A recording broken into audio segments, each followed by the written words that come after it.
Well, this is the games of the 33rd Olympiad, Paris 2024. The Paralympic Games looking splendid on a fantastic day as we welcome you to On the Lead for the sport of para-archery. It's finals time in the mixed teams compound competition. It's going to be full of drama and intrigue in the shadow of some of the city's most famous architecture. So thank you for joining us wherever you're watching around the world. We have a lot of teams set to go in action, and it's going to be great. We're going to start off with some round of 16 matches, move through to a full quarter-final lineup before moving through to the medal matches at the end of the session. And we have pretty good conditions for this match, 25 degrees Celsius, so it's not too hot. The wind just getting up a little bit to around 13 kilometres per hour. So here is the brackets.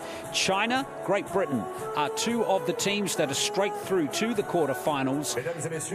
And we're going to see Malaysia, Italy and France, Australia play in that side of the draw as well in the 1/8 eliminations. Likewise for Indonesia, Iraq, Brazil and Costa Rica, and awaiting them are India and Iran in the quarterfinals. The four teams that have gone straight through to the quarterfinals were the highest four ranked teams in the ranking round. So once again, we are standing by for the coup de patin to announce to not only everyone in the stadium here that play is about to begin, but to you at home as well. Comédienne française célèbre qui a joué dans le film d'Artus Un petit truc en plus, un rôle crucial qui a contribué de manière significative au grand succès du film. Le film a récolté plus de 10 millions d'entrées au box-office français, ce qui en fait l'un des plus grands succès du cinéma français. Joining us is a famous French actress who played in Artemis' film Un petit truc en plus, a crucial role that contributed significantly to the film's widespread success. The film garnered over 10 million entries at the French box office, making it one of the biggest successes in French cinema. Please welcome Alice Belady.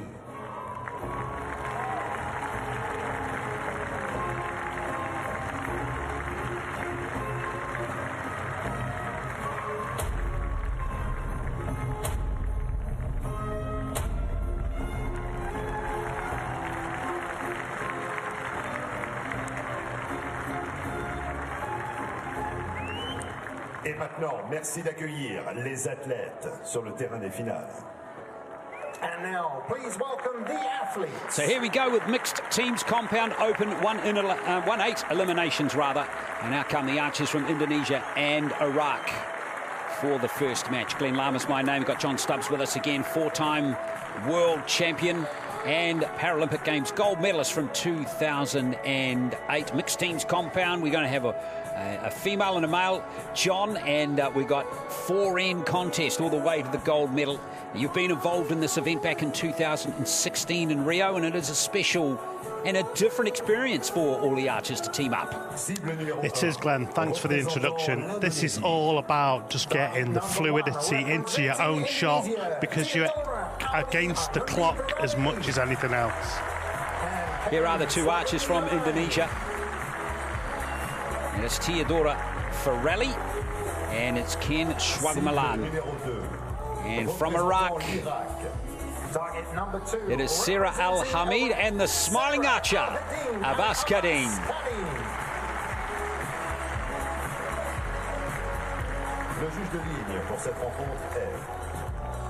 The line judge is Pan Yuhaswam.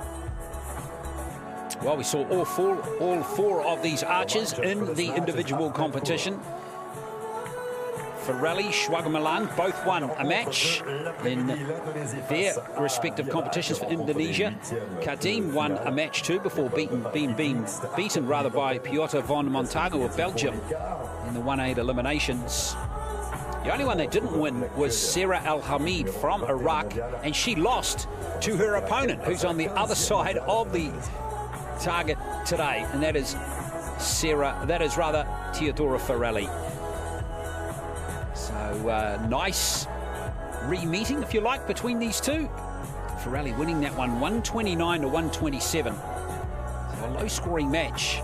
Farrelly actually had a miss in that match, but still was able to beat Al Hamid. It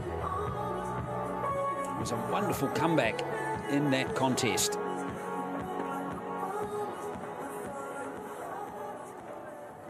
So here we go. We're going to have each archer shooting 2 arrows per end.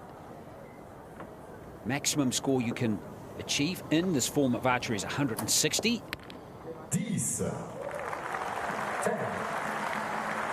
World record is 158, set by Italy, and the Paralympic record 156, set by Turkey. So each archer has their own target face.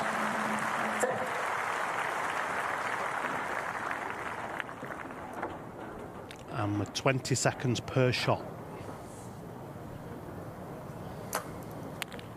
Well, this is a good start by 3 of the 4 archers. No pressure here on Abbas Kadim to match all the others.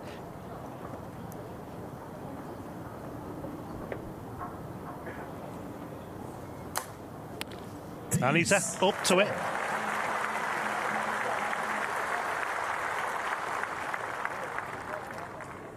Well, wonderful start by all of them.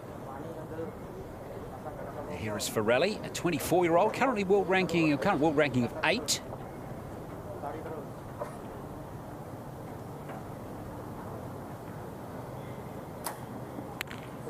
Great shooting. Nice job. And Ken Schwagamalan, current world ranking of 2.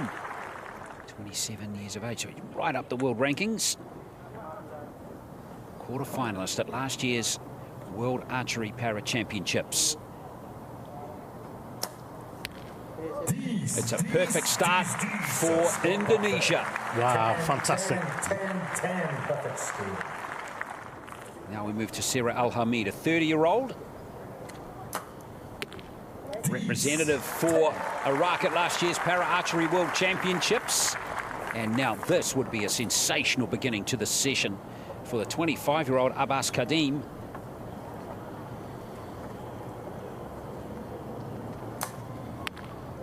Hey, what a start. Congratulations to all 4 archers.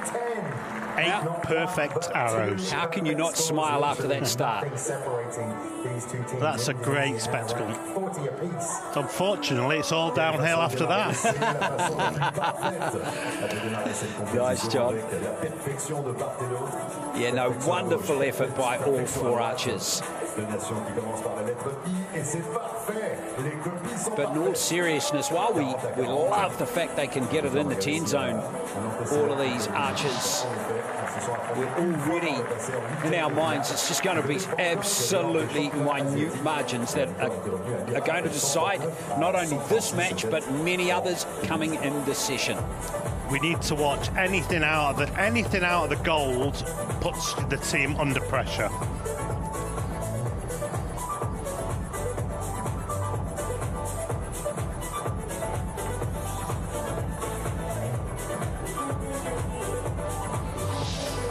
Terrific effort from all 4 of them. I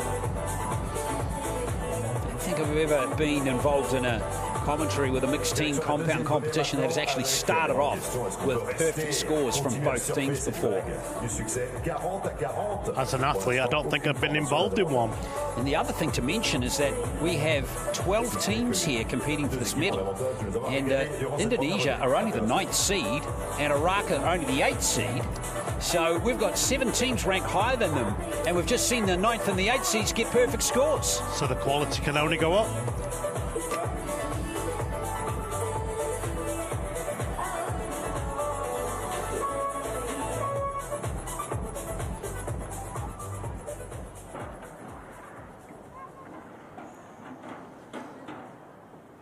So here we go in number 2.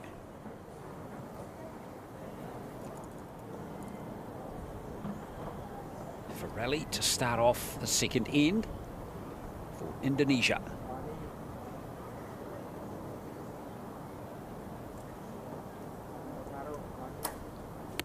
No.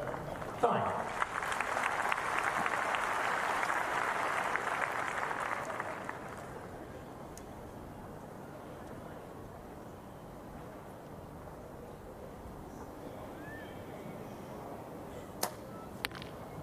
10. Strong start.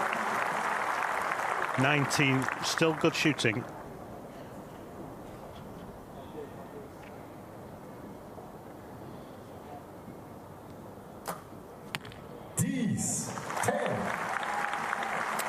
He's rolling forward nicely.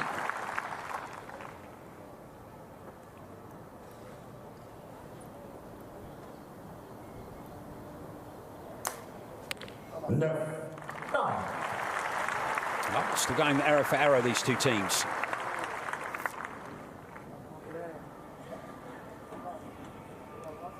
It's about managing the nerves, keeping that pressure on.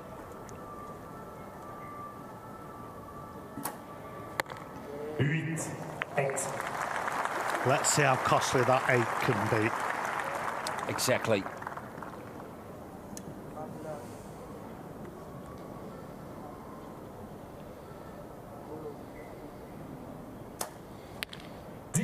Milan comes back with a 10, so he's kept his perfect record. He's 4 from 4 in the match so far.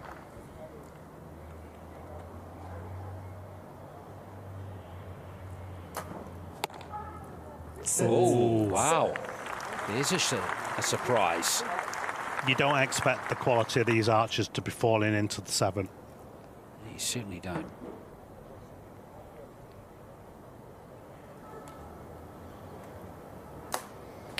No. Wow, a far different end in that one to what we got in the first end. All results in Indonesia leading by 2 points. Yeah, you'd have thought the first end would have calmed the nerves, but it's all archers looked a little bit more nervous in that second end. Maybe they put themselves under a bit of a pressure by shooting a perfect first end. Yes, it's funny how it all works out. Cette formation, jusqu'où pourra-t-elle aller aujourd'hui? C'est la question qu'on pose. A 10, a 9, a 7 and a 9 for Iraq's Sarah Al-Hadim and Kabas Kadim. 35 at the moment. Still trailed by 2 to Indonesia's 9, 10, 8 and 10. 37, so 37, 35 going into N3. 77 à 75, plus 2 donc pour l'Indonésie. L'Irak s'est qualifié 8e avec 1363 points lors du tir de classement qui s'est déroulé le 29 août dernier. Look, we're halfway through this match. Sur le terrain d'entraînement qui est Too much chatter going on between the 4 archers. Choosing to just concentrate on their own processes. Sur la 3e volée, désormais 4 flèches de part et d'autre. I guess that's not a bad way of thinking about it either. So if you can perform at your best, then it's only going to help the overall team score and effort. As long as they share good information between themselves. And that's what they must do. They've got to be honest when they're feeding back to their teammate, whether they aimed on or off. You know, and you will always find that there will be slight movement within the bow as they execute the shot.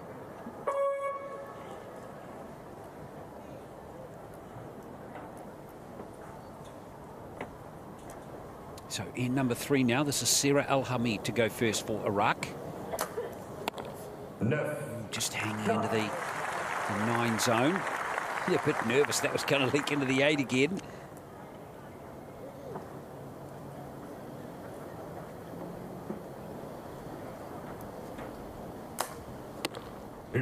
Oh, bad shot then. Yeah, look a little frustrated, disappointed there, the Iraqi. Yeah, definitely. Now Farrelly.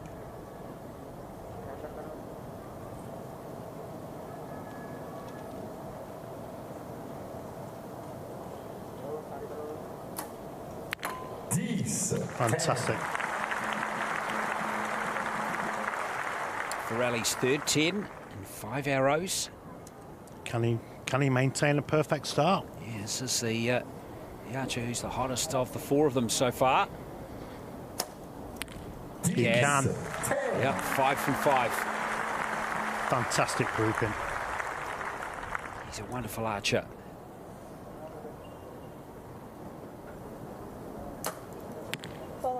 It's a nice comeback from Al-Hamid. You could hear her then giving her teammate some guidance.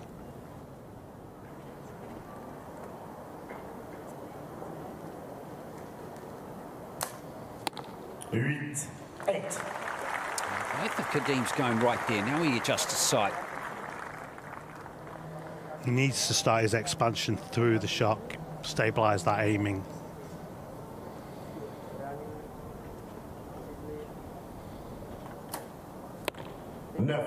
We can see in her hair the wind must be clearly getting up. Yeah, we're in that time of the day where it does seem to get a little windy in central Paris, about 3 o'clock in the afternoon local time.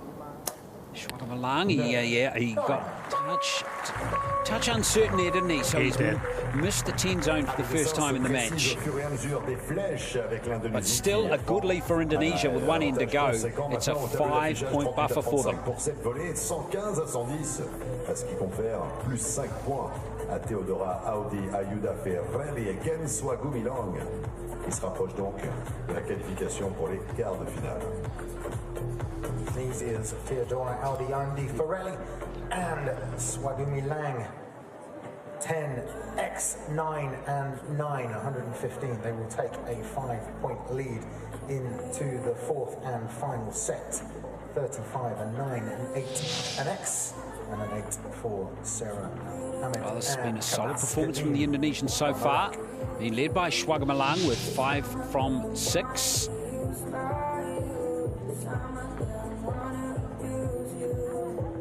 Iraq now need a helping hand. They need some lower scoring arrows from the Indonesians to come back into this. I don't think they're going to get any assistance, though, the way they're pretty consistent. Yeah, just the 1 arrow outside the goal for Indonesia. That was the 3rd arrow in the second end by Ferrelli. The Iraqi team need a good start here. Kadim needs to stabilise that aiming. Funnily enough, he's the weak link. Yeah.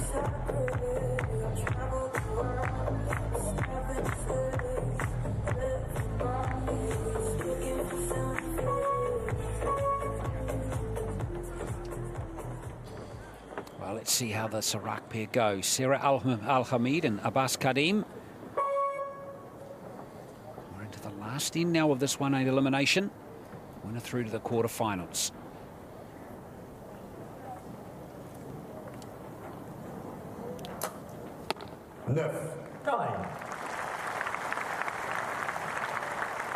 Kadim needs a 10.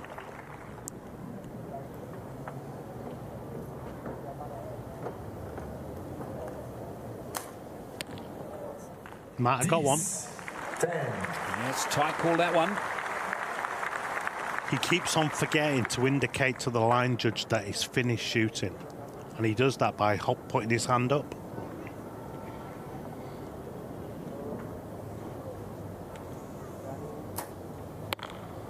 Ooh, here we go.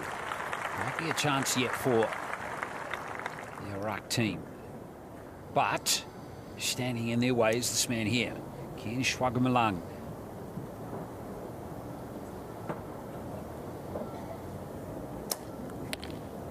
He's missed again. Both gone left. Back-to-back 9s for him. There's a 2-point gain there for Iraq. It's just tightened up a little bit here. That's good from Al-Hamid. That's a 10. Kadim needs to finish it off.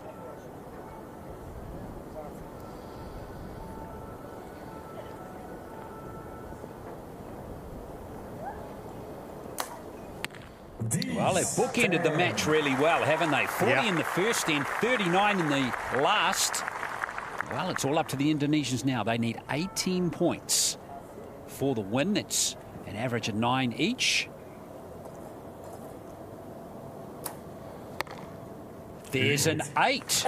So, this is a really interesting finish now. The Indonesian, Ken Schwagemalang, needs a 10 for victory. If it's a 9, it's a shoot-off. Anything less than that, a ruck will win the match. Oh, it's never in doubt, was it? That's a pro stepping up there and absolutely doing what he needs to do. Final arrow X. Great arrow there from Ken Schwagamalang, and Indonesia get the win. Not the easiest victory for them, with a fast finishing Iraq coming home really nicely there, but they get the win anyway, 150 to 149. It's Indonesia that claim the victory and move through to the quarterfinals. Fantastic fight back by Iraq's Sarah Al-Hadim and Kabas Kadim. A 9, a 10, a 10 and a 10. 39 on that last end, taking out 149. But it's just one shy of the 150 scored by Indonesia's Theodora Audi Ayandi Firelli and Swami Lang. So congratulations to them. They go through to the next round.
Mesdames et messieurs, avec une information importante à l'occasion de la prochaine rencontre qui devait opposer le Brésil au Costa Rica. L'équipe du Brésil progressera en quart de finale directement, puisque la formation du Costa Rica ne s'est pas présentée pour ce match. Donc qualification du Brésil directement pour les quarts de finale. Et la bonne nouvelle, c'est que dans quelques instants, on va retrouver l'équipe de France face à l'Australie. Ladies and gentlemen, the Brazil and Costa Rica match that was due to start shortly will not be going ahead. Costa Rica, by way of DNS, will not compete, and Brazil, Jane Carla Gogel and Ronaldo and Charo Ferreira will progress through to the next round. So shortly we will be seeing France against Australia.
Mesdames et messieurs, veuillez accueillir les coachs, les juges et les athlètes. Ladies and gentlemen, please welcome the coaches, the judges and the athletes.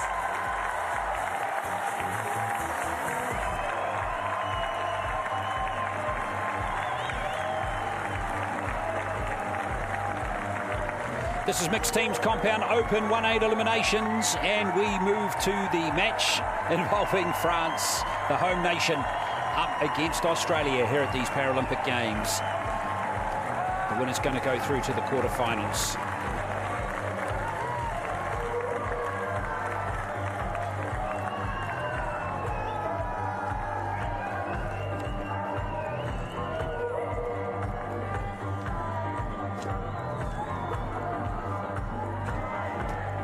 So out come the two Australians, Amira Lee and Jonathan Milne. And France's Julie Rigaud-Choupard, Maxime Guerra. Représentant la France,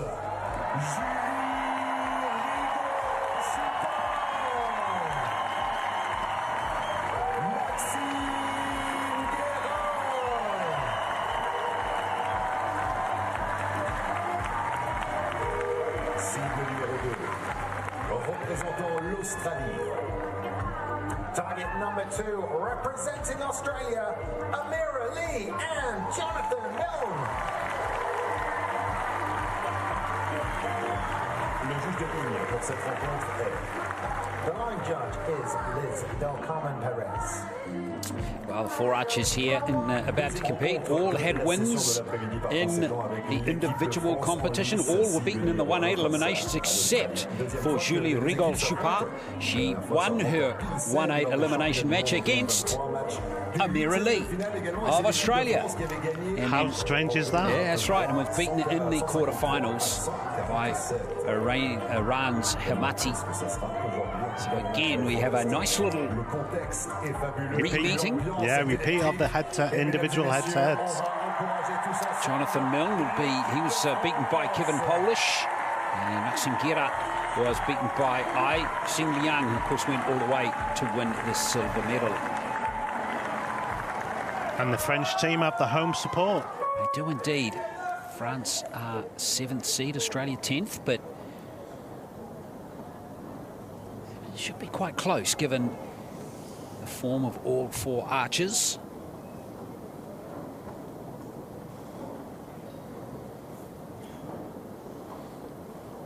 So this is Maxime Guerin.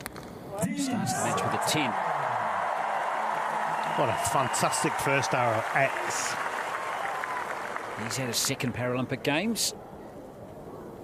And now Rigaud-Choupard.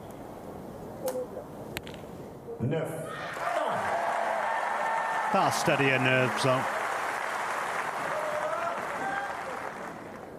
So we look at the Australians now. Both of these archers from Sydney. And here is Amira Lee.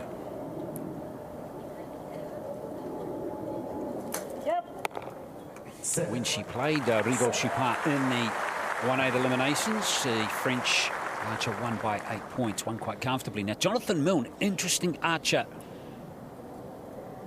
He opened with, in his round of 16, with 12 10s in a row. He was on absolute fire, finished with 3 9s and a score of 147. And then in his next match against Kevin Polish, just couldn't get going. I thought Milne might have started. Yeah, get them off to a good start, Yeah, but definitely. open and then anchor.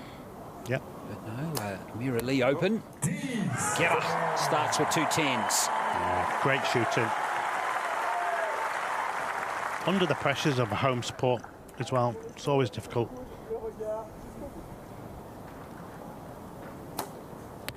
Well,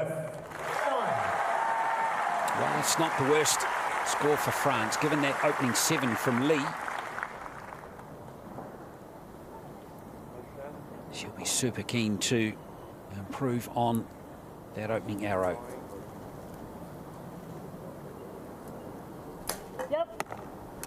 She needs to finish a shot off. She's shouting yes before she's shot.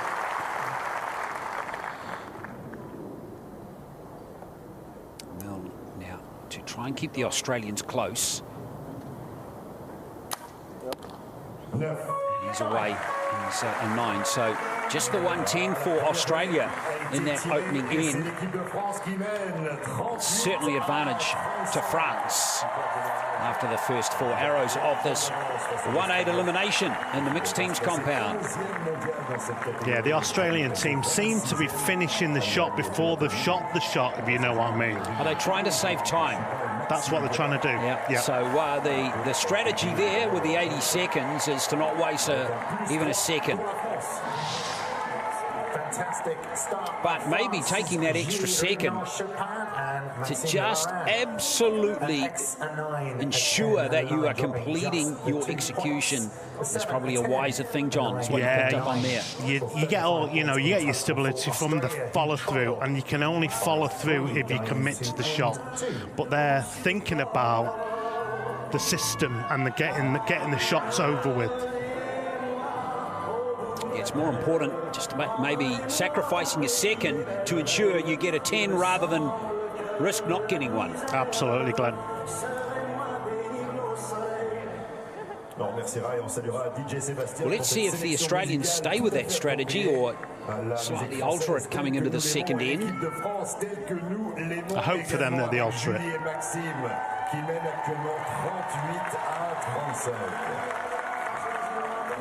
And they're very experienced. Yeah, Milne in particular. Yeah. This is his 3rd Paralympic Games. He's won a bronze medal before. The team element puts pressures on you because you've been used to shooting on a 30-second shot clock. This is a 20-second shot clock per arrow. All right, let's observe here Amira Lee and Jonathan Milne.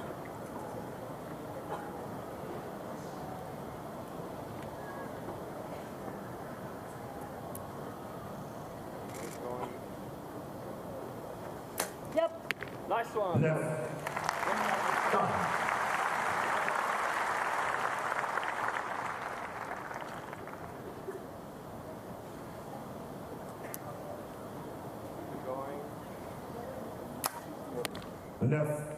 There we see at the end of the shot, Milne continued through his follow through and his hand went up to indicate to the line judge that the shot process was over.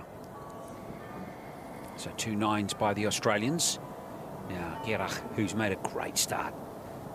Back-to-back 10s for him.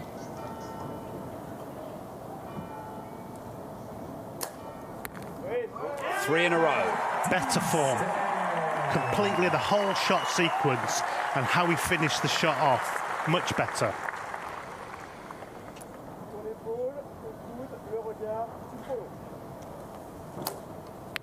There we go, Chupin with their first 10.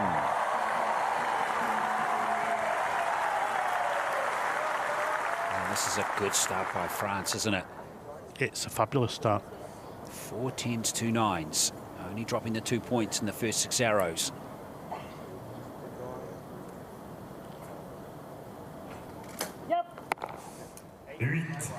She needs to slow a shot down.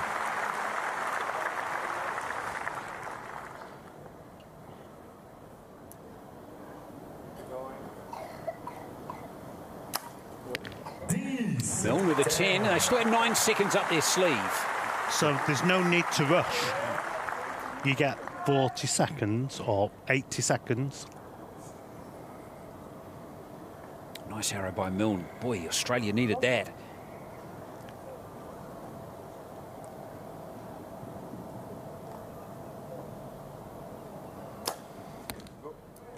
Just away, get up. Tight now on the time, though. Yep, down to 8 seconds here for Rigol Chupa. 4 seconds. Gotta go. Oh, no. Well, it's a 10. Now, let's wait and see what the judges make of that. La flèche, effectivement, qui est durant sa phase de vol au moment où on entend le retentissement sonore. L'équipe de France X10 9X. Now, there's the line judge. At the moment, it's 77 to 71. That was a very close call. L'équipe de France a déjà un avantage de 6 points au tableau d'affichage. No wonder the Australians are looking anxiously here. Ça nous indique qu'un carton rouge a été levé sur la dernière flèche. On va peut-être s'intéresser à cela de très très près, voir la confirmation. Si carton rouge il y avait, alors ça fera un 10 de moins. Affaire à suivre. France keep up their strong start. A 10, a 10, a 9 and a 10, dropping just 1 point. And 36 in that end for Australia's Amira Lee and Jonathan Milne. So it will be France going into end 3, 77, 71.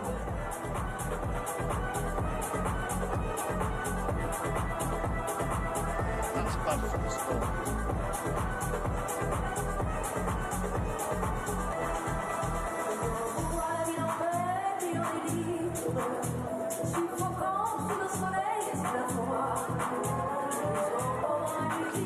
Well, 77 to 71 is the score.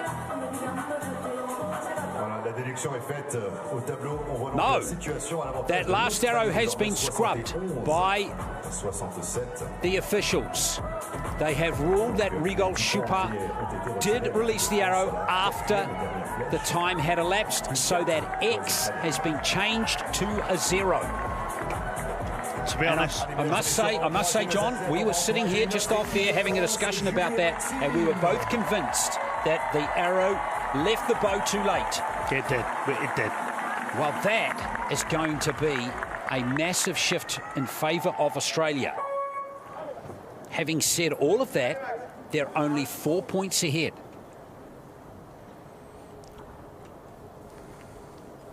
Well, time management, critical part of teams competition.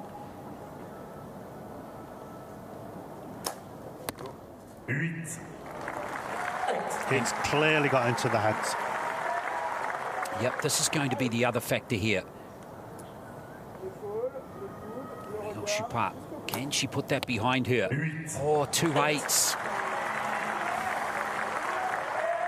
They need picking up by their coach. Big time. Yeah. And very quickly. Australia now need to seize that opportunity. They sure do. Oh, there's Lee's first 10. What a time to hit a 10. Perfect. Yeah, definitely. So basically they're arrow clear now. Here's Milne.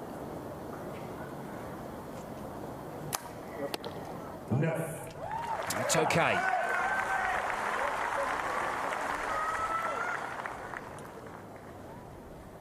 Nice little 3-point gain for them on the first pass of this third end. So real drama here in this match.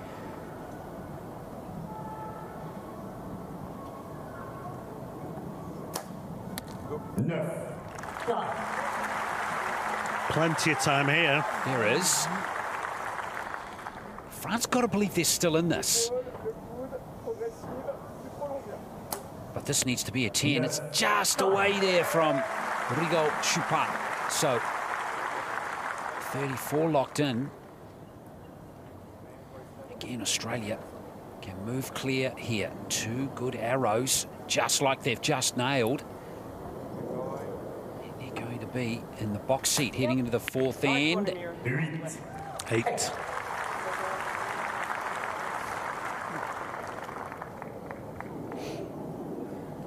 Well, now, the very important arrow. Yes, Milne with the 10. Big one there from Milne. That takes them to 108. A lot more fluidity now in the Australian shot. Well, 108 to 101, 7-point game. Very hard for France to come back. Australia doing exactly what they needed to do there after that arrow was changed to a 0.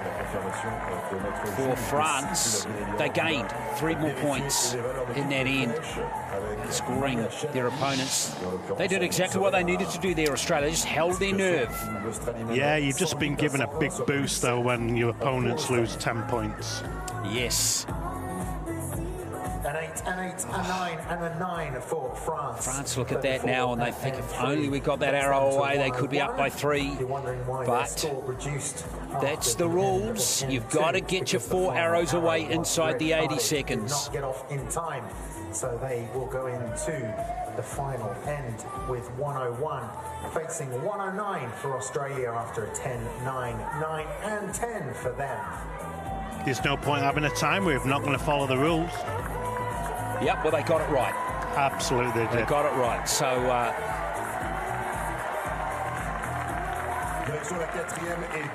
France have only themselves to blame. It's maybe a brutal thing to say, but that's really it. They didn't manage the time well enough. No, they need to put a 40 in now. And that's probably still not going to be enough. No, true. With Australia 8 points clear. So they could drop a 33 in and they'll still win. So 33 is just over 8 per arrow. So anything red or yellow for the Australians, red and gold rather, is good. It's going to be good enough. You would think, but you wouldn't want Leo Milne to drop a 7 in that first couple of arrows in this last end. Especially if Guerra and Rigo Chupard can get 10s here. Yeah, you wouldn't want the arrow to fall off your wrist. And it can happen, and then you need to reset the whole shot. Looks like a 10 from Guerra.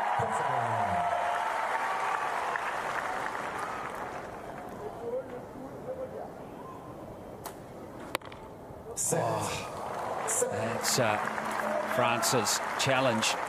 Because of the rollover and the let-off on the cams, if you pull up too harsh against the wall, that's called on the cam, the arrow can actually bounce off the rest. Then you have to come down and reset all the shot again. So it can happen at any time. Yep. There you go. 6. This is turning out to be some match now. Still work for Australia to do. And now that's 7 for France. They're looking at that thinking, gee, if that was only a 9, make all the difference. This match is not over, even with the French team missing an arrow. Yeah, could be a 10, that first arrow. Could be 123 to 118 now. So Guerra needs to put the state of the match out of his head and just concentrate on getting a 10 here. He's achieved it. That's all he needed to do. Chupin's got plenty of time.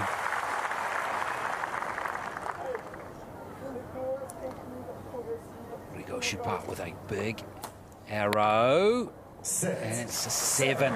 So she's clearly rattled after having her X scrubbed out, because her next 4 hours, she's not even got close to a 10. No. So here's the win for the Australians. It's a simple equation. 12 points spread across the 2 archers. And victory is theirs, and there's 10 of them. Lee steps up and does a brilliant job there. Amira Lee. quality arrow. Milne needing just 2 points. Needing to hit the target. He just needs to hit the target, and there it is. It's a 9. It's win to Australia. Well, it's an unusual victory for them, but you know what? Doesn't matter how you win, it's if you win. And Australia have eliminated France in a, well, we'd have to say a rather unusual match, with France having 10 points taken off their score due to that late release of an arrow at the end of the second end, which ended up being a 10-pointer too. Hard luck for the French pair, but Australia took advantage and got home by 8 points. They won by 142 to 134, and they are into the quarterfinals.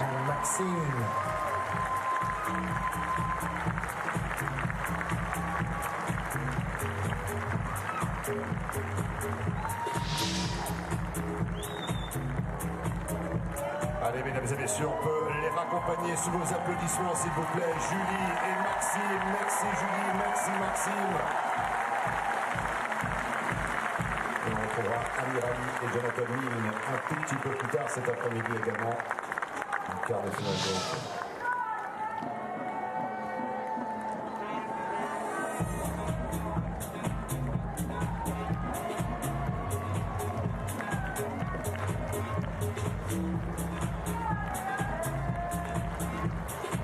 Il nous reste naturellement une dernière rencontre des huitièmes de finale à vivre ensemble. La Malaisie face à l'Italie, et on a déjà la composition de la plupart des rencontres des quarts de finale. On retrouvera l'Inde face à l'Indonésie, le Brésil face à la République islamique d'Iran, et ensuite la Grande-Bretagne et la République populaire de Chine attendent de connaître l'identité de leurs adversaires. Alors l'Australie devra forcément affronter l'une de ces deux équipes. Est-ce que ce sera la Chine ou est-ce que ce sera la Grande-Bretagne? Nous verrons cela tout à l'heure.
Mesdames et messieurs, veuillez accueillir les coachs, les juges et les athlètes sur le terrain des finales.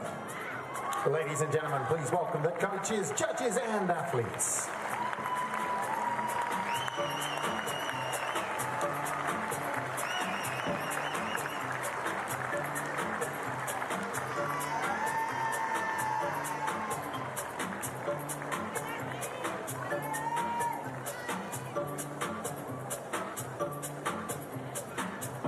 Well, out come the archers now for mixed teams compound, open 1-8 eliminations. And here is the team from Malaysia.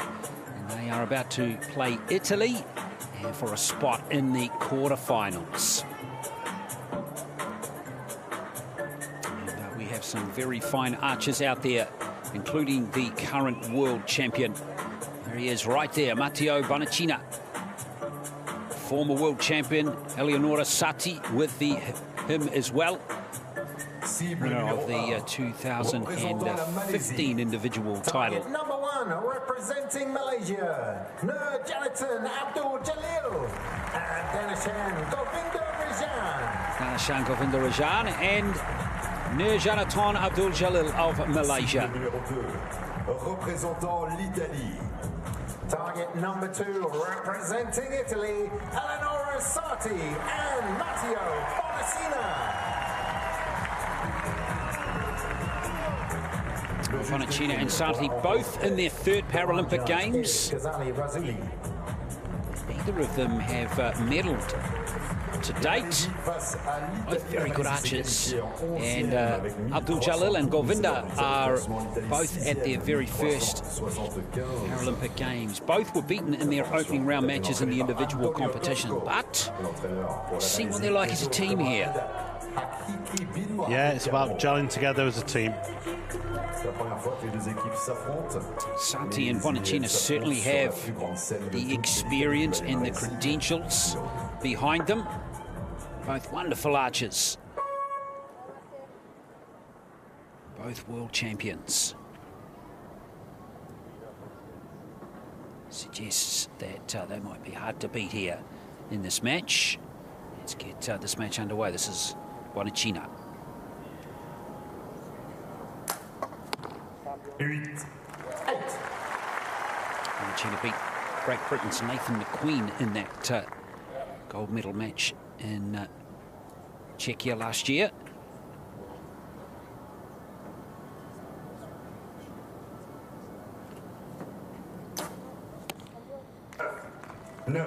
Nervous start there. Yeah, both go right there. So adjustments, talking going on. Now we have Nurjanaton Abdul Jalil with her first arrow. 7.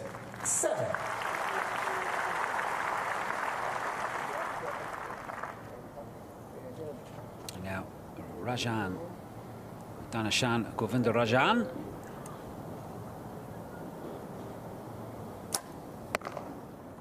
7. Equally as nervous start there. Yeah, it's a can be a daunting place. This amphitheatre for archers who are perhaps not used to it. Yeah, it's very, very, very daunting if you're not used to it. Sati just taking a bit of time there to get set for this next arrow. Italian should still be sweet as a nut, though. That's better. Time up their sleeve here for Bonacina.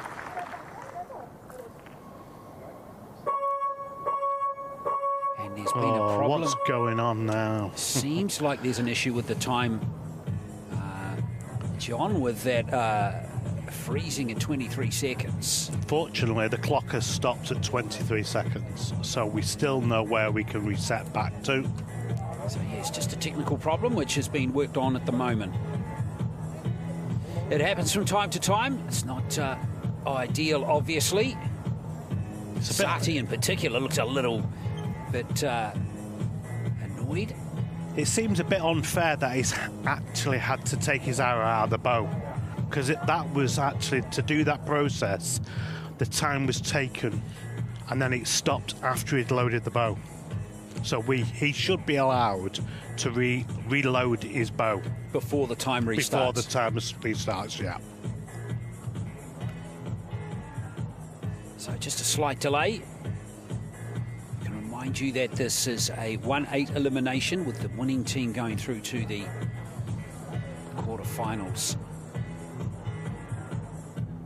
it looks like we're all set here.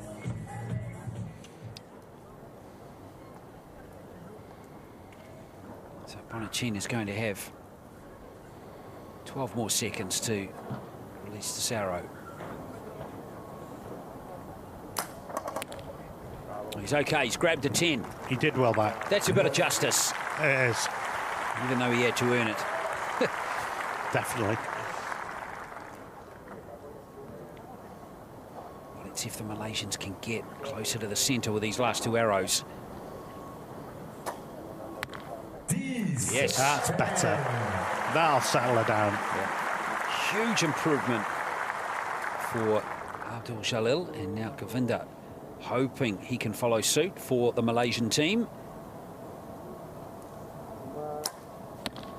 And he has improved. He's on a 9, so that 10 from Abdul Jalil has certainly kept Malaysia in touch. The Italians, who are out to that 35-33 lead. There is one start arrow, though, in that Italian quartet, and it's the last one. It's been started 9, so we'll just keep an eye on that, whether that's upgraded to a 10. We did think it was a 10 at the time for the Italians. So it could be a 3-point lead for them. Est-ce que c'est un 9 ou est-ce que c'est un 10? Ça pourrait changer évidemment l'avantage des Italiens, dont les Italiens disposeront à la fin de cette toute première volée. 33 en tout cas pour la Malaisie, 7-7, 19. 7, 7, 10 and a 9, 33 in total at the end of one for Malaysia's Abdul Jalil and Govinda Rajan. An 8, a 9, a 9 and a 9, possible 10 would leave. Still start a 9 that arrow. 35 or 36 going into the second end.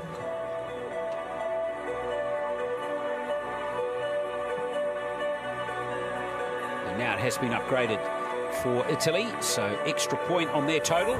It's up to 36-33.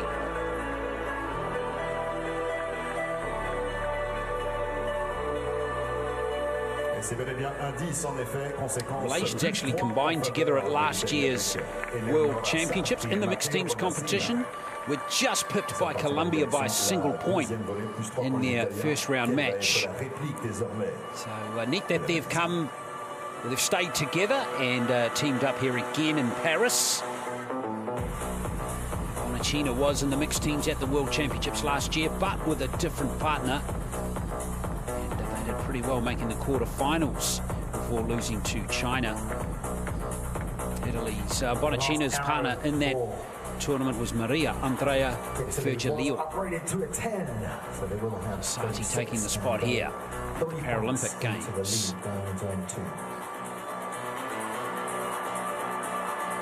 Well, 36-33, not beyond the Malaysians. Still plenty of arrows left in this match. Absolutely not. You just got to believe in your technique and put them in the 10.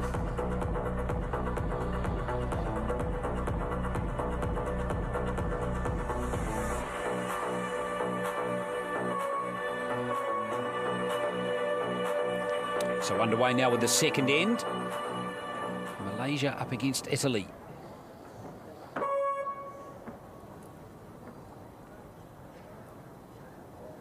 Going to be Nurjanaton Abdul Jalil to start off.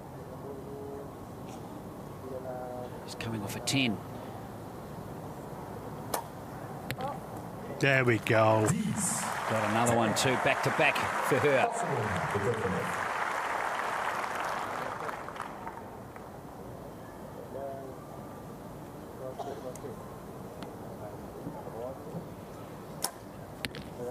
Yeah, this is better shooting. First 10 there for Govinda Rajan. Pressure on the Italians now. Yeah, great start. That first arrow's been scored a 9 for Govinda Rajan, rather for Abdul Jalil. So we'll just keep an eye on that one again. Bonacina, there we are. Now that's more like it from the world champ. Definitely. Back-to-back 10s for him. So he's starting and anchoring. Definitely. That's what you should do, really. For the Italians. Sati taking the second and third arrows. No. Steady from Sati. Let's see if we can get a better look at this first arrow here from Abdul Jalil as she tries to get the second one inside the 10 zone. It's down in the 8. Has that first arrow clipped the 10? No, it's out. It's out. Okay. You've got a foot in both camps now, John. I wish I had 2 feet, mate. Oh, dear. Yeah, I walked into that one, didn't I? If you excuse that pun, too. Here is Govinda Rajan. Oh, that's an 8. Yeah, just a bit inconsistent at the moment. Govinda Rajan not convinced or not sure where that arrow ended up.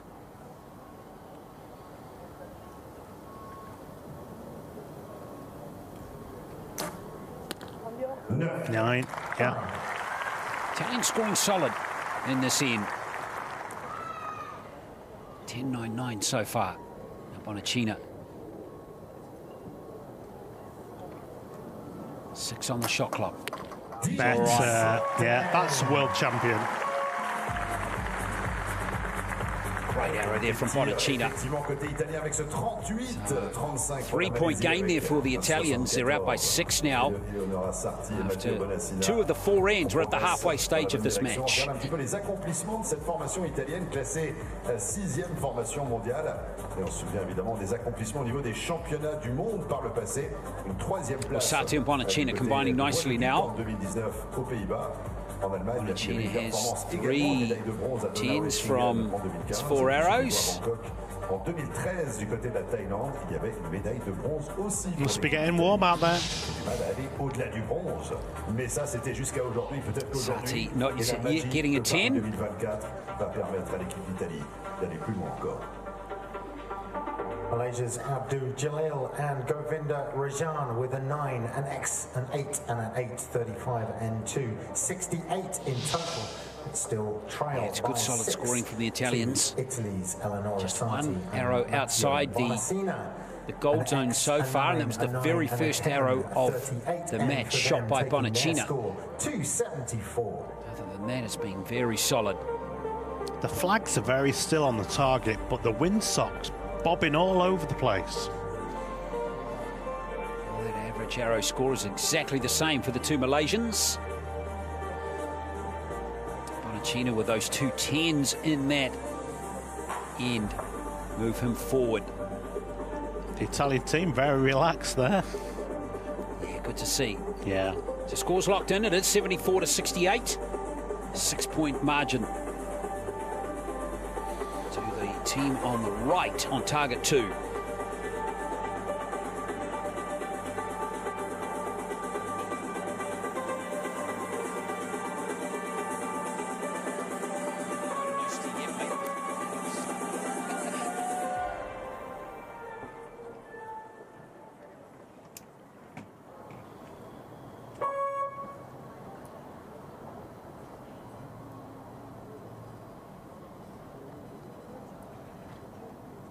Delayed start here.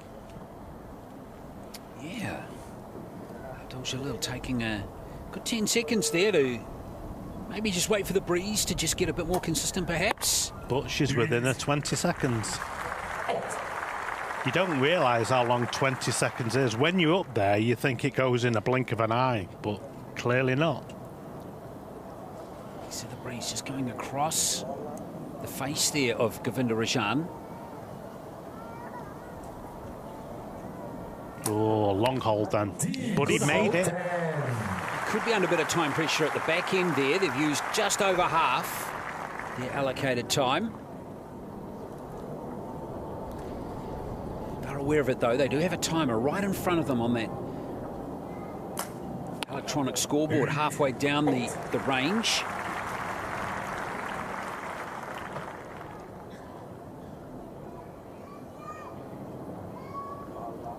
Now Saty.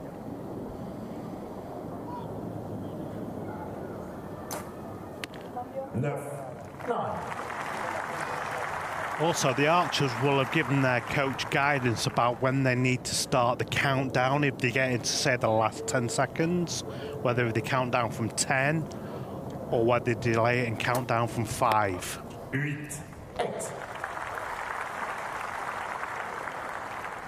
Jalil just looking a little frustrated with her scoring. She's gone 7-10, 9-8-8-8 now.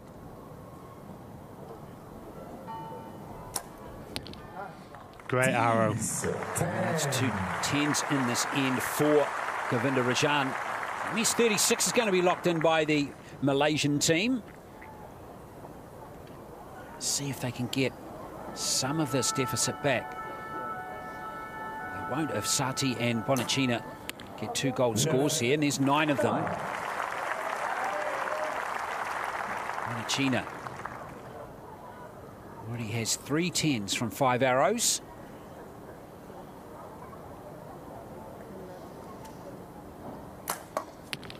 Yes, there's another one.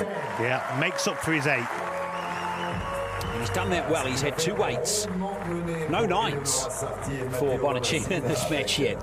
All 10s and 8s. And that's 6-point margins preserved by the Italians with 1 end to go. So 4 arrows left each. Looking good for the Italians. Absolutely. Strong team. Good, solid team, aren't they? They are, yeah. Just watching Sadi spray her face there, you do get an indication of just how strong the breeze is here. It was, you see, it's blown behind the arches there. You can just see a quick glimpse of the windsock there. How it missed away, blows away. You can see in her hair as well. I'm amazed that she can't feel that on her neck. In N3, an 8, an X, an 8, and a 10 for Malaysia, an 8, 9, 9. You know, you can imagine if you had a wasp or a fly land on you, feel that. You see, you'd think the hair blowing on her neck would be a little bit of a, distraction. No, she seems to be handling it pretty well. Absolutely.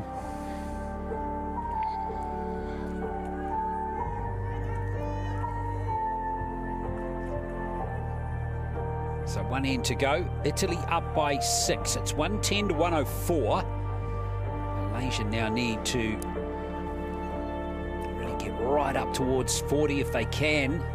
Yeah, they need an all gold end here. So they need a swing of... and in fact, it will be their first one. Exactly. Yeah, they haven't had one yet. They need to make up on average 1.5 points per arrow. It's not going to be easy.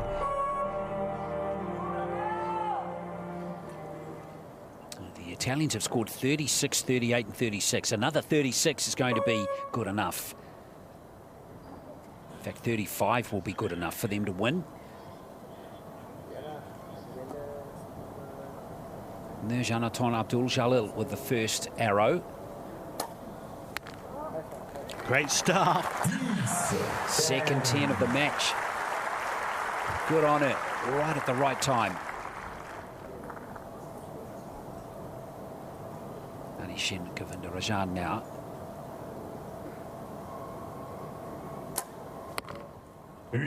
Eight. Yeah, just dropping below, isn't it? Yeah. Well, they have scored at a 9. And now they go back to an 8. Now Bonacina. So the magic number for Italy in this end is 35. And there's 10 of them. Yeah.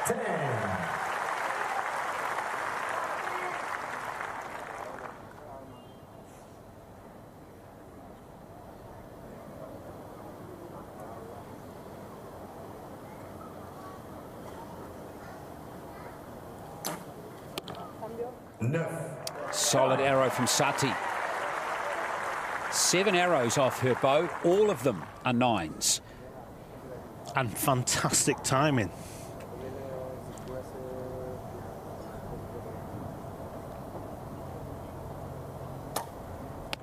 Great end. That's the best returning end there for Abdul Jalil. 19 out of a possible 20. Struggling now with his release side. Should be okay though. He's got 14 seconds.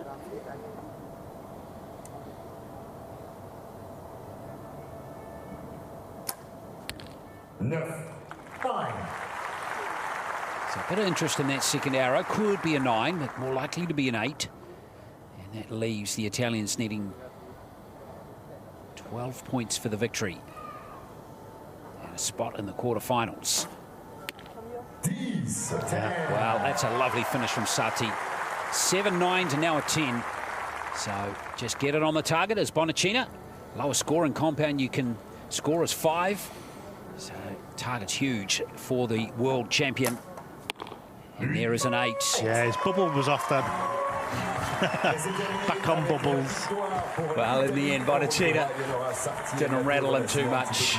He knew what was required with that last shot, and he delivered. Comfortable win there for the Italians. They go to 147 to close it out, and they have beaten Malaysia and are into the quarterfinals.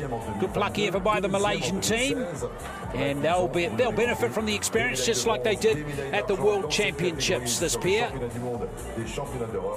But the Italians, just too much experience and success at international level on this occasion. And current world number one and former world number one in the Italians. Yep, absolutely. A 10, a 9, a 10 and an 8 takes them to 147. So that arrow was upgraded by the Malaysians. The final score 147 to 141. It was a 6-point victory. And it is Italy through to the last 8. Nous avons donc toutes les affiches pour les quarts de finale et on démarrera dans quelques minutes avec le Brésil face à l'Iran. La deuxième confrontation des quarts opposera les deux formations qui commencent par la lettre I, l'Inde face à l'Indonésie, et puis on retrouvera la Chine face à l'Italie, troisième rencontre des quarts de finale. Pour finir en fanfare, l'Australie face à la Grande-Bretagne. Donc évidemment, l'enjeu qui ne cesse de monter, l'enjeu est de taille, puisque une place en demi-finale, lorsqu'on atteint le dernier carré, on tirera forcément pour une médaille des Jeux Paralympiques de Paris 2024.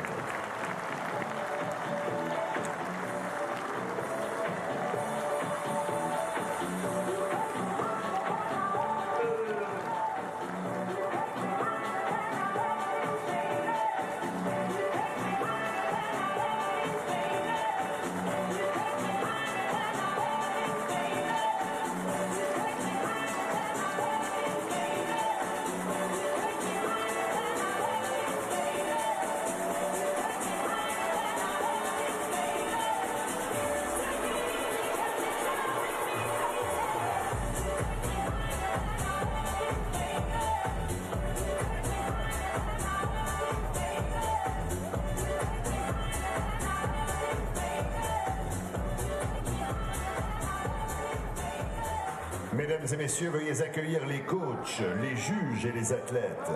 Ladies and gentlemen, please welcome the coaches, judges and the athletes.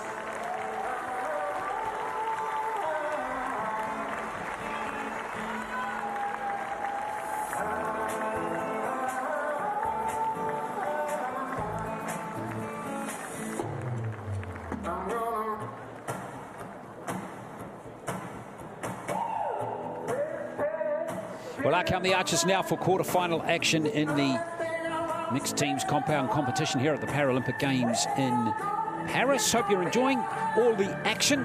And we have teams now from Brazil and Iran to battle for a semi-final spot. Iran getting the bye through to the last 8. And Brazil haven't competed in this competition either yet. They got a walkover victory over Costa Rica in the previous round.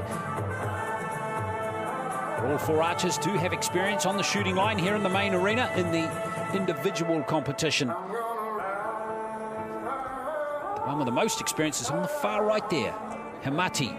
She went all the way to the final before losing to Uzna Chuda of Turkey to pick up the silver medal.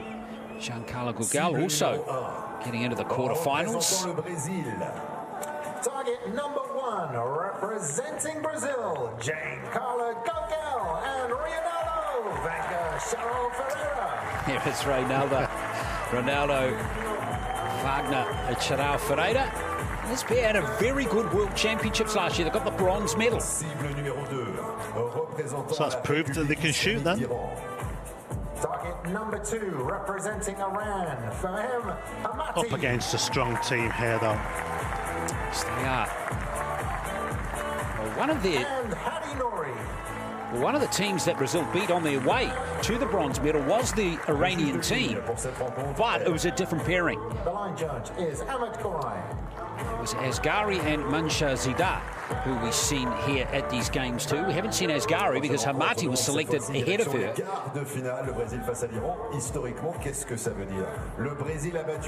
So we really can't look at that match too much, although the Brazilians in that match did score 153. That's a good score, absolutely. Anything over 150 is really good score.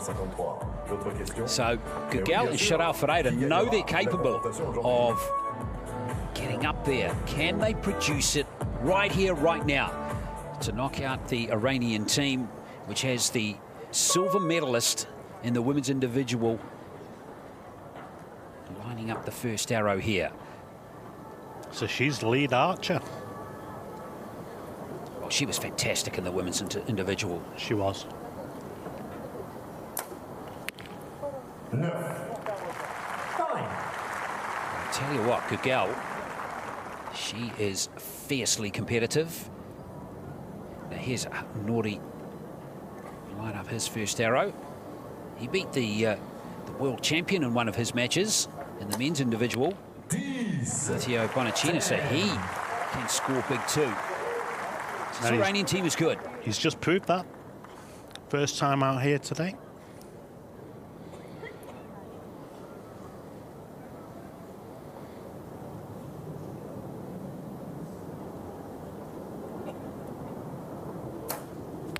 Now, John, I've given the Brazilians a bit of a disservice. Just gone back through my notes here. They didn't win the bronze medal in last year's World Champs. They won the silver. Really? They beat some very good teams on the way. They beat the Iranians, as I mentioned, then they beat China in the semi-finals. So they lost the final, Brazilians, to Great Britain. To India, rather.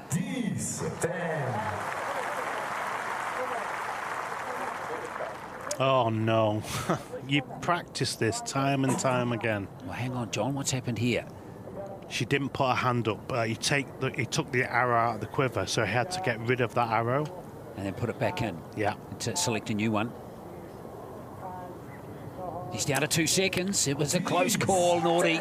He knew what he was doing, though. Well, now they laugh about it. That's pretty cool. What a start by Iran there. It's all going to count. 39. Schoolboy error there, though. Well, we won't be making that again, surely. No. Oh, steady start. So Shane Carla Gagal with the last arrow of this first end.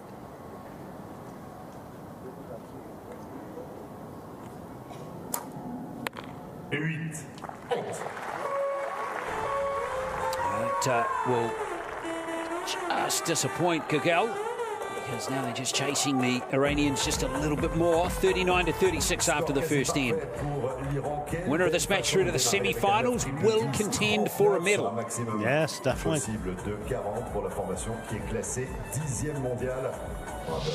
L'Iran avait terminé vice-championne du monde à Pékin en 2017, quittant la capitale chinoise avec une médaille. Well, it was a schoolboy error, but they did get it done, John. They got what they needed to do. They recovered very quickly from that mistake. They did, but it can affect you, you know. Well, especially if the arrow, I guess, was a low-scoring arrow, that might have disrupted the momentum, but fair play to all of them, particularly that last arrow from Nordic. That was impressive. But they practice the process, so it's not if they don't know what they need to do.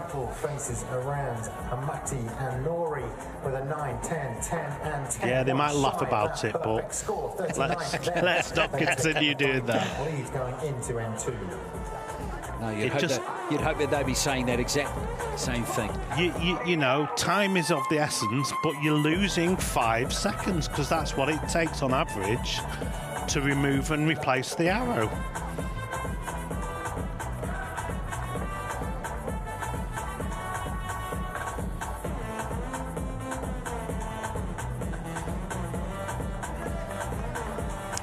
But they only dropped 1 point.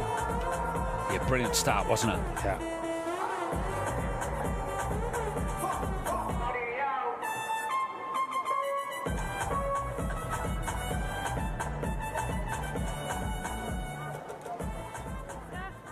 Three-point game for Iran as Brazil prepare to start the second end here of this mixed teams compound quarter-final at Invalides in Paris at the Paralympic Games. And getting up to 3 meters per second too behind the archers. Nice arrow there from Chateau Ferreira. Great shooting. Looks uncomfortable, but great shooting.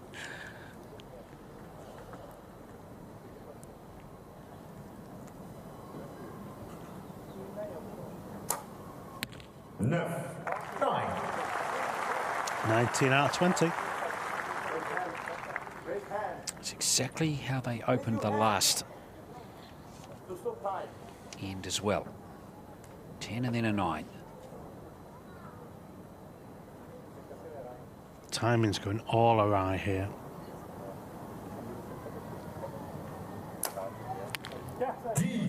The Brazilians at the end of the second shot forgot to put their hand up, so the clock continued counting down.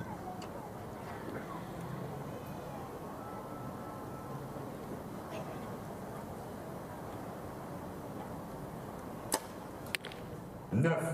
And you can only commence shooting when your green light comes on. Yeah, they've wasted 5 seconds there, the Brazilians. Yeah. So Chateau Ferreira, you can see him hurrying him up. He was hurrying up then.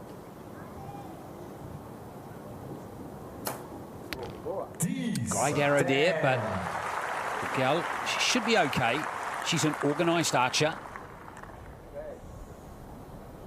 She knows she's only got 7 seconds. She's been around a while. There we go. That's how to do it. You get 40 seconds. Why not use them all? 39 and a half anyway, John. That's a pretty decent return there by Brazil, isn't it? They've only dropped the 1 point. Out. Just out, isn't it? It's going to be a gain here for Brazil. Just how much will the gain be? Norris strong, though. He's a fine archer, isn't he? No. Well, it's out. Both arrows are out. He needs to move that side. And look.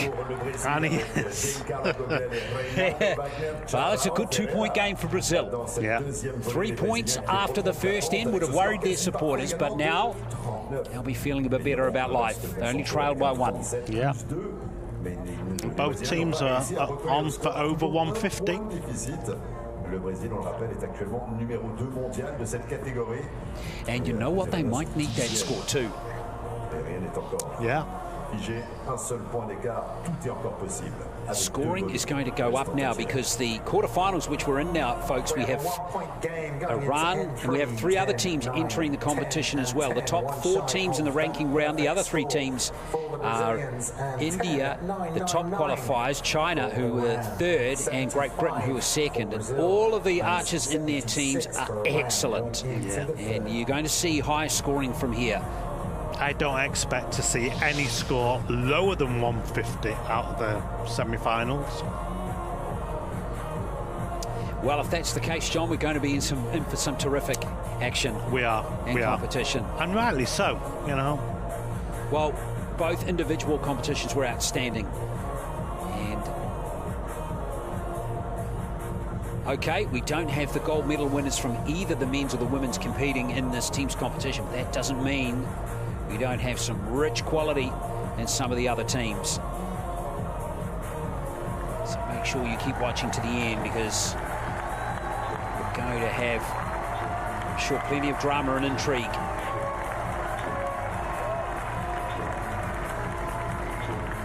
Well, halfway through this quarterfinal, it's Brazil and Iran. The Iranian team up by 1 point. Both teams have had their issues with the 80 seconds in the first half of this match. Let's see if they can tidy that aspect of their archery up in the latter half. 10. Well, that is some great archery from Chateau Ferreira. He's gone 10-9, 10-10-10 now. Yeah. He's certainly doing his bit. Gal just a little bit inconsistent at the moment. That's her second 8.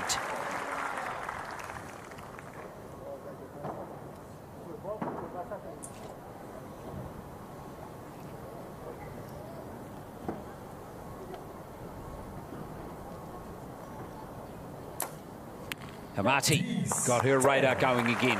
Yep. Norrie, if we remember, has altered his sight. That's right. Now, there is a 5 on that scorecard there for Brazil. Just ignore that, folks. That is not a genuine score. Well, he's gone higher there, John. I hope he altered it the right direction. Well, he didn't look like he was altering it there. We focused back on Chateau Ferreira.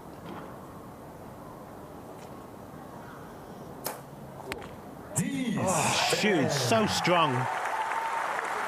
He's really going well. He knows it too. He's keeping the Brazilians in this match. Now Gagal, 39 the Brazilians locked in last time. They're going to need 38 minimum, and they are getting 38. Brilliant last arrow from Gagal. Chateau Ferreira, yeah. Yeah. Well, they're not going to lose any points here. Marty comes back with back-to-back 10s. Big arrow here from Norrie now.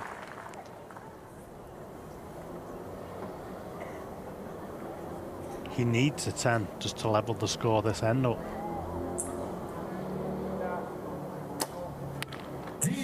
And he delivers. Nice recovery after the 8. So that preserves Iran's 1-point lead. Feels like we're going to get 38-39 scores from here on in. 14-113. Yeah, both teams on target for a 150-plus score. Highest score of the day, possibly. Yeah, could be from both teams as well. Yeah. And both teams are on 38 apiece at that third end. However, Brazil still trail by that one elusive point, 113 to 114, going into the fourth and final end.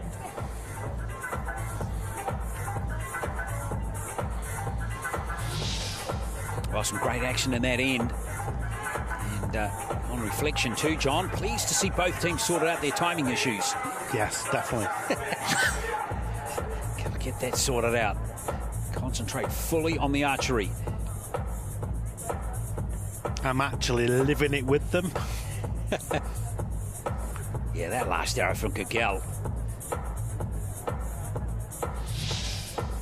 She's a good archer. Ferreira, though. Yeah. Flipping heck. Flipping heck, all right. He's on 9.84. That's his average. Going really well. Well, it's all down to this end now. As you can see, though, tattoo on his neck, he's clearly a proud Paralympian. Brazil trailing by 1. No. Well, his string of 10s is broken by that. We'll give him that, though. He's got a good group. He had 4 in a row, didn't he? Well, the pressure's right on Gagal immediately here. She needs a 10 to come back. No. Oh, she just away. Just out. Well, that could be, I hate to say it, 2 costly arrows there against this very good Iranian team. Amati going for her third 10 in a row. And she gets it. She's a fantastic archer. And she's enjoying it as well. Great to see. Norrie now to just give Iran some breathing space. Out. Just out. Yes, he's scoring a 9, so it's 2-point game. So the Brazilians need 2 10s, and even that may not be enough the way the Iranian team is going. Chateau Ferreira with his last arrow. Nails it. Spider. Put it dead centre. Great arrow from him. Gagal needs to do the same, though. Plenty of time. Commit to the shot, finish it off. Yes. Fantastic from Brazil. Those 2 nines could be costly collectively. So for the win here, Iran. Important first arrow. Takes the pressure off your teammate. 10 and a 9 required. So 19 points. Yes, she's so good. 4 in a row. That leaves this man with the task of getting a 9 or a 10 for the win. There we go. So good, the Iranian team. 39, they have bookended that match really well. Closed it out in style. And it is Iran with a very impressive 153 who have the win in the quarterfinal. They're through to the semis. Brazil, the silver medalists from last year's World Championships, are out. And that is going to be a team to watch down the stretch of this session. The Islamic Republic of Iran, Fatima Himati and Nadi Hori, they win by 2 points, 153 to 151. Congratulations to them. Nous retrouvons donc Fatima Himati et Adi Nori en demi-finale de cette compétition. C'est la première équipe qualifiée d'ailleurs pour le dernier carré. On va découvrir au fur et à mesure de l'après-midi les futurs qualifiés. Il reste 3 matchs d'écart. L'Inde face à l'Indonésie, la Chine face à l'Italie et l'Australie face à la Grande-Bretagne.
Mesdames et messieurs, veuillez accueillir les coachs, les juges et les athlètes. Ladies and gentlemen, please welcome the judges and athletes.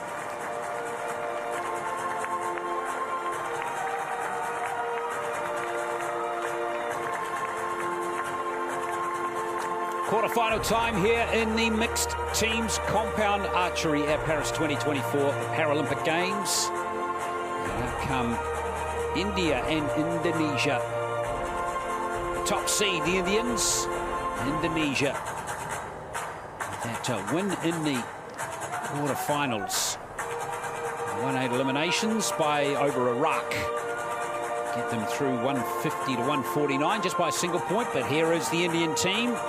Top seeded side. Cible numéro 1, représentant l'Inde. Target number 1, representing India, Chateau and Rakesh Kumar.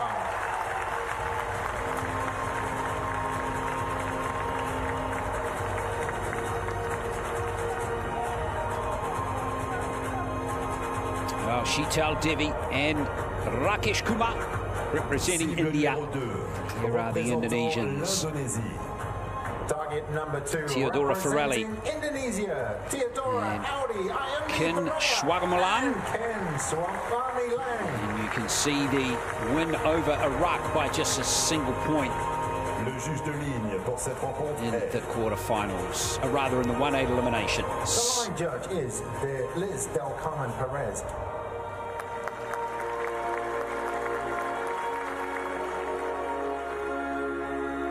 Deuxième rencontre des quarts de finale, mesdames et messieurs, l'Inde face à l'Indonésie. Well, all eyes here on the Indian team. Chateau Devi, of course. Unfortunately for her, despite that fantastic 7:03 in the qualification round, couldn't go on with it against Mariano Zuniga against Chile in the individual, beaten in the 1/8 eliminations. Just froze up a little bit in that match. Let's see if she's put that behind her, the 17-year-old, and can kick on here with Rakesh Kumar, who's an experienced archer who lost the bronze medal match in the individual. Rakesh Kumar winning the mixed teams at the World Championships last year, but with another Indian archer, Sarita, in that particular event.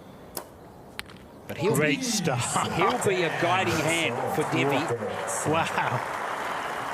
X. It's like someone placed the arrow there rather than shot it from a bow, right? Yeah, definitely. Devi at 17. Wow. She's got a great future ahead of her. Unbelievable. Well, she's already achieved so much. She's already got to world number 1. She's been there for almost a year now. Second at last year's World Archery Para Championships. 2-time world record holder already. And became the second para archer in the women's competition to break 700 as well. Yeah, it's a special score, 700. So the Indonesians going to have to be at their best here.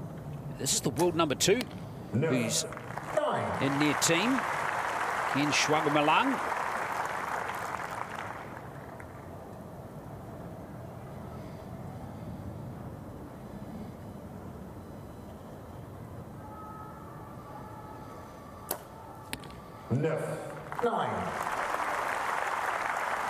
Kumar, during the course of the competition, has actually grown in stature.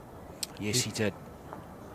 Yes, his scores significantly improved through the individual competition.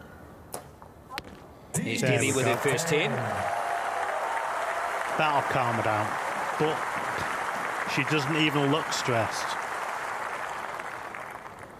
Well, it's all about mental growth for Devi at her age, isn't it, John? I mean, you know it's a big part of top-level sport.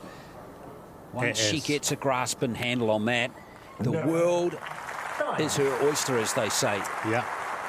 I was going to say she'll grab it with both hands, but there again, she won't. That's right. Here's the last arrow of the first end.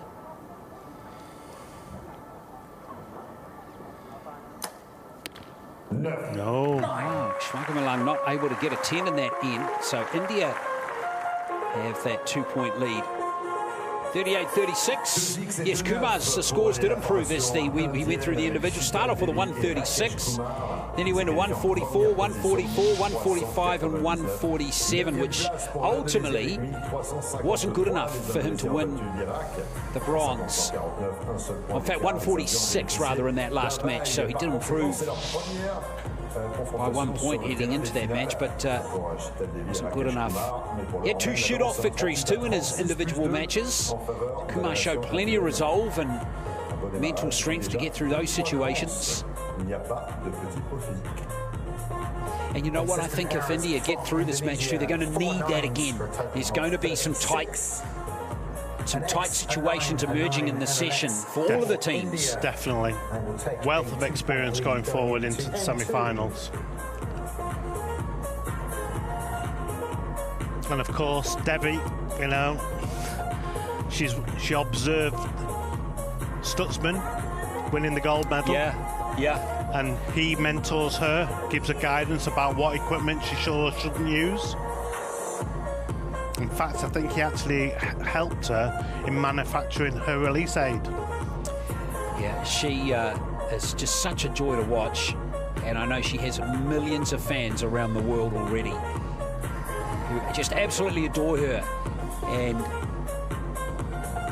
you know, once she develops that mental side of the sport, as we mentioned earlier, she can just go places that no other archer has ever gone before, really. We will see her on the world stage.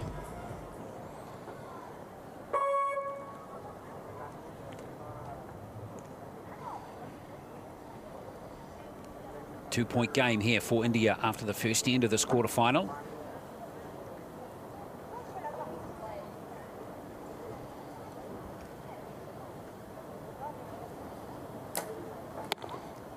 Set.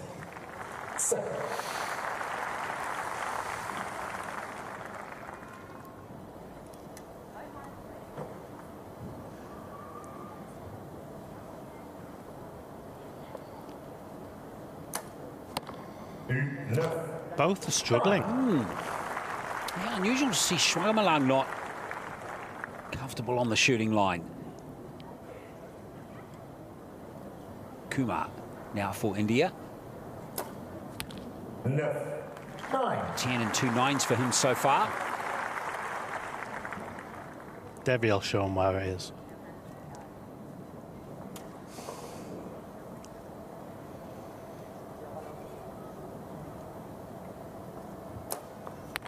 There we go. She looks so comfortable.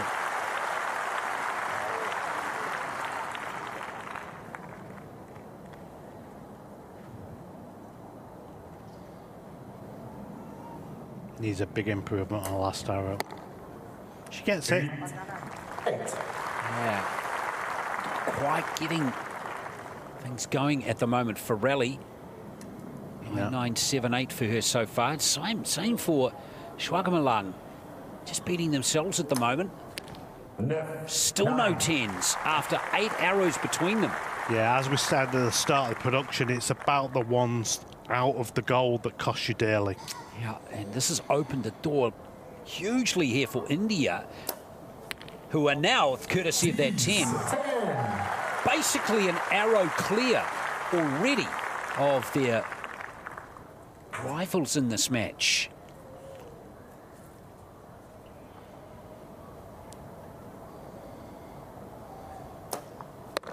Well, that's okay. That's more than enough at the moment in the context of this match. 8 points clear at the halfway stage. That's a huge margin for the top seeds. So that means the Indonesian team need to outshoot the Indian team by 2 points, 1 point an arrow, over 8 arrows. Incredible. Yes, it's amazing that we've seen a margin, a big margin like that, develop so quickly. It's just solid archery from this pair. Nothing sensational, no, spectacular. Just steady. It's the Indonesians, though, that are just, again, beating themselves. 38 in total takes them to 76. You know, they've missed the goal. They've had 8 arrows are touched on. 3 of them have been outside the gold, and none of the ones that have been in the gold are 10s. No. They're giving up a lot of points. And it's 68 to 76 going into N3. Not great body language either from the Indonesians. They're not communicating to one another. You know, they're just keeping themselves to themselves. You need to be bouncing off one another and geeing one another, telling one another, it's okay, we've still got this.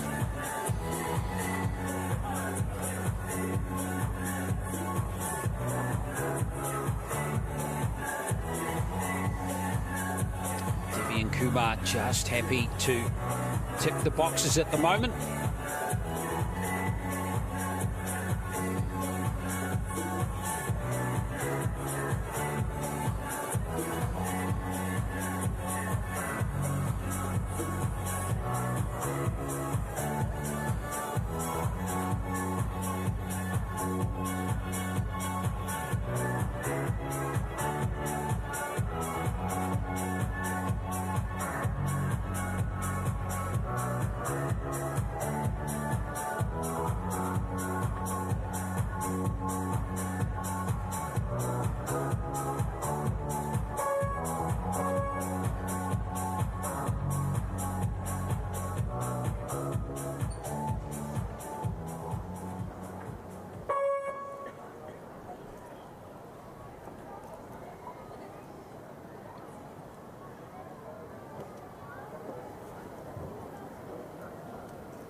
Third end now of this quarterfinal.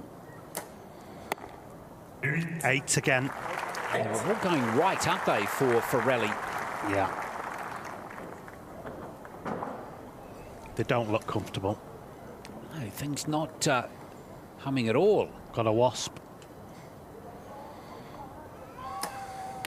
There we go. What wasp? I think it allowed him to focus on his bubble. Well, he might have seen it kind of flying, but then when it landed, he wouldn't have been able to see it. It was obscured, wasn't it? You'd have seen it land. Oh, yeah. Just hoping it doesn't land on your hand. I couldn't think of anything worse. Oh.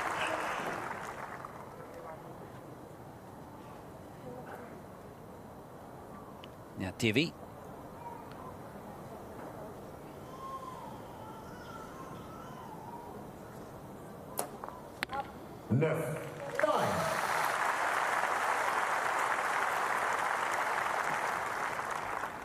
So technically, they're still maintaining 1 arrow lead. Yeah, and it's all about the victory for the Indian team. That's better. Finally, Farrelly gets the 10. And she's been searching for it. It's taken 6 arrows. And now can Schwagamalang back that up with another. Get a second of the end. Just away. 37, though, represents their best scoring end so far. But really, against a team like India, 37 is a minimum, really, you should be targeting. It is. Nice one from Kumar.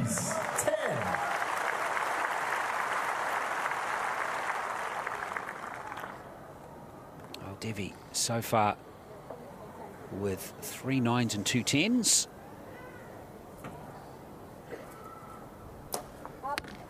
Yeah, she's due, wasn't she? Yeah, so Indonesia shoot their best end, but still lose a point. Yep. If you want to beat the best, you've got to be at your best. You do. And even 37, Indonesia would probably say it's not at their best. So we've got consecutive scores from India of 38 in each of the 3 ends, and they feel like they've got a lot more improvement in them. Yeah. So it's a 9-point lead with 4 arrows to go, so they've actually increased their lead by a point. Consistency remain for India's Chateau, Devi and Rakesh Kumar. Another 9, 9, X and 10. It's their third 38 in a row, takes them to 114. But we've got to remember, you know, it's India's first visit to the arena today, so they've settled the nerves, and they're going to only push forward going into the semi-finals. I like about Sheetal Devi, she wants to win. You know, she's got fantastic skills, hasn't she? Yeah. Wonderful eye, just everything there. You just see the look on her face there. She is ruthlessly focused on winning. And that's how you've got to be. Show nothing in your expression.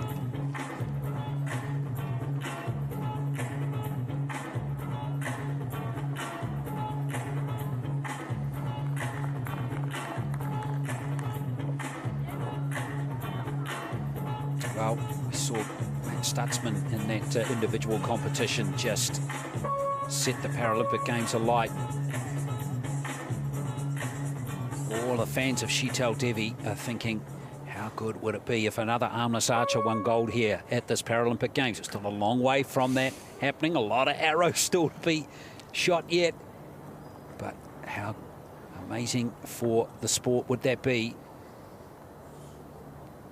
Now Farrelly with her first arrow of the last end. Just hard luck for her. Yeah. Just away.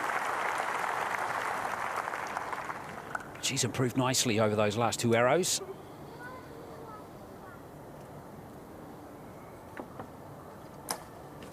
It's more like it from Schwagamalang. But they need to pile the pressure on.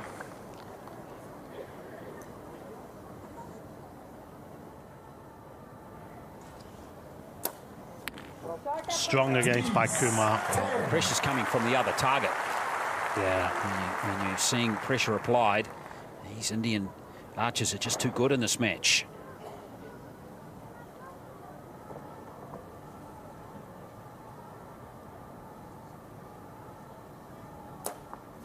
And Devi with an X as well.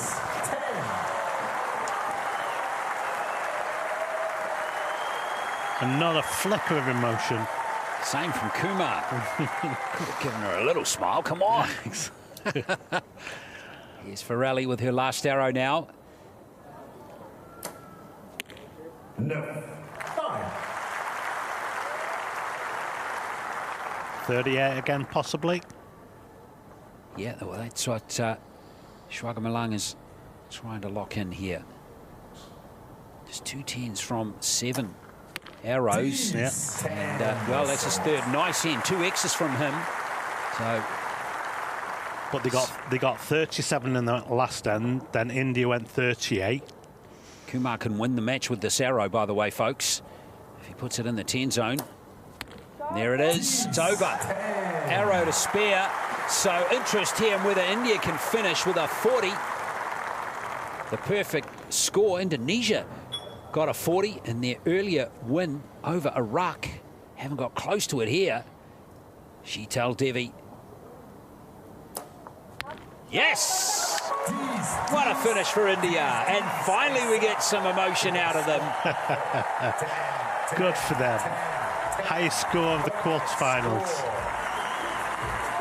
Well, how about that for a comfortable victory for the top-seeded Indian team? They get 154, and it feels like they've got oodles of improvement left in them. Rakesh Kumar, Sheetal Devi are into the semi-finals here at the Paralympic Games in the mixed teams compound competition. And it's awesome to see them into that particular last 4 encounter. I still think they need to improve, though. Yep. I think they've got improvement in them, though, John. Wow, what a way to finish. Yeah, definitely. 2 10s. Not much. It's quite difficult, you know. 155 beats 143. Congratulations. Our final score is 154 to 153. Kumar and Devi, nothing in the red the entire match. Devi finishing with 4 10s and 4 9s. In fact, 5 10s and 3 9s, and Kumar finished with 4 5 10s and 3 9s as well. So exactly the same percentage. Just consistent scoring. 38 virtually every end, apart from the final end where they shot the 40. So there we are, India winning with an arrow to spare, winning by 11 points.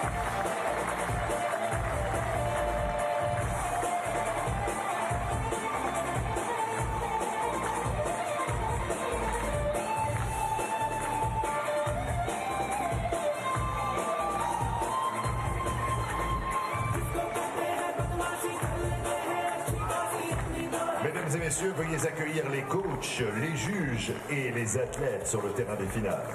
Ladies and gentlemen, please welcome the coaches, judges, and athletes.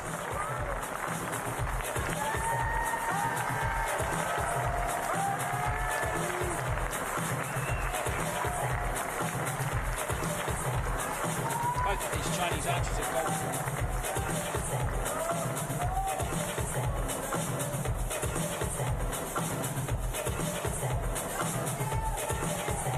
Well, out come the archers now for quarter-final action in the mixed teams compound competition. And here we have Italy. Eleonora Sati and Matteo Bonacina up against this pair here on the left as Xing Liang and Zhou Jiamin. Both of them have won gold medals at previous Paralympic Games. Cible numéro 1, représentant la République populaire de Chine. Target number 1, representing China, Zhou Jimin and Ai Xinlang.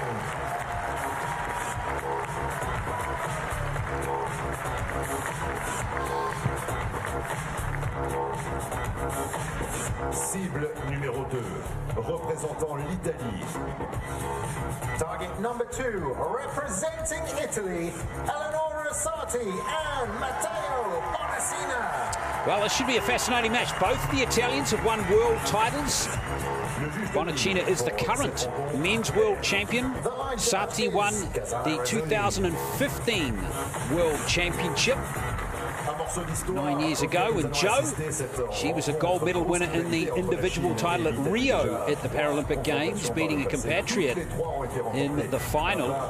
Also in mixed teams gold in that particular event. So a double gold medalist in Rio, but not medaling in Tokyo or here in the individual. And well, how sensational was he in that gold medal match? She just lost to Matt Stutzman. So he's won silver. He's got 2 bronzes to his repertoire as well in Tokyo and Rio. But his achievement, he won the gold with the mixed teams in Rio. So we've got the mixed teams gold medalists on target 1 from Rio 8 years ago, back together again for China, up against Bonacina and Sarti.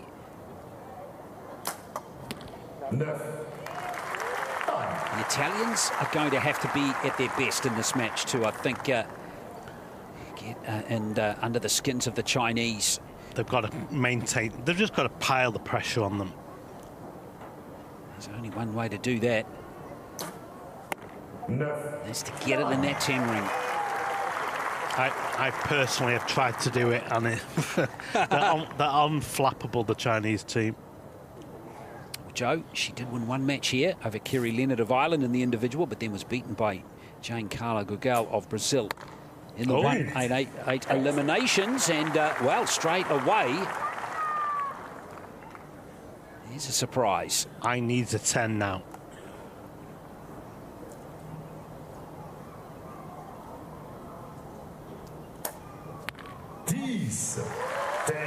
And he gets it. Yeah. Big puff there with his to expel some of that nervous tension. His arrows go in the 10 more often than not. So notice that the Italians switched their order for the second pass. Bonacina opens. Sarti takes the 2nd and 3rd arrows, and then Bonacina anchors the end. He manages the time better. Nice. First 10 of the match for the Italians. Needed a 2. Against classy opponents, you need a minimum. I was going to say 2 10s per end.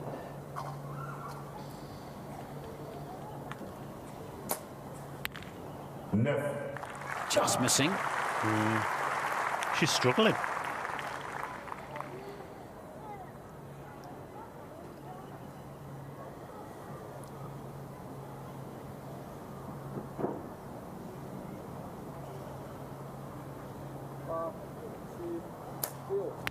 Just a statue, isn't he? It's just metronomic precision every time. He held off the preparation of the shot until about 16 seconds on the clock, and then he was so confident that he was waiting for his coach to count him down. He can just handle the pressure. We do know though he is flappable. Yes, he does get a little emotional, and if he doesn't hit his high standards, that's the trigger for him, if you excuse the pun. Yeah, and he shows it. You know what? I don't think that's the worst thing in the world, John. It's, I don't mind seeing archers get, you know, a little emotional. You've got to be able to control it though, especially in the team event. Yeah. But if you can. An 8, a 10, a 9, and a 10. Italy's Eleanor Asante. He's a fantastic archer. 9, 10, 36. Yes, and that's he is just awesome. Separating the 2 as we go into the second. Settle that though, it's 37 apiece. And China just slipping back to Italy's level, courtesy of that opening 8 from Jo.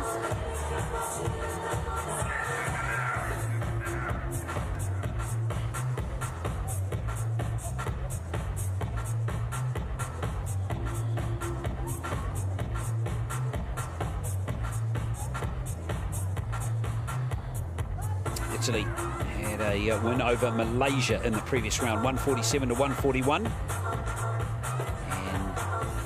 China got the bye straight through to the quarterfinals, courtesy of their top 4 ranking in the ranking round. They actually finished in 3rd place to get that bye locked in.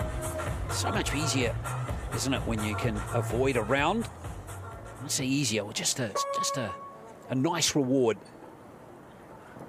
in what is a 12-team competition.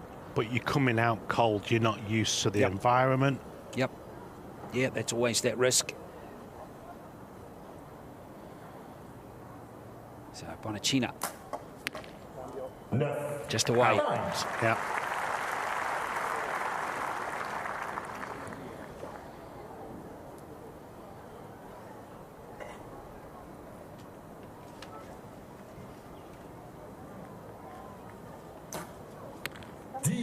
And that's the beauty. If one misses the 10, the other one gets the 10. Yep. That's having the harmony within the team. Sati will be very relieved. She, in the previous match, only got 110. It was with her last arrow of the match. Now she's got one with her 3rd arrow, nice and early in the match. Yeah. See if that springboards her forward in this contest, because Italy are going to need those 10s from her. Especially as this guy here, he hardly ever misses the 10 zone. 10. He hasn't yet. You thought I was about to put the curse on them, then too, right? Yeah.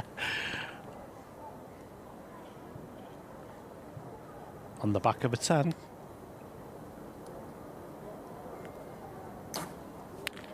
No. Just out. Hard luck for Sati. Bonacina ended the last 10, end with a 10. Needs another here. 10. It's 38, but like we said earlier, we need to see some improvement in the scoring. That's right. As you said, 38 is going to be, again, a minimum for Italy. It's good for them. They've improved 1 point from their previous end. No. Joe just not showing the type of... He's not threatening the 10 zone at the moment. Eyes keeping them in this match. Exactly. 8-9-9-9 for Joe. But you know what, John? If Joe can keep putting them in the 9 zone, albeit maybe on the outer kind of part of the 9 ring, then it's not going to impact them too much, providing I keeps banging in the 10s. It piles all the pressure on him, though. He's managing it great. He's managing, well, maintaining an average of 10, is it? Yep.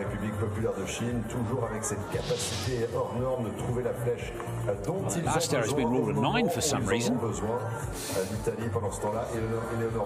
the first one. Have they got your arrows on? They got your glasses on? Now they've changed it. Now they've changed it.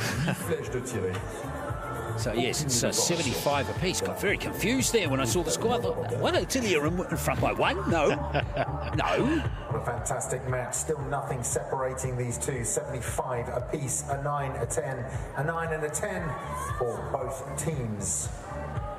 So we will go into end 3, all square. The Chinese team, though, are going to have to step it up. They're going to have to improve. Joe's Definitely. the one. I mean, you can't get any more improvement out of I. No. He's achieved nothing but perfection so far.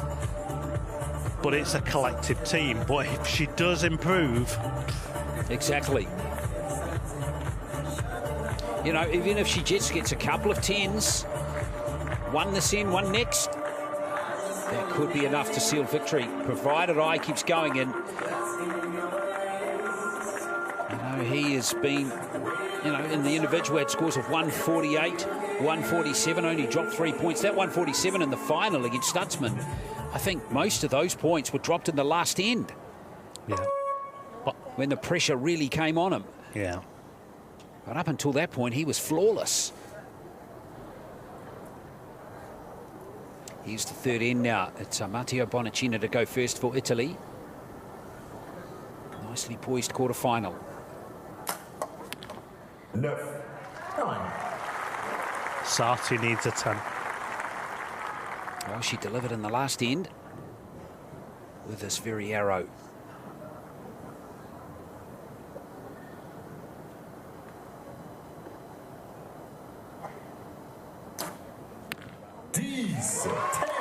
It's a beauty. And it's that minimum level of 38. Doesn't matter how you get it, who gets it, you need 38. Now, Joe, interesting so far in this match. 8-9-9-9, no 10s. And still, just one of those arrows is close to the 10 zone, but the others nowhere near it. She's uncomfortable.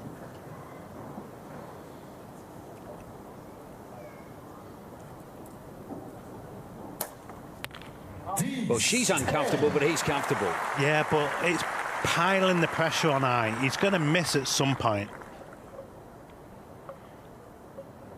No, I think he is.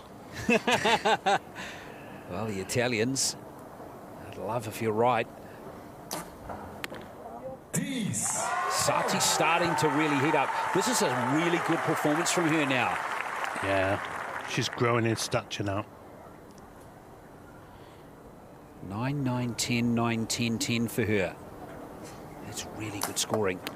Bonacina can't follow it up, though, so again, they're going to have to stay at except 38 points.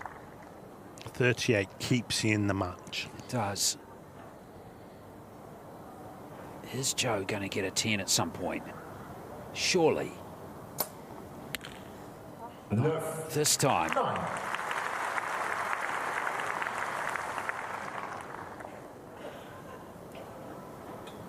So for a tied score. There we go, you see, pressure's building on him. Yeah. He's missed for the first time in the match. And he's paid the price. He's given the Italy the lead after 3 ends. Well, well, well. That opens the door now for the Italian team. Are they mentally strong enough to take this opportunity? World champion and former world champion. They should be able to. Yes, they've got records behind them to suggest they have. And they look so relaxed. The pressure, as we can see, is all over the Chinese team.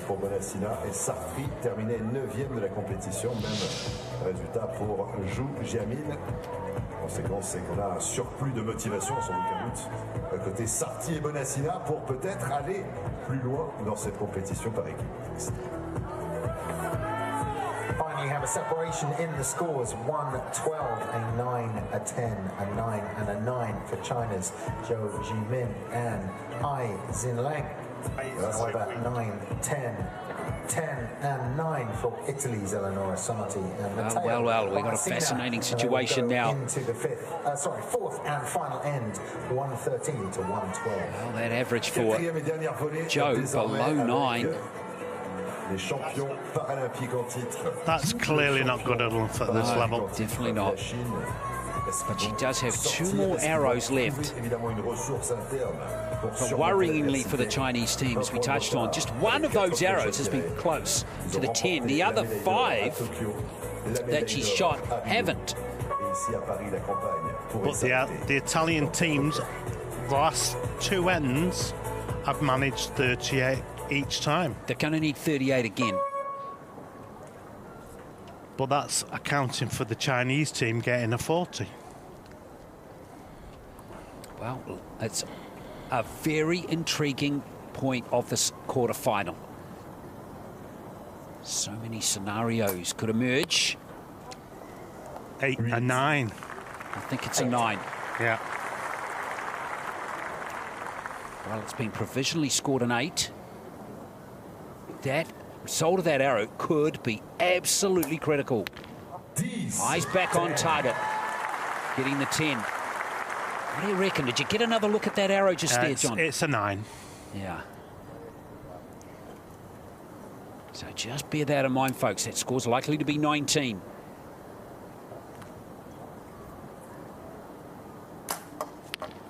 Nice arrow from Bonacina. Sarti just needs to hold it together, do what she's been doing. Both Italian archers now have 3 10s in the match.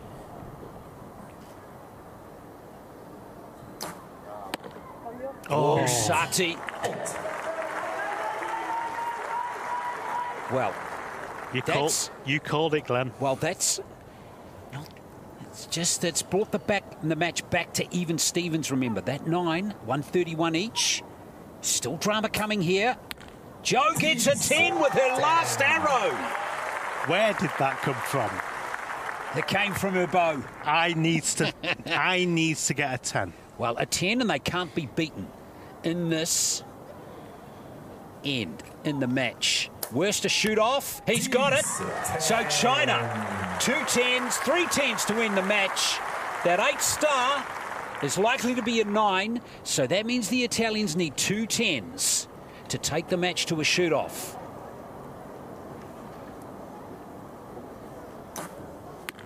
There's one of them, Sati. What a comeback from her. So it's on the world champions bow. Matteo Bonacina needs a 10. Shoot off at worst for the Italians. Yes! What a finish we have here to this match. Well, provisionally the Italians might have it, but that start arrow could be and looks to be a 9, which means we'll be at a shoot-off. Yeah, absolutely. What a brilliant match. How clutch were those Italians right there with 2 10s. Yeah, I'm calling it a 9 from 20 miles away. We do have very good glasses, though. We do, yeah. So, lots of drama here at Invalide. But can the Chinese take this to a shoot-off? I think the Italians they're mentally preparing for a shoot-off. I don't think there's any doubt about it. Yeah, no movement. They know. Yeah. It is confirmed now. That first arrow is a 9. So what we suspected has occurred. The match has ended in a tie. How much pressure there, though, was on I. Well, what about Joe delivering the 10 too? Her first and only 10 of the match. And it just grabbed the line as well. Oh, it's a game of millimetres. But terrific archery from all 4 archers in that end. That was thrilling. So, let's explain the rules for a shoot-off. Slightly different to an individual competition. What an awesome shot that is. But it's only got them into a shoot-off. They've got to get themselves back down now and be calm. Okay, so shoot-off. Let's explain the rules. It's a 1-arrow shoot-off. We're going to have each archer shoot once. It's a high cumulative score will win the shoot-off. If those scores are tied, it's closest to the centre that moves through to the semi-finals. Le total le plus important remporte ce tir de barrage. So it's worth trying to remember, folks, where these arrows end up on the target. You need an X. Yeah, you'd think somewhere along the line you'll need one. Yeah. And that might be good enough. And that just might come from eyes, but saying that, Botticino put an X in when he needed it. Well, Sati shot an X in that match too. Yeah. She, one of her 3 10s. In fact, 2 of her 4 10s were X's. So don't discount Sati putting one in the centre of the They're all capable of 10s. Certainly are. This is to get into the semi-final and into a medal match. L'Italie, la Chine, laquelle de ces deux nations progressera dans le dernier carré du tournoi des Jeux and the reigning Paralympic champions. Well, no, the 2016. 2016 Paralympic champions. But still, you're talking about archery royalty on the left of the target there. Yeah. So here we go. This is the shoot-off in this mixed teams compound open quarter-final. Italy against China. 1 arrow each per archer. Highest cumulative score wins the shoot-off. If we have a tied score, closest to the centre wins. And this is Eleonora Sati to go first.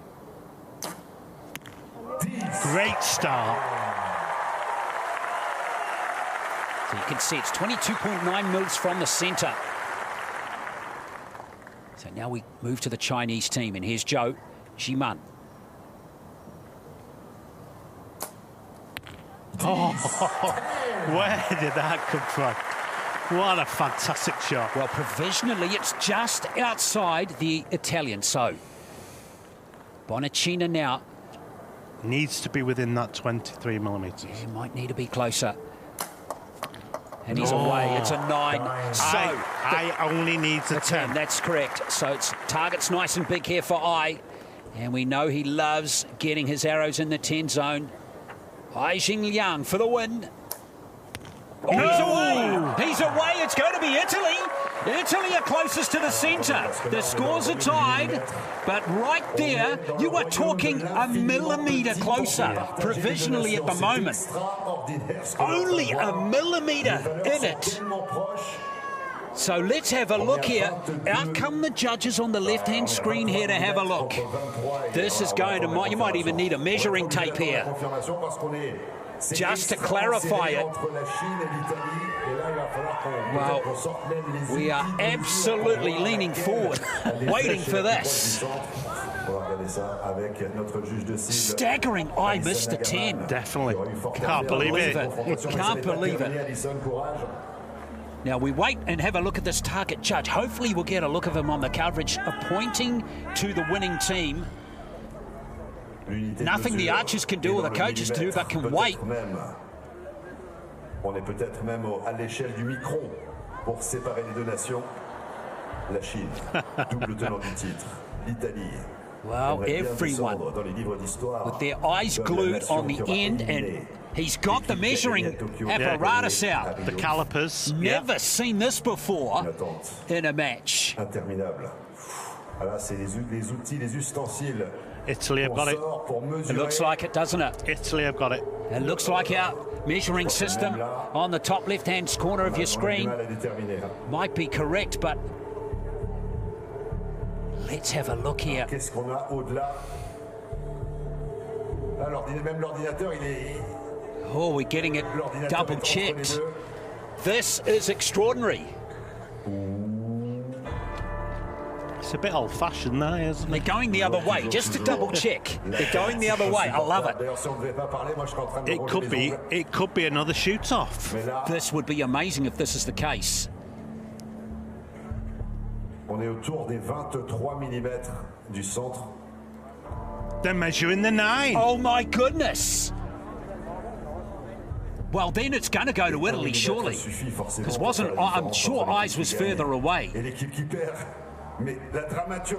Yes, look at that. Look at that. It's going to be Italy. It's going to be Italy. A measure on a 9.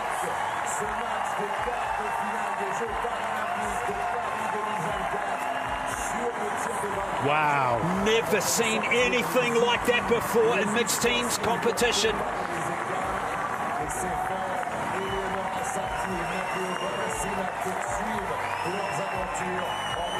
What an extraordinary finish to that match. Eleonora Sati, Matteo Bonacina are into the semi-finals.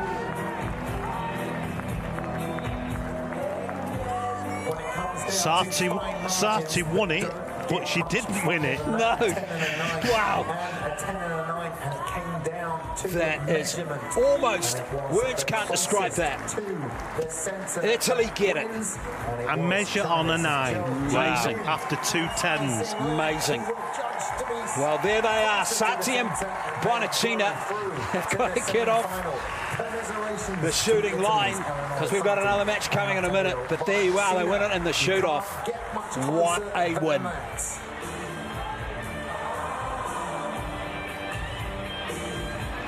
That was amazing, those 10s. They could not decide. But yes, the 9s definitely. And of all the people.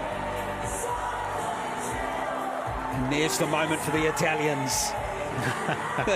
Just wonderful scenes for them. The quality of compound archery in the mixed teams and the open has been absolutely amazing. Well, there we are, the shoot-off victory to the Italians in the most extraordinary of circumstances.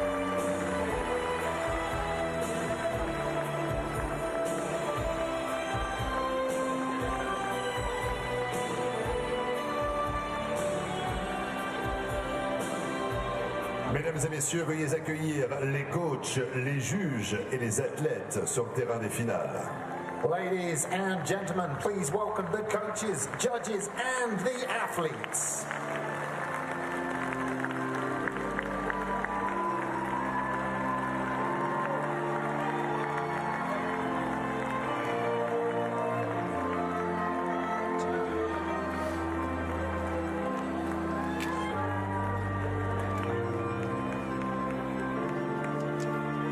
Well, out come the Archers now for more quarter-final action in the mixed teams compound. And we have teams now from Australia and Great Britain. And the teams waiting in the backgrounds will have heard all that drama.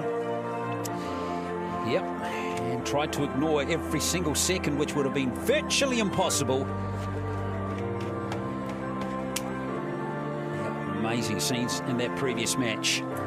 But now it's all about this next one. Australia up against Great Britain. Target number 1 representing Australia, Amira Lee and Jonathan Milne.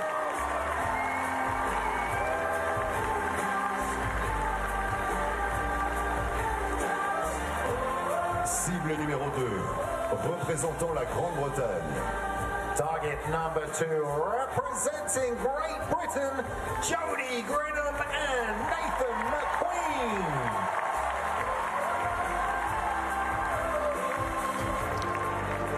Le juge de ligne pour cette rencontre est... The line judge is Ahmed Karai.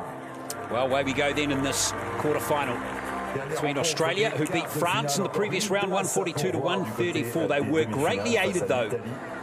You see their coach greatly aided by the fact that France timed out on one arrow, and an X, what they thought was an X from one of their archers, was actually a naught, and that enabled the Australians to get through by a comfortable margin. Great Britain by straight through to this match after finishing second in qualification through these two archers, Nathan McQueen and Jody Grinham. Nathan McQueen beaten in the quarterfinals in the individuals by Matt Stutzman, the eventual gold medalist. Shot well, though. He did, 142 he scored. No. McQueen beaten in the finals of the World Championships last year, so he's been in good recent form. Speaking of archers in good recent form, what about Jody Grinham? Bronze medal in the pocket. Bronze medal in the individual second Paralympic Games. And she shot superbly in the individual competition. Also silver medal in mixed teams competition back in 2016 as well at Rio. I seem to remember that. Yes, because you're the other member of that team. So a two-time Paralympic Games medalist. So here's Jonathan Milne off that, backing up that arrow there from Amira Lee. These two archers from Sydney. 10. Milne, we know, can get super hot. 12 10s in a row in one of his matches in the individual competition here. So he is very capable.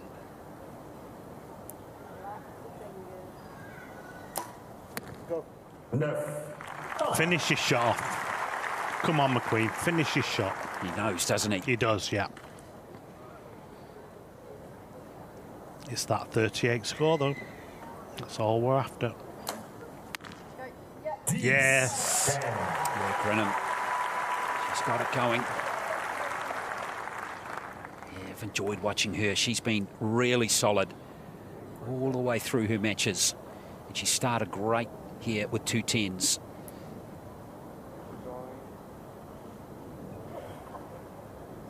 Long hold. 9. It's okay from Lee. Milne needs a 10. 10. Yep, and it's going to be one of those matches for Australia, isn't it? Yeah. I think we'll be saying that a lot, John, through this match. Jonathan Milne needs a 10.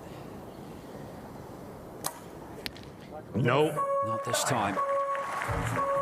So it's going to be a 2-point advantage for Great Britain after the first end. Queen and Grinham combining nicely. Yeah, Grinham getting that bronze medal against her compatriot Phoebe Patterson-Pine when Pine had the bronze medal match. She had the bronze medal on her bow. Couldn't get the 10, no, and ended up with an 8 and conceded the match. That's right.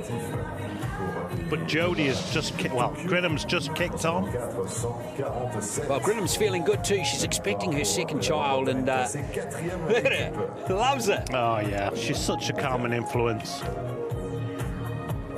9-10, 38 for Great Britain's Jodie. But it's Australia. Take a 2-point. They're going to have to be at their best to get through to the semi. Just a little examination there of one of those arrows. 9 for them going into N2. 38 plays 36. Completely different body language from both teams. Qui ont été médaillés d'argent aux Jeux Paralympiques de Rio en 2016. Derrière la Chine qui n'est plus dans ce tournoi.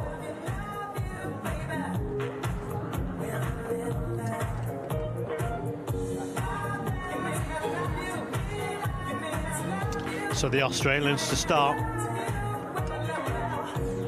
They've got to start applying pressure now. They've got to start hitting 38.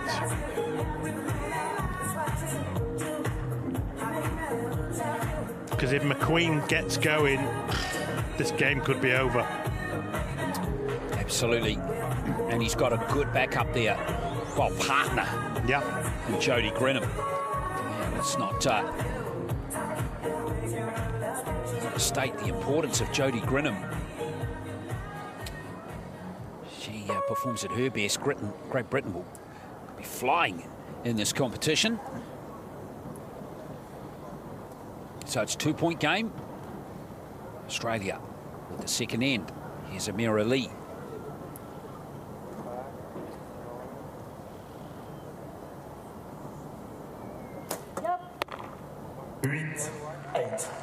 Milne's coaching her, talking her through a shot. He needs to focus on himself.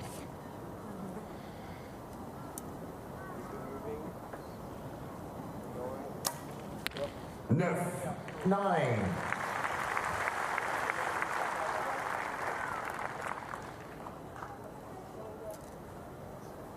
Oh, shoot strong, Nathan. Come on, McQueen. Oh, no. Second time. Oh, and it's gone again. Can you believe it? Well, a little flick of the fingers there. Finally gets it on. 8. Well, this is a big arrow here for Grinham. Pick your spare bow up, McQueen.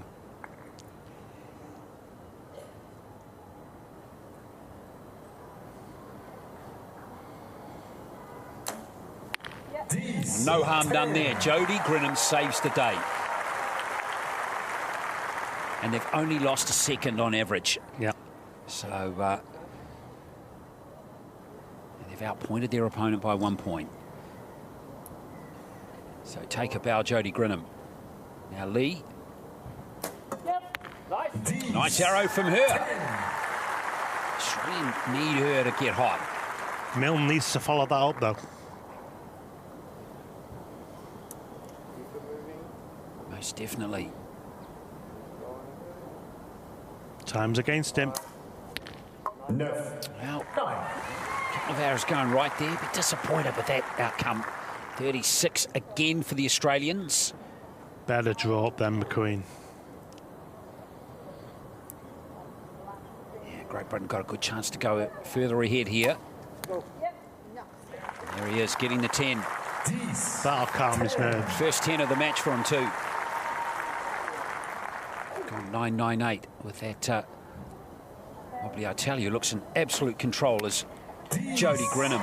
She looks the most assured of the four archers by some distance in the early stages. As the British team lock in 38 again and double their lead from the first end. It's a 4-point game now. 76 à 72, une progression qui va dans la bonne direction. Et les mêmes scores, que ce soit sur la première volée ou la deuxième, 36 pour l'Australie à 2 reprises et 38 à 2 reprises. Jodie Grinham leading the way. Very impressive archer.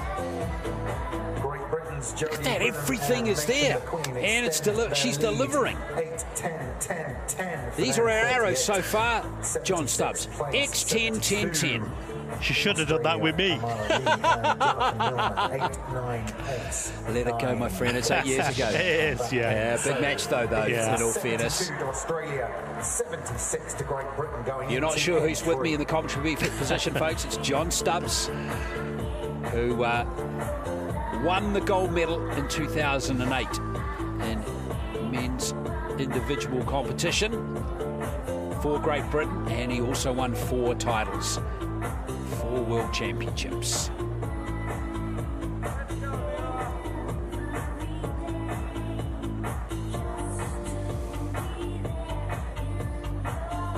Australia just need to remove those 8s. Yeah, it's Lee with a couple there to start. She does have ability. She's put an X in herself in that last arrow. But they're giving up 2 points every 4 arrows. Yeah, and it's just so hard to come back against, or come back from, isn't it, with quality archers on the other target. You just can't do it. No. Especially when Grinham looks like she's not going to miss in this match. Here's Lee to start off the third end.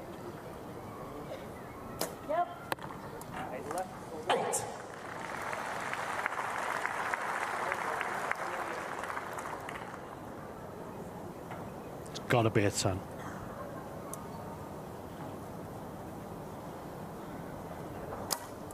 Nice one. And it is. Second 10 of the match for Milne.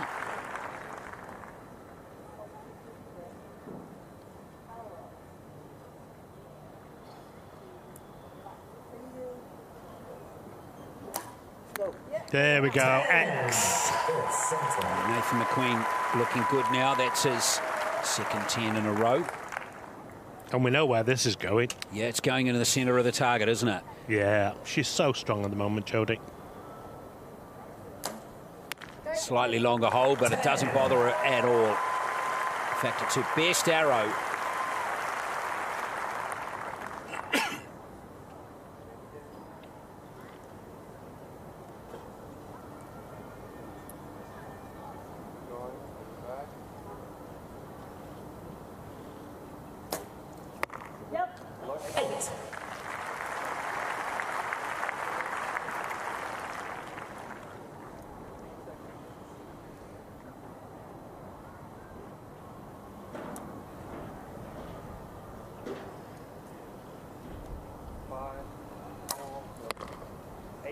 Milne not getting that feeling going at the moment. I think the match is gone. Yeah, it could be. You just can't see the GB team letting up. Well, particularly if these 2 arrows get in the 10 ring.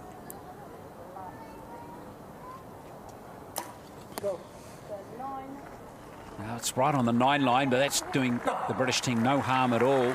Look how relaxed Grinham is. She's grinning even before she's drawing the arrow.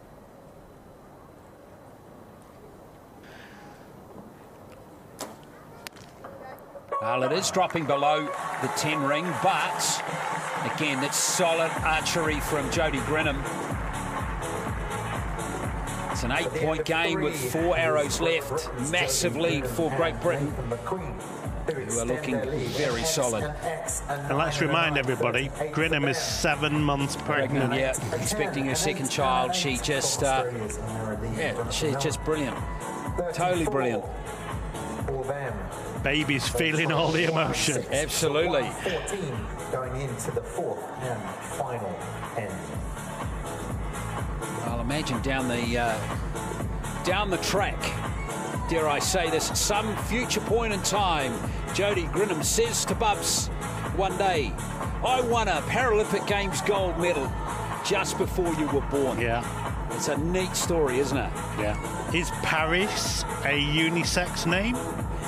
Yeah, nah. No? Nah. I don't know. Nah.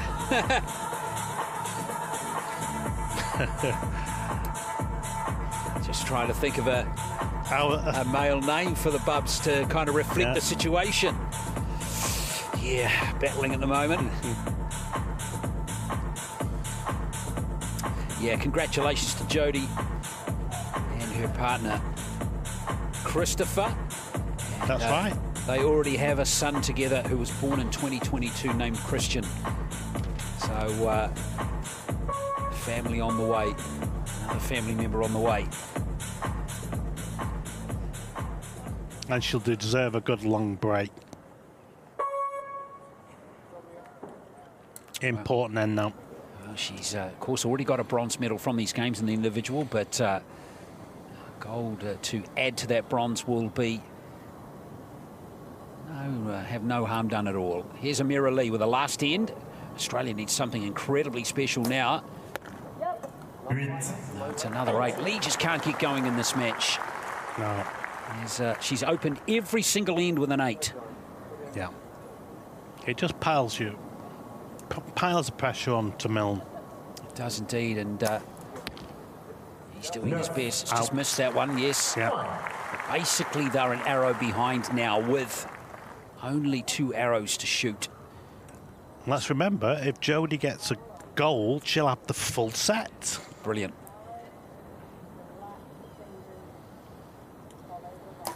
Go.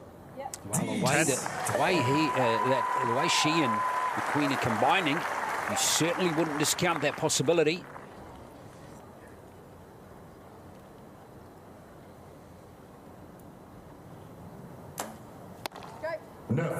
It's okay. Yeah, it's more than enough.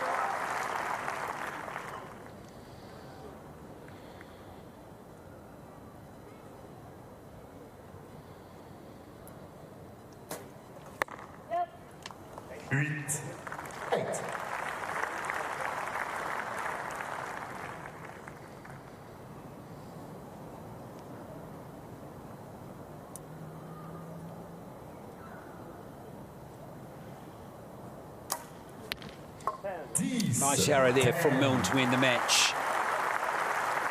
2 important arrows here for Great Britain going forward, just to settle the nerves. Well, first of all, the important task here is to win the match with this arrow, which McQueen will do with a 9. Well, he's got an 8, so it's a tied score with 1 arrow left. So all Grinham needs to do is get this on the target.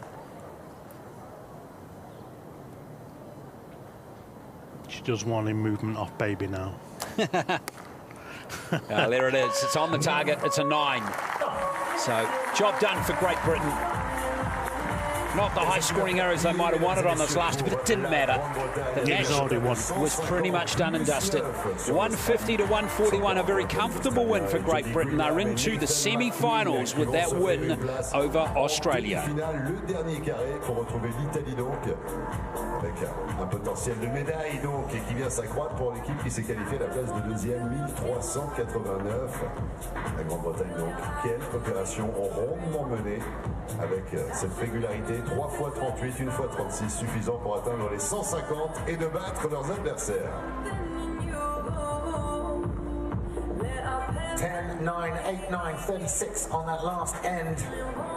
More than enough for Great Britain's Jodie Grinham and Nathan McQueen to go through to the semi-final to meet Italy's Eleonora Sati and Matteo Bonacina. Commiserations to Amira Lee and Jonathan Milner. We'll see you very soon for the first semi-final, India versus Iran.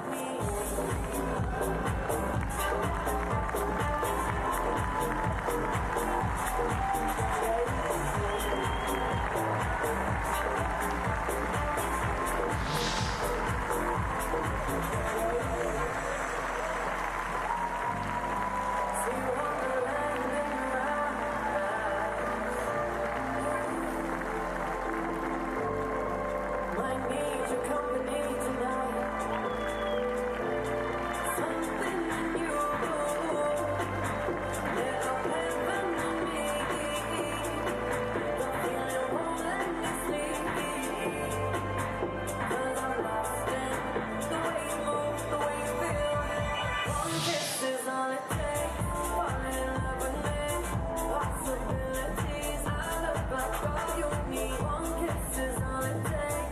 Mesdames et messieurs, veuillez accueillir les coachs, les juges et les athlètes.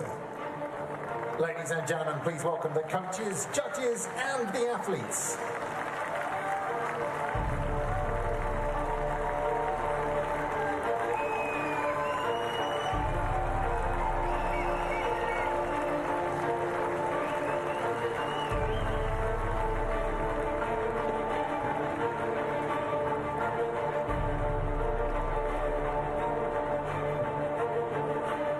Well, it's semi-final time now in the mixed teams compound open here at the Para Archery at Invalides in Paris at the Paralympic Games. And out come India and Iran for a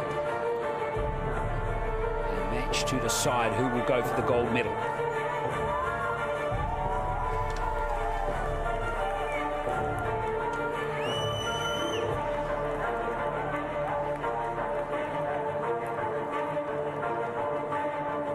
Cible numéro 1, représentant l'Inde.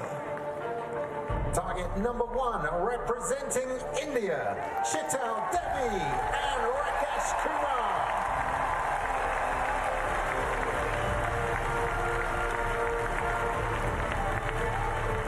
Cible numéro 2, représentant la République islamique d'Iran. Target number 2, representing Iran, Fatima Hamati and Hadi Nouri.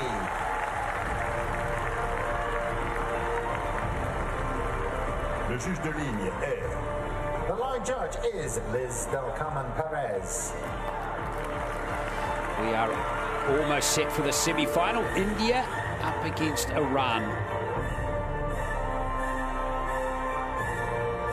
And here is the Indian team, Sheetal Devi and Rakesh Kumar.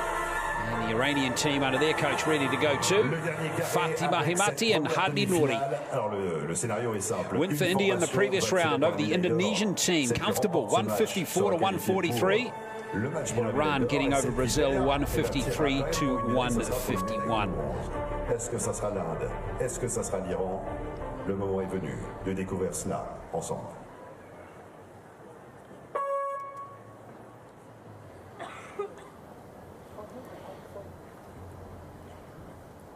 So it's going to be Rakesh Kumar to get underway first.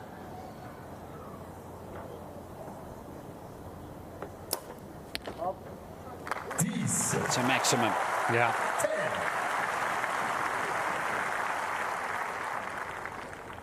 10. Now the teenage wonder. Sheetal Devi.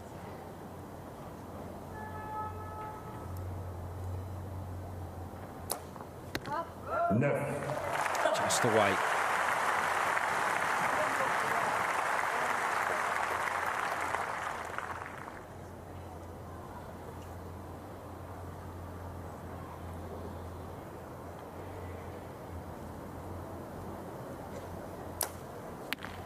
These 10.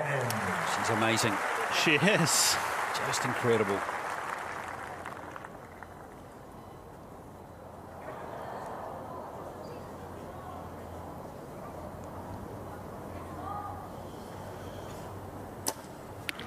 No.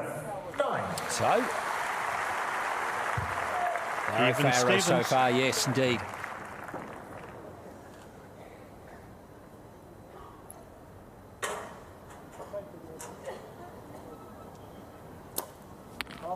Great archery again from Kumar. He's really grown in the competition.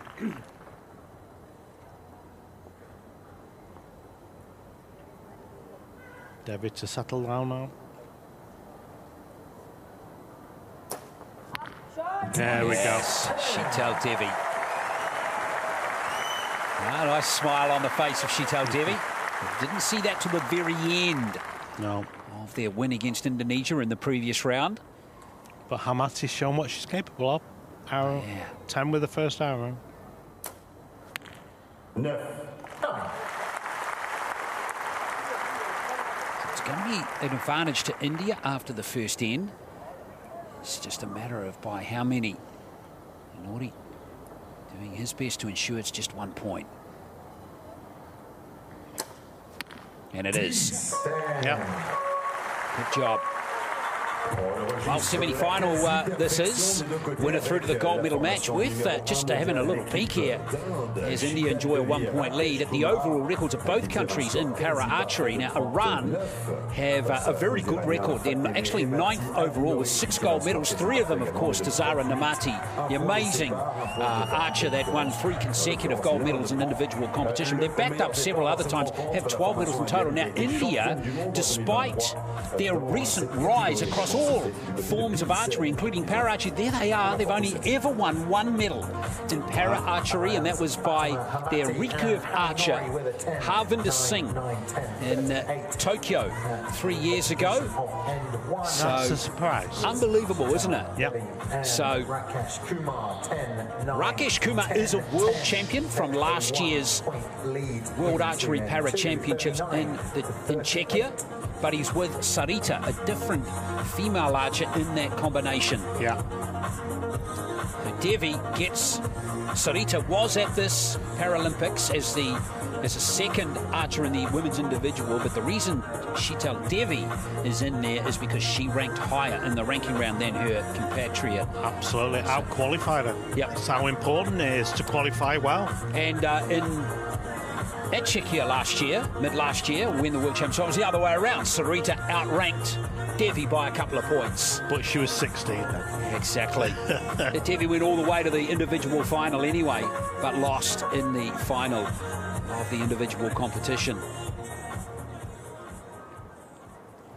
So there's some depth in Indian archery, and even though they've only ever won 1 medal in para-archery at the Paralympic Games, John, I think they'll be winning plenty more over the coming editions, and maybe even here in this very event. Yeah, especially with Devi. Trying to stop the Indian team in their tracks is Iran. And Hamani just back-to-back 9s now. Just putting a little bit of pressure on her teammate. So far, Nordi did respond superbly with that last arrow.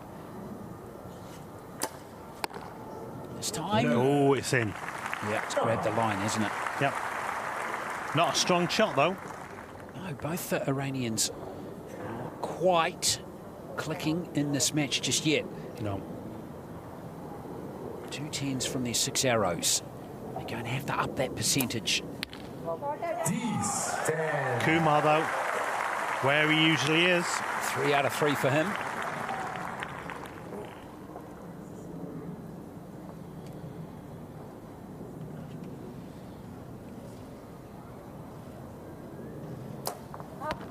Yes. It's fantastic to see.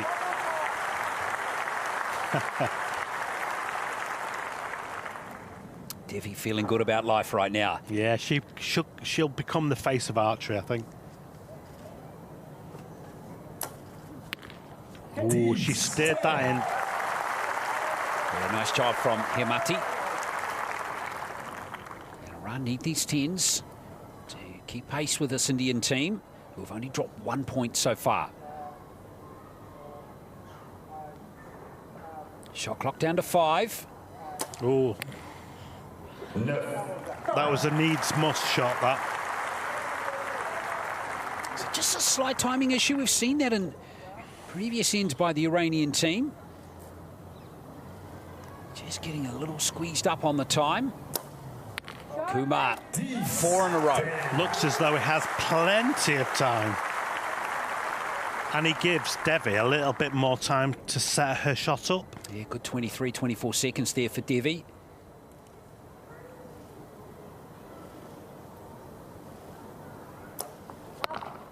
Oh, she's away. 7. Oh, not happy there. Well, that evens the match right up. In fact, it doesn't. India is still in front by just a point. But that was a shock from Devi. You heard an audible... She didn't look comfortable. Yeah, she went, oh, before the arrow hit the target. She knew straight away it wasn't. Executed well. I'll tell you who's executing, and that's Kumar. The first arrow was fantastic from Devi. 156 à 155. Et sachez que la première fois que les deux nations se sont affrontées dans cette catégorie. The archer feels the shot. They know when it's gone awry, even before it's hit the target. It's all about that feel. 10x 10-7 for India's Chateau. Devi and Rakesh Kumar. 37 for Well, Ben, it's not the end of the world for India. Total. It's a 37 with a 7. That's it. Three, not too bad. 10-9. This next arrow from Devi's going to be super interesting. Can she put that 7 behind her? Because of the problem she's having with setting a bow up, you'd wonder if they would alter the pattern in which they shoot. What, you mean close with Kumar? Yeah. So get open start with Devi. Right. Yeah. Just to give her a little bit more time, because her setup process takes a little bit more time to get the bow loaded. Well, they might tweak that in the future or give it a try. They might do. Yeah. Yeah.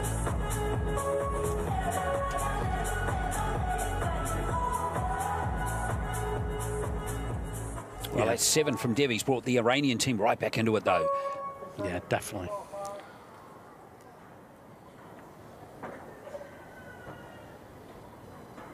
Fatima Hamati to go first here for a run. No. 9. Oh, well, it's start that slightly concerning for her now. She's gone 10-9, 9-10-9. That sounds pretty good. 3 9s out of 5. It's on the low side of the 10s percentage for Hamati.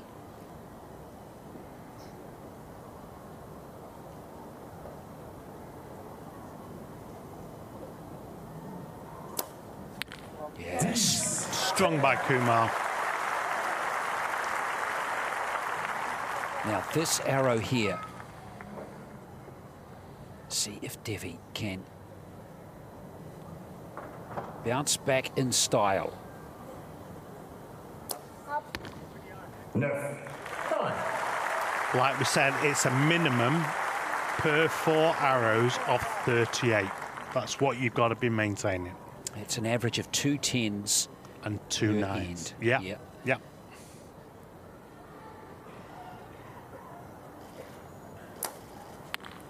And that's just to stay competitive. It is, yeah. It's not to win necessarily, but to stay competitive. Anything over that, and you're more than competitive. Well, that 10 from Hamati was a beauty. No. Didn't look comfortable then. Neither Iranian is going is flowing through at the moment, is it? No. Both of them are just battling a little bit, but Kumar, I've just put the kiss of death on him. Oh. He does miss for the first time in the match. So Devi needs that 10 to maintain the 38. And importantly, too, John, maintain India's 1-point lead in this match with 1 end remaining.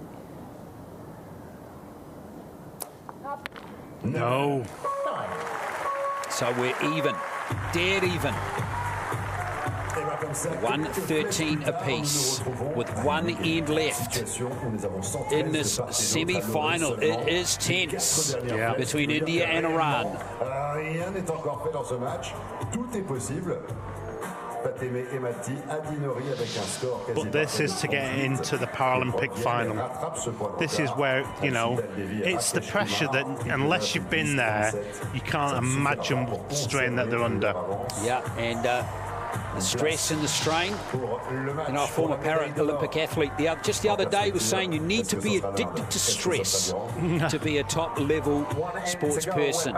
And any sport, you need to embrace it and be addicted to it. That is the challenge for all of these 4 archers right now. It is. Just embrace it. Don't fight it. Nothing separating these two. It's all coming down to this final end 4.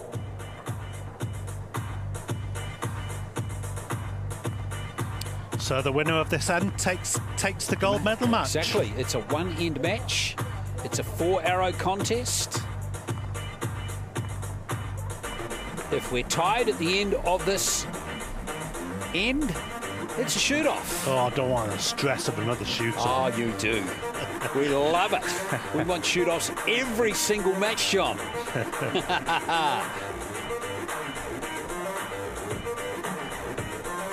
You know, one day in a session, that's going to happen.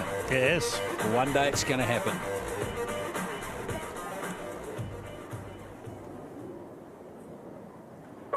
So it's basically a one-end match here. 2 arrows per archer for a spot in the Paralympic Games gold medal match. This is Rakesh Kumar of India. Well, he's been by far the star of the show. He's averaging 9.86. Every arrow he has shot has been a 10 except for one. Now Devi. Devi here, 10, yeah. And she piles the pressure on. She's due too. No, just away by a few mil. And that gives Iran the chance. 2 10s here. And it's going to be them in the box seat with 1 arrow left per archer. Now, here is Fatima Hamati. She's got the 10 for Iran. Hadi Nouri now.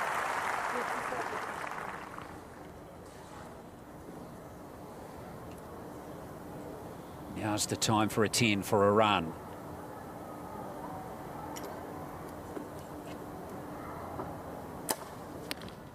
Just away. Out. You reckon? Just out. Yeah, looks it by a few mils. When I say a few, maybe 2. Yeah. Maybe 1. Well, it's been starter 9 at the moment, but it's dead even, we think, with 1 arrow left per archer. Kumar delivers. What a performance from him in the semi-final. 7 10s and 1 9. Yeah. Exceptional archery from him. Now, Sheetal Devi. At 17. If she hits this 10, shoot off at worst for India. Yes. She nails it. I said she was due, and she delivered too. That's a rhyme.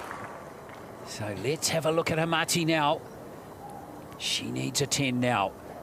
2 10s are required here for Iran.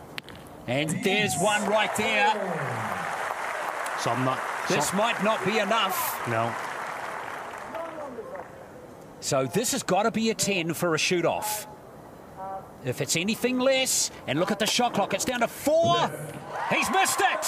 He has missed it. It's a 9, and it's going to be India who are going to go through. But we're going to need absolute confirmation with that 9-star. But we think it's a 9.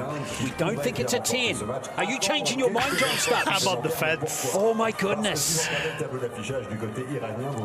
Well, we're about to find out. Nervous times for this Indian pair, but I tell you, if it has hit the 10 line, it has by the slimmest of slim margins. And normally the coaches will know. They have spotting scopes, some magnified spotting scopes, and they're preparing for shoot-off. No movement by the archers.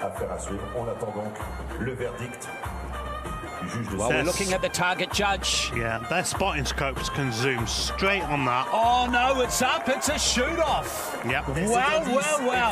That arrow there to your left of the screen, they reckon has touched the line. Wow. So it's a shoot-off. 152 apiece. This is finished. Oh, that's a nervous laugh from me, my friend John Stubbs. Jeepers. What a match. 152 apiece. So, shoot-off coming again.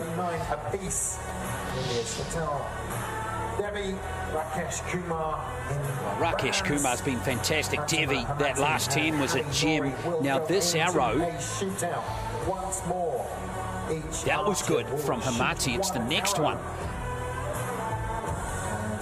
best. That one there has been ruled a 10. If they are tied on scores, like the last round, it will come down to the measurement as who's the closest to the centre. Hamati's been shooting really well as well. Yeah, she's incredibly composed for a 21-year-old who's inexperienced. Mind you, Devi is the same. Yeah. So here we go. It's a shoot-off. 1 arrow per archer. Highest cumulative score wins. If we get a tied score, we go closest to the centre. On either the 10 or the 9. Well, it could be 2 10s that we go and get measured. But generally, folks, you will get an arrow that's closest to the centre. You will. You will. It's very rare that we don't. But sometimes it does happen, as we got earlier in this session. Yeah. And the second arrow needed to be measured too. So here we go. India versus Iran for a spot in the Mixed Teams Compound Open Final. The gold medal match here at the Para Archery. Big arrow here from Kumar. He's been solid all competition. 8 arrows. 7 10s in this match, 1 9. He needs another 10 now, though. He gets it. Okay, that's a 10. That's far from the worst arrow. Now, we're going to switch to the Iranian team. And Hamati's been so strong as well. So she's got to get inside that arrow, which is provisionally measured 31.9 mils from the centre. Oh, she's put it on the spider! Absolutely brilliant! So Devi needs a 10. She and needs a close a 10. Yeah, she needs a close 10. This isn't over. Devi, she gets the 10. So now all Hadi Nordi needs to do is get a 10 and Iran win. Is that all? That's right. Because if he gets a 9, India will win because they'll have the highest cumulative score. Here is Nordi for the win. Yes! It is Iran that get it. That is some finish to a semi-final at the Paralympic Games. What a performance by that Iranian pair. A brilliant job done by the Indians, but it's Iran that get the win. And courtesy of 2 brilliant arrows. Both teams scoring. There we see the emotion. That's what it means. That is teamwork right there. Who is closest to that centre? Well, it's pretty obvious who's closest to the centre. It's on the spider. It can't be any closer. I don't know why they were in doubt. There was no doubt about it. No, but it had to be announced. Hard luck for India. Remember, we go back to that arrow in the last end. It must have only just hit the line from the Iranian pair to get them into the shoot-off. But they took their chance to make the final. Fair play to Nordi and Hamati. What an end to that match. So the win to India, or to Iran rather, 152 apiece it finished.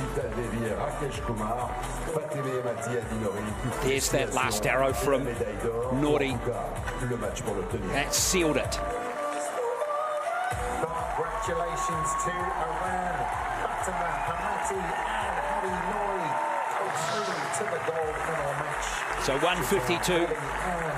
The shoot-off going to Iran. So Iran booked their place in the gold medal match in India to the bronze medal match. World-class para archery here in Paris 2024.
Mesdames et messieurs, veuillez accueillir les coachs, les juges et les athlètes.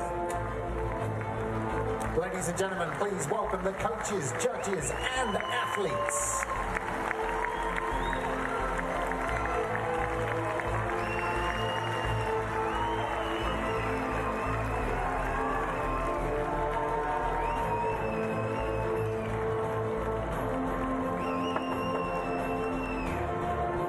Well, semi-final action continues here in the Mixed Teams Compound Open in the Para Archery at Paris 2024. And out come the teams from Italy and Great Britain for a spot in the final.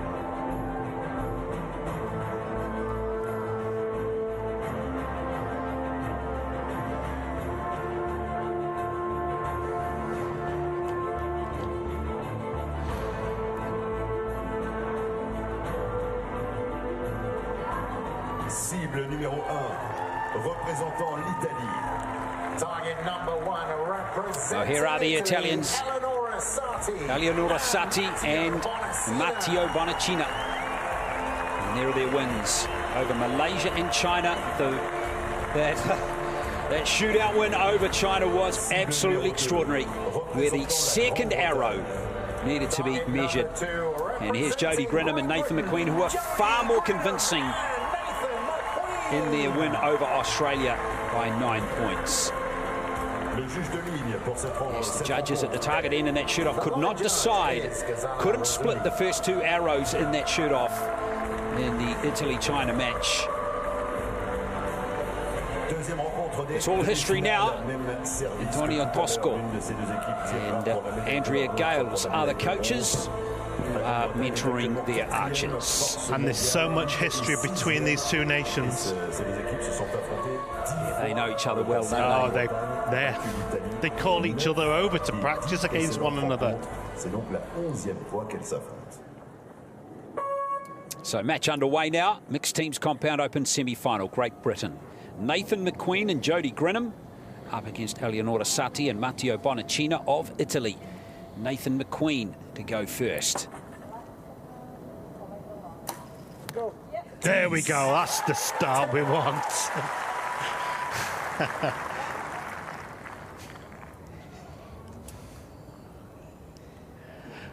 Now Grinham.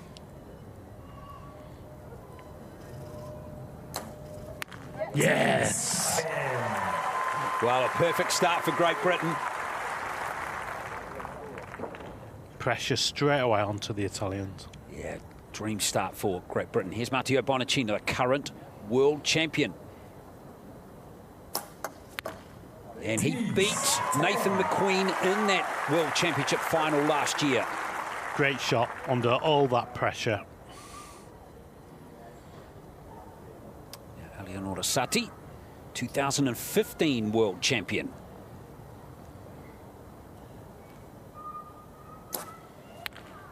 Oh, fabulous archery by all four archers. This is for a gold medal position. This is what we like to see. It's Nathan McQueen, the 33-year-old in his third Paralympic Games. Oh, little movement with that left arm. Nathan is so strong. Well, he's a former powerlifter, right? He is. Here's Jody. Grinham. So calm. Looks so calm, does Grinham.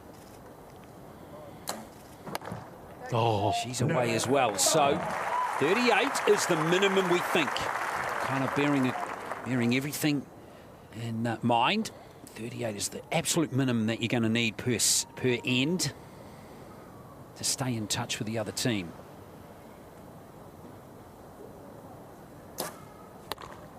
Oh, 8. Yeah, it's an 8. That could be critical in the wash-up of this match.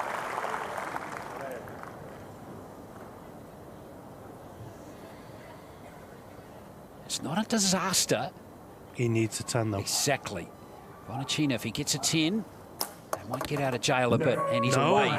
It's a 9. So 37 is going to give the British team a 1-point advantage after the first end. But that 8, put a little ring around that one, folks. That could be very important for the Italians.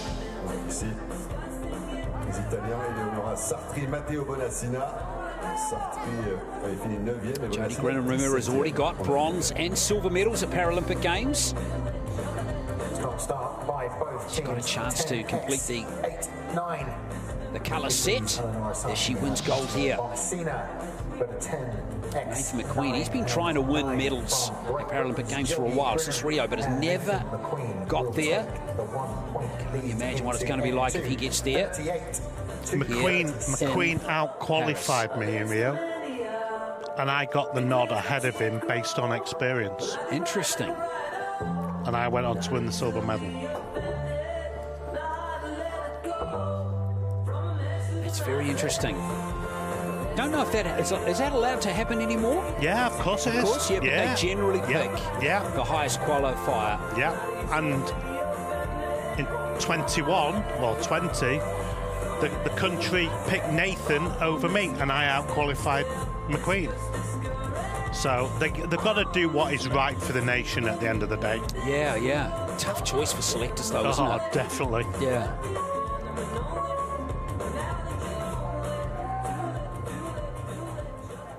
So in number one over in the semi-final, Italy. On target number one to start first, they trail by a point. Strong start needed.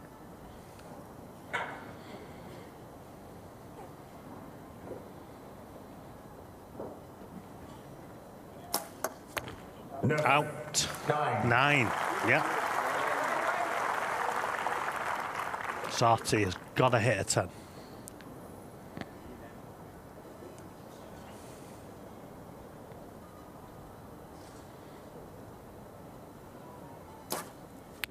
No. 9.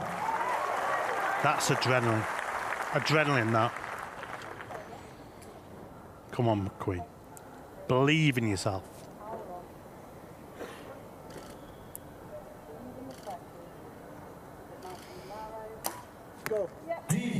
Great arrow from McQueen.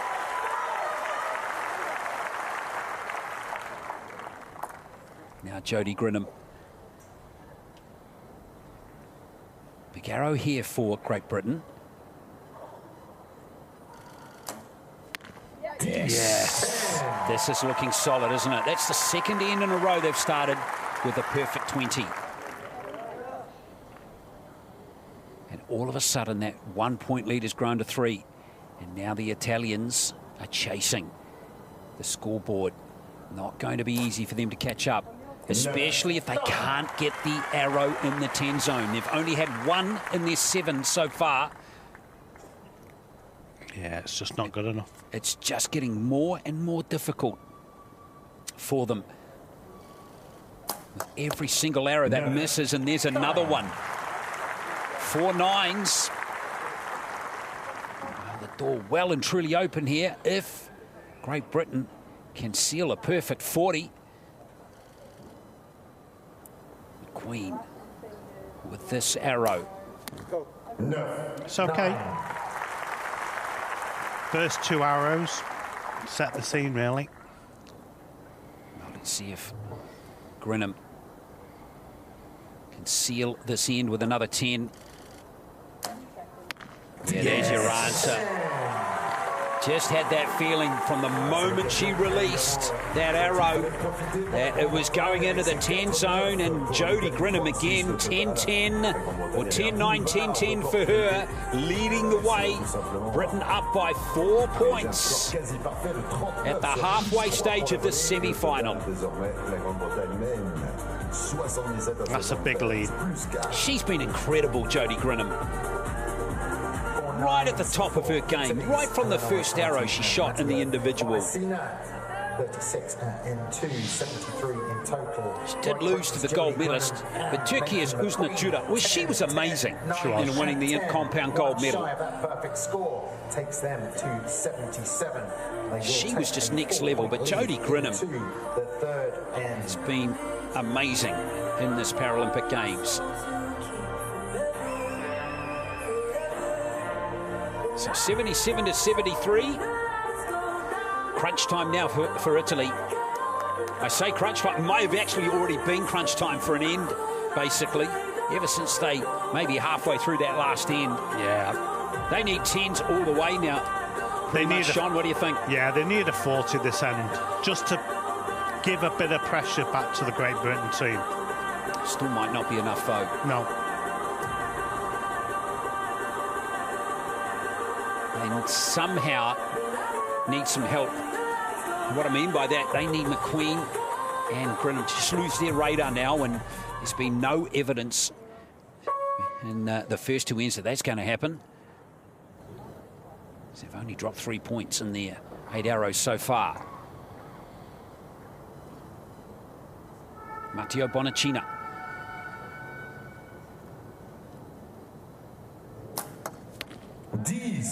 Good start. Not before time, though. Sati's the key archer. Can she get going like she did in that previous match, where the Italians beat China?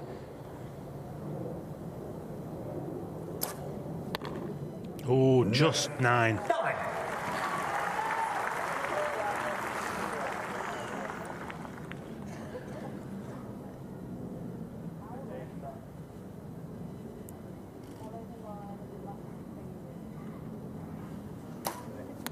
Yeah, it's okay. Yeah, it's okay given the context of where this match is.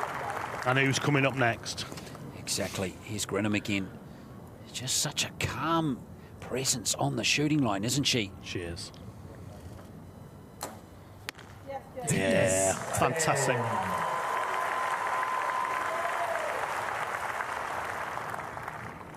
Four 10s, 1-9 for Jodie Grinham. Average of 9.8 per arrow. Amazing.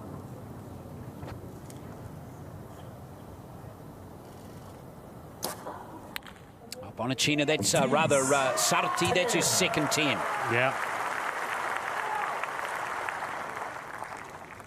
I feel as though he needs a 10 here. Yep, 39 minimum score. And even that, as we mentioned earlier, might not be enough now. Here's away. There's Bonacina. So again, 38. Well, that's the highest scoring end for Italy. But they're chasing the scoreboard, aren't they? They are. They could be down by 5 at the end of this end. Yeah. That is still on with McQueen just sneaking one in there. Correction 10.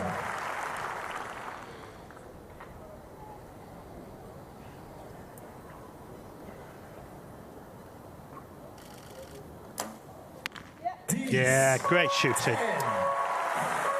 Grinham is just absolutely nailing it. 39 for the second end in a row. This is a powerful performance from Great Britain. They've dropped just the 4 points in the first 3 ends, and they have a big lead heading into the last end.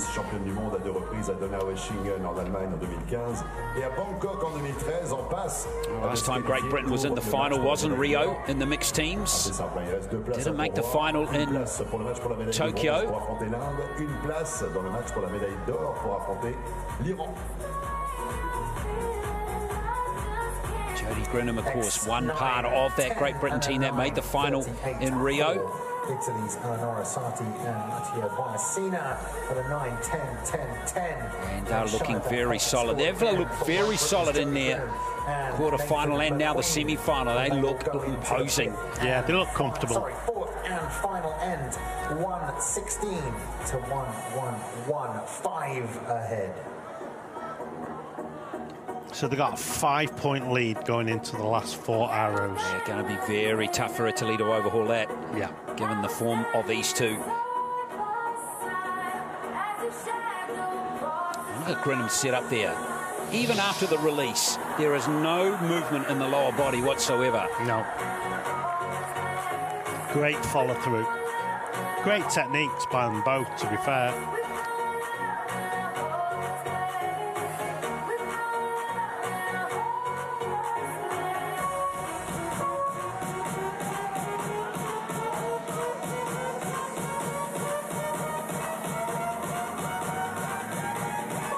Well, this is it for the Italians. Down by 5 with 4 arrows left. They've got to make up more than a point an arrow There's only one way they can do that, and that's by tens. There's one. There's one. They need 3 more. Nice job from Bonacina. Sarti's got to get a 10.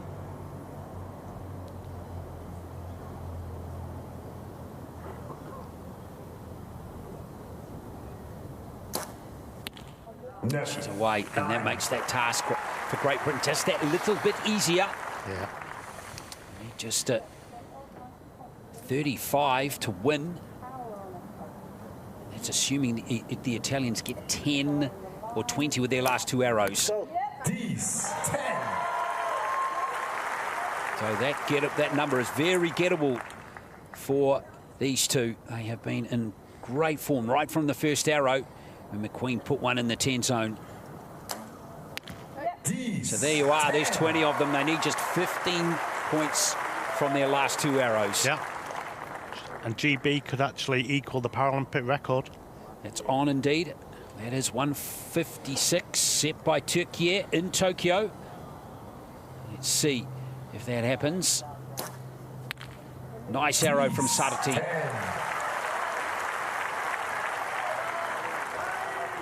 Italians now have the chance to finish with their highest end score of 39. And a 150. That's away. So 149. They just finished short of that magic mark.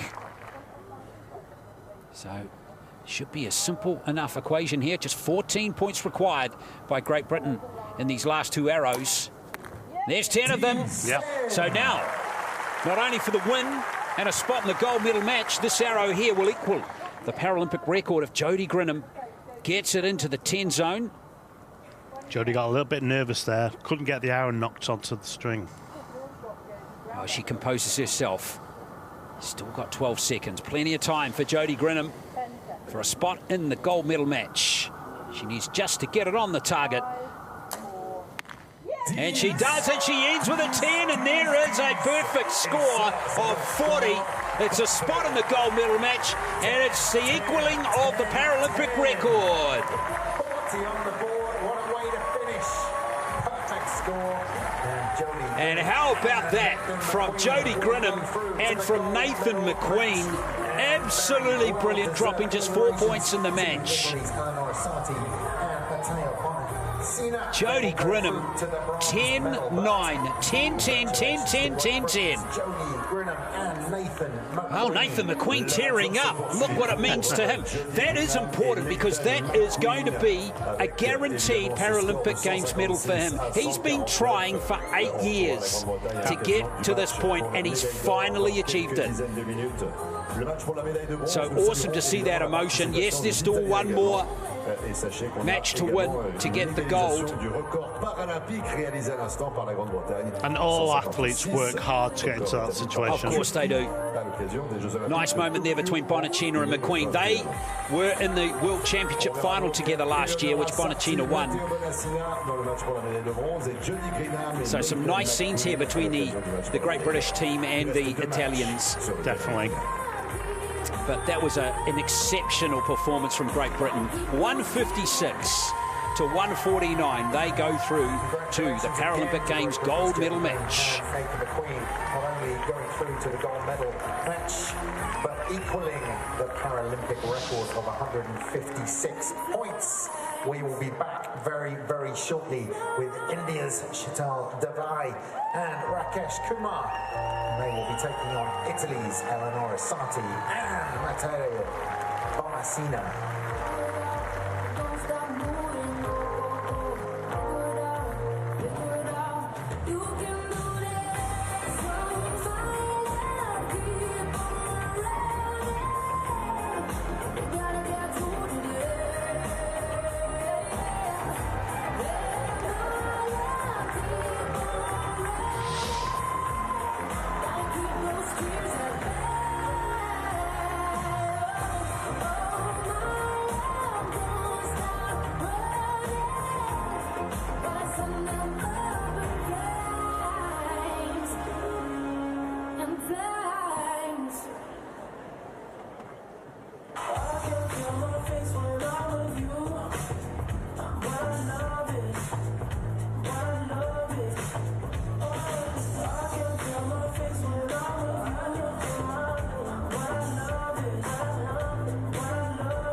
Just this first, I'ma say all the words inside my head. I'm fired up and tired of the way that things have been. Oh, ooh, the way that things have been. Oh, ooh. You bring me up, believer, believer. You bring me up, believer.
Vous voyez à l'écran actuellement, on a quelques minutes ensemble, alors je vous propose de chanter, vous pouvez suivre évidemment, comme un karaoké géant ici aux Jeux Paralympiques de Paris 2024.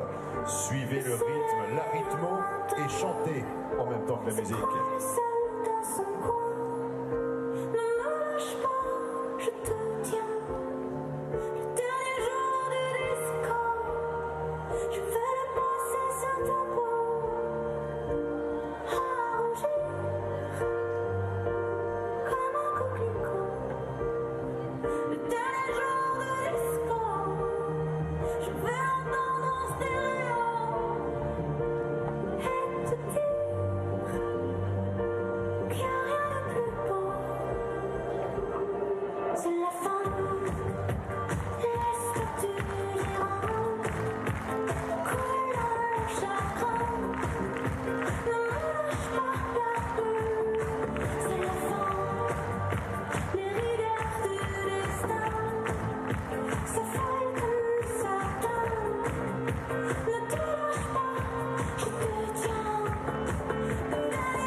Merci à toutes, merci à tous d'avoir participé activement à cette très belle animation préparée avec beaucoup de talent par notre équipe.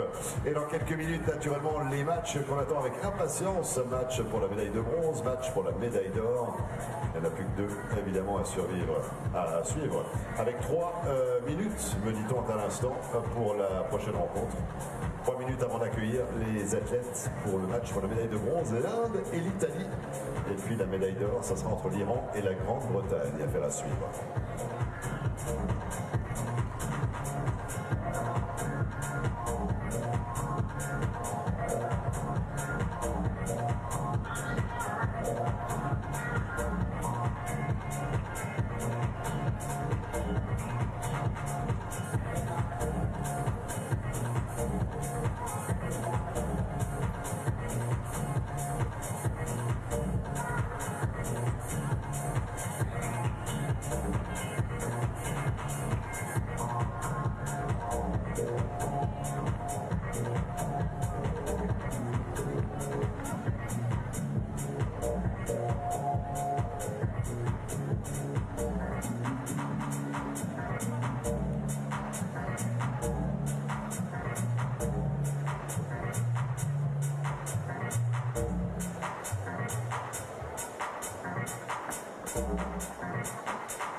Mesdames et messieurs, veuillez accueillir les coachs, les juges et les athlètes sur le terrain des finales pour ce match pour la médaille de bronze de l'épreuve par équipe mixte.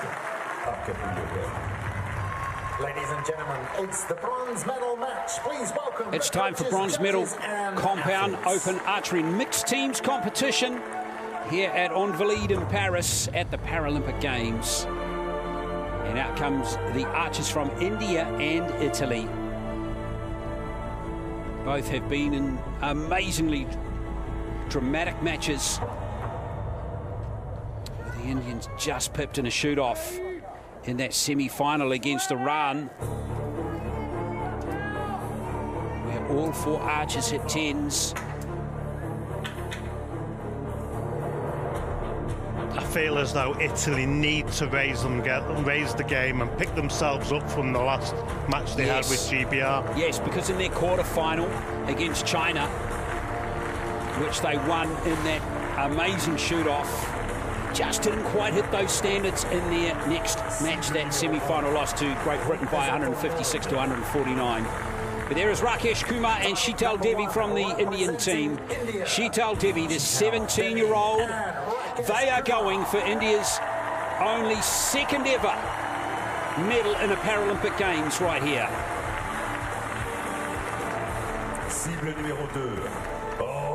And the Italians, through their two world champions, Eleonore Assati and Matteo Bonacina.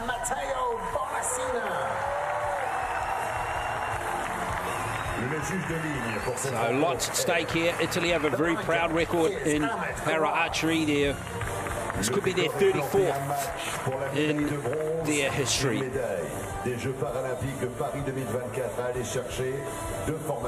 And we know how strong Kumar's been. Oh, he's been incredible.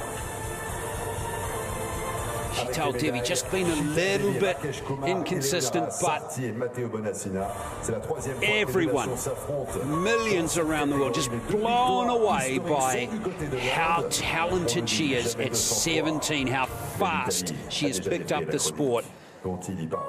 This is her chance at a tender age of just 17 to win her very first Paralympic Games medal. So here's Rakesh Kumar to get things underway. Starts with the 10.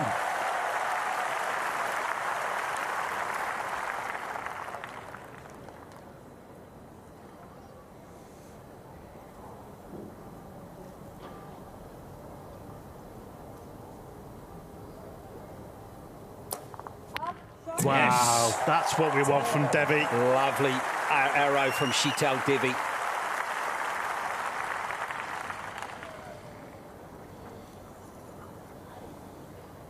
Matteo Bonacina, the reigning world champion in individual para-archery in the compound class, and he starts with a 10 as well.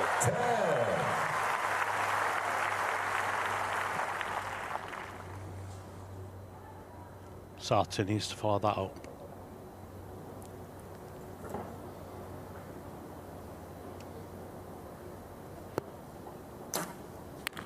Yes, wow. Great form for such an important match. Yeah, long may that continue. As Kumar lines up his second arrow of this first end.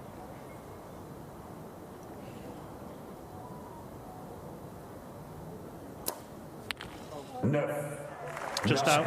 Just away.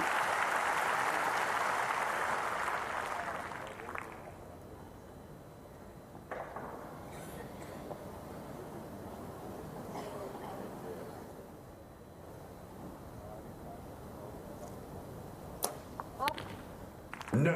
Opposite side. 9. But it's that 38. Yep, that's going to be competitive. And you've got the big challenge, just like the Italians, in fact, of get over your semi-final loss super fast and refocus, and that's what Sarti has clearly done. What a start to the Italians. Yeah.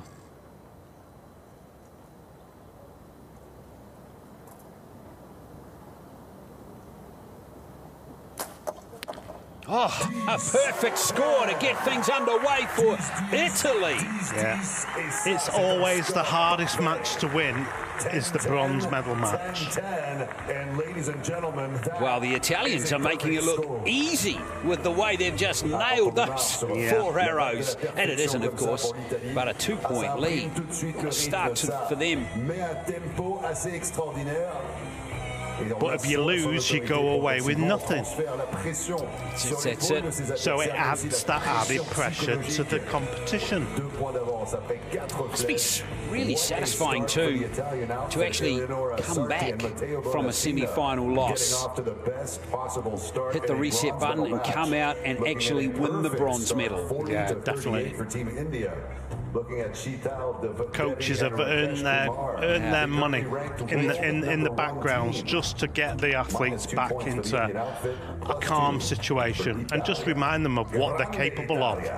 You go through those range of emotions. Wonderful archery there from Bonacina and from Sarti.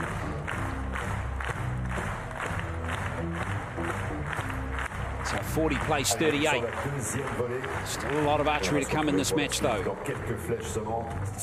Time now for the second end. 4 more arrows coming up shortly.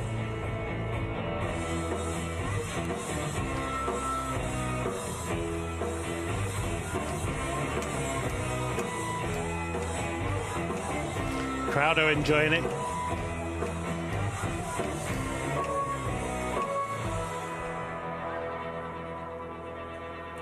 I wonder if they can even hear the music. No, you don't.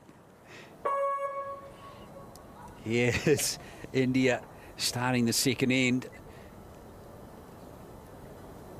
How important is this arrow?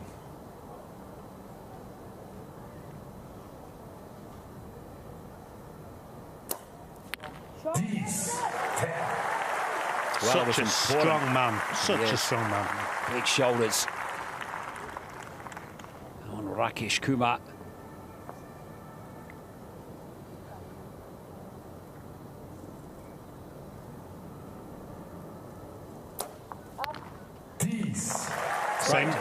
Same start as the previous end.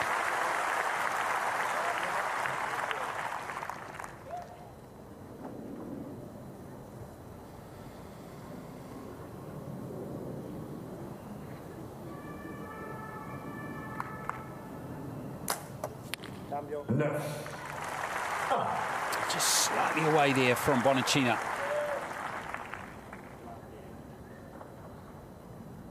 Sarti with 2 X's, I think, though.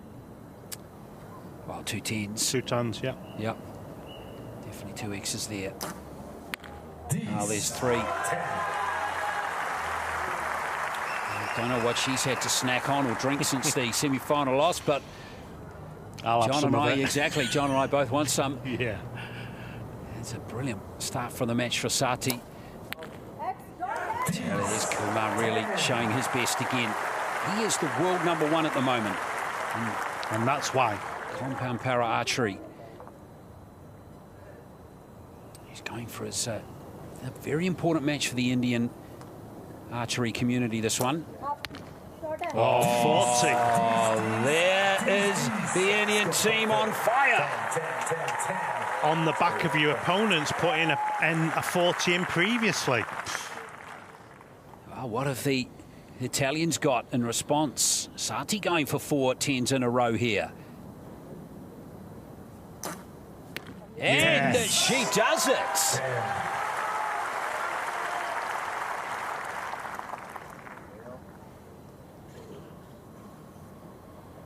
Well, the Italians were up by 2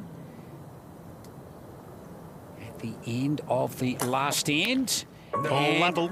It's all level, but she's so close there from Bonacina. The quality coming off all 4 archers both at the moment is outstanding. Yeah. 78 apiece. They're both on target for a mid-150s finish here, these 2 teams. Can they keep it going? Are we going to another shoot-off? Oh, don't be saying that.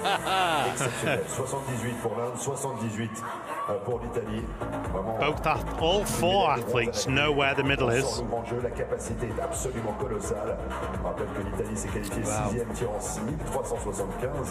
Kumar, let's have a look here. All of them have got, oh no, Bonacina has 2 9s and 2 10s. Sarti was perfect. Yeah. 10 from 10, and Devi and Kumar both have 3 10s and 1 9 each. 4 0 10 10 10. But importantly, it's all level. Eleanor Sarti and Matteo Bonacina. With a 9 10. So technically, the match is now over 8 arrows. That's right.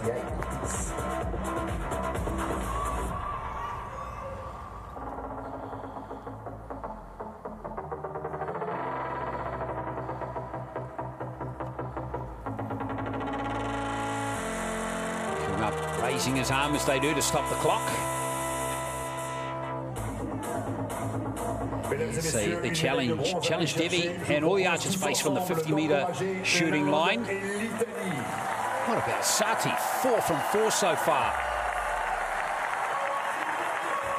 So we're back to the original start. India to start. Well, great archery from both teams so far in this bronze medal match. I hope you're enjoying it, wherever you're watching. Kumar to start first in this third end.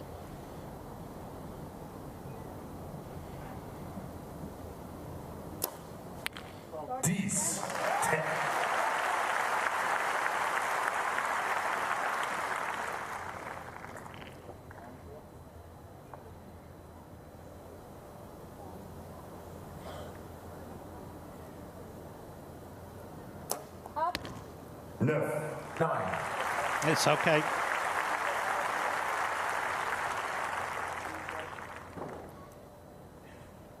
Oh, Devi stormed into all of our thinkings watching archery. She's in the big time. She's reached the big time very quickly. Yeah. Gina continues to. Can Sati maintain a 100% start? Yeah, incredible if she can.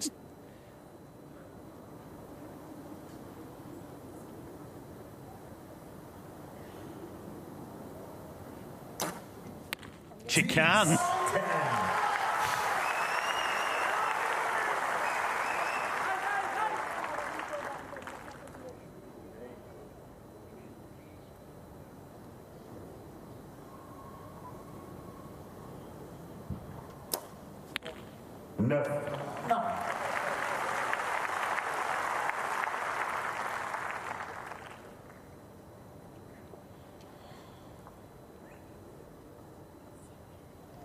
Now important here for Devi and India.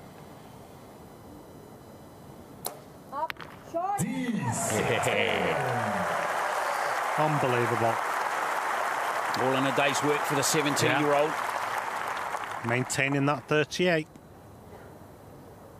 Yeah, asking the Italians if they get 40. Fair play to them. Yeah. Here's Sati. Yeah, six wow. From 6. Where's this come from? That's a very good question.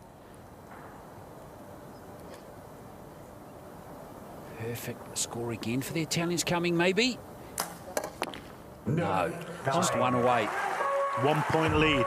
With one end left. Bonacina let that arrow go with 1 second left on the clock as well. Close call there. I forgot all about the clock, mate. Close call there for the Italians. Évidemment, les Italiens vont prendre un point d'avance. Extrêmement serré depuis la toute première flèche. Il n'a plus beaucoup de marge de manœuvre. 39. Sati, 6 tens from 6 arrows. Bonacina's got 3 from 6, but the other 3 are 9s. And Sati, the star of the show in this bronze medal match. Absolutely. So far. Still 2 more arrows for her to shoot. Just the 1 point separation. Both women are going to influence the outcome of this match. Bonacina too's just been a touch inconsistent. Yeah. Kumar looking at his stats. Let's have a look at his at the moment. 4 10s and 2 9s. And it's 4 10s and 2 9s for Devi, the same stats. Well, it's all down to this. Italians up by 1. With 4 arrows left in this bronze medal match. Only dropped 3 points. Pretty incredible. So another 40 will break the Paralympic record. Yeah. That was just equalled in the semi-finals by Great Britain and first set by Turkey in the Tokyo Paralympic Games. 156 is that number. So here we go, 4th and final end in this bronze medal match. The mixed teams compound open. I feel as though India need a 40. Yeah, or a 39 at worst.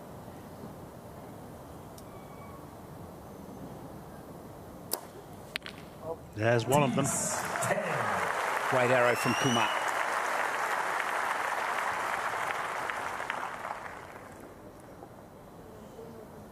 Sheetal Devi, the 17-year-old.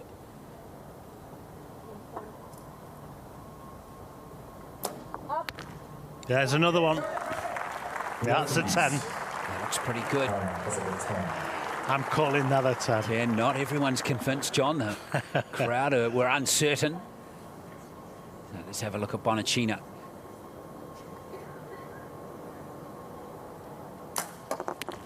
That's out. Bonacina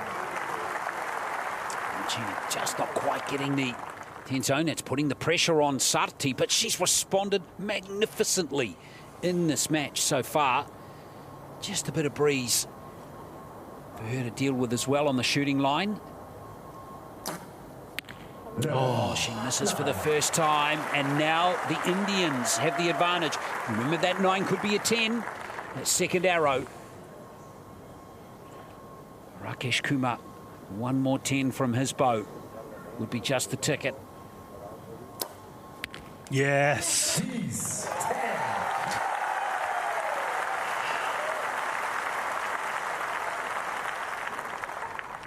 Well, this could be a bronze medal arrow. If it's a 10, they could be 21 clear. Yes! Sheetal Devi's got it. It could be a maximum 40 for the Indian team, and that will be enough for the bronze medal. All hinges on that second arrow. Now, to have any chance, the Italians need 2 10s here. Anything less than that, it will be India's bronze medal regardless of that second arrow. It's in From Sati. All the pressure on the world champion. Can he respond here? Matteo Bonacina needs a 10.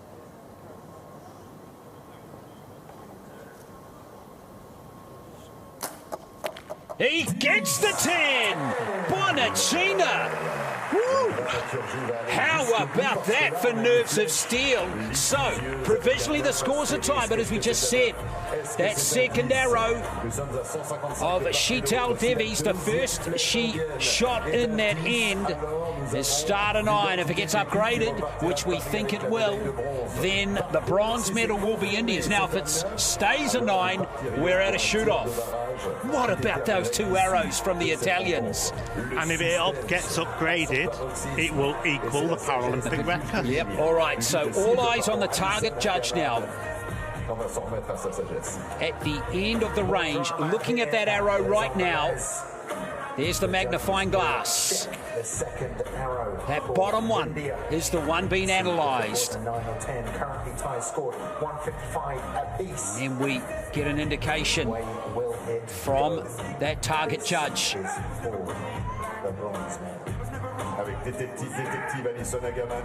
We'll get a signal from her. There it is. It's a 10, and it's bronze to India.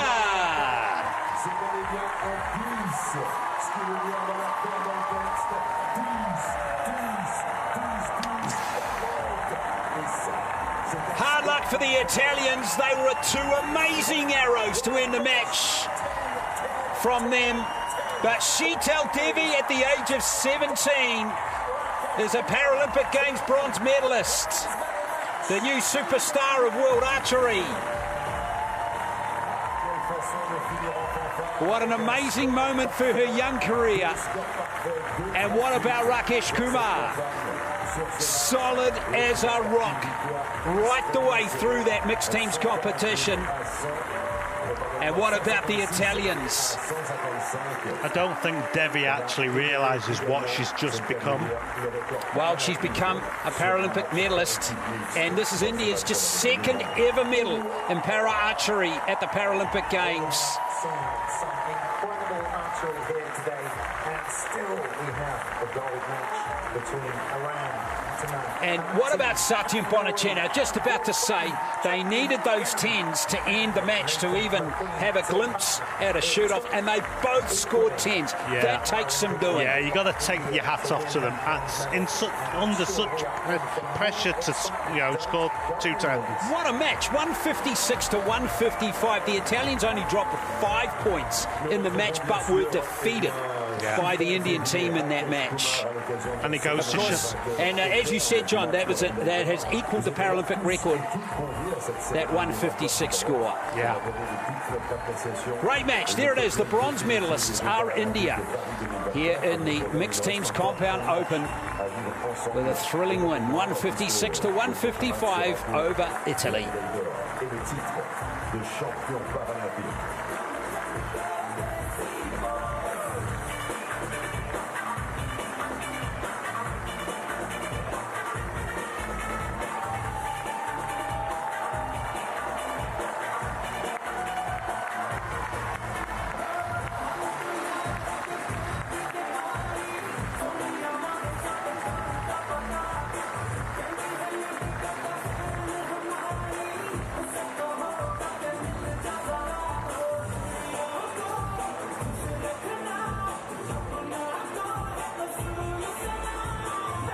Mesdames et messieurs, veuillez accueillir les coachs, les juges et les athlètes sur le terrain des finales pour ce match pour la médaille d'or de l'épreuve par équipe mixte Archery Open. Ladies and gentlemen, it's the gold medal match. Please welcome the coaches, the judges, and the athletes.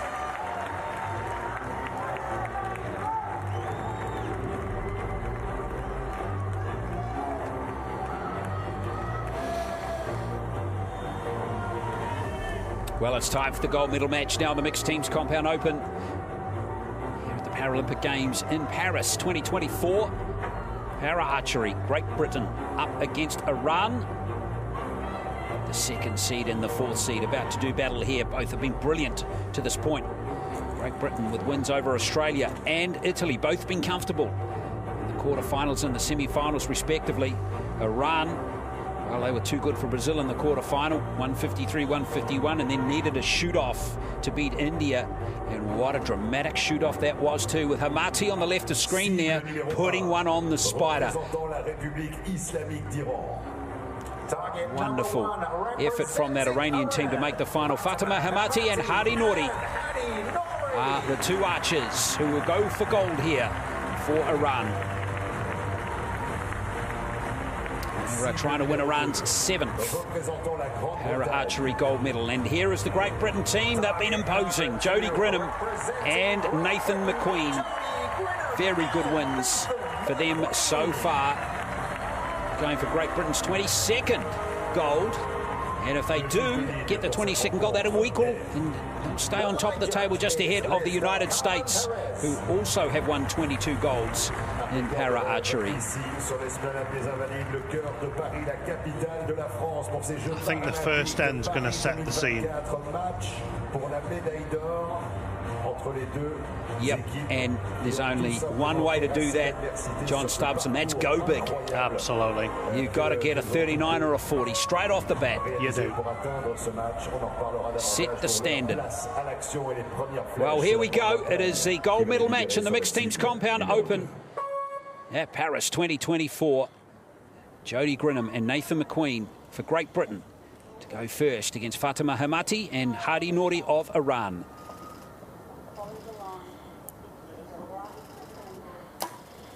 Yes, great start.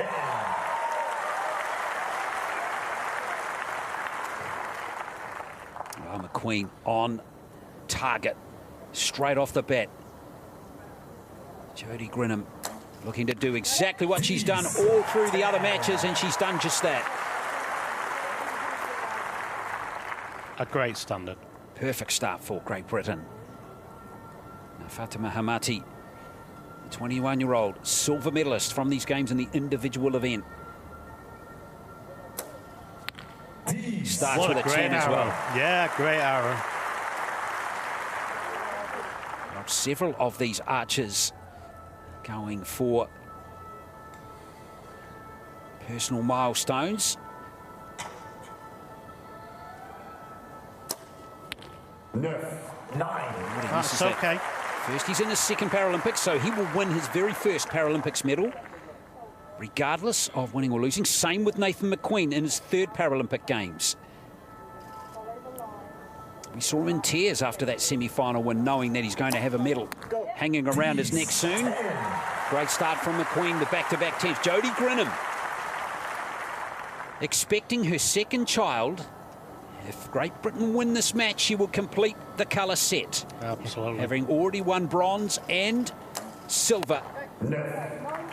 Winning bronze here in Paris in the individual and silver in Rio in mixed teams competition. Yep. So that's what's at stake here.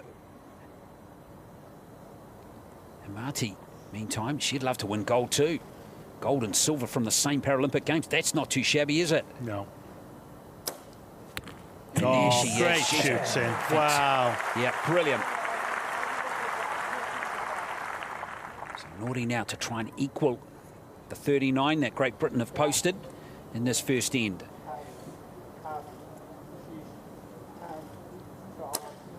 Getting it away with 3 seconds. Can't do so this time. No. He was against the shot clock then. Yes, indeed. 38, place 39. Britain have just been posting 39s and 40s pretty much for fun all the way through.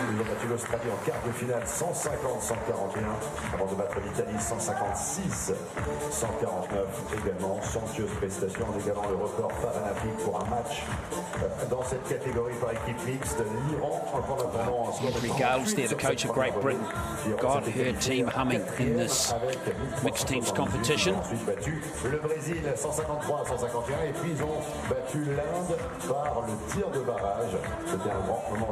Waziri is the coach for Iran, who is looking after their 2 archers. Iran's Fatima Hamati and Hadi Nouri, a 10-9 X9 38, but trail by 1 and X10-10-9 from Great Britain's Jodie Grinham and Grinham with just a little strail that last arrow, which is unlike her, but point lead into N2. watch her bounce back. It doesn't really matter though if you only drop 1 point.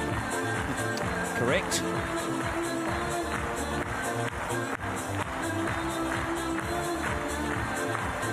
It's a funny old business, isn't it? Going back to those semi-final scorecards, a run in the first 3 ends, 38, 37, 38. Still won.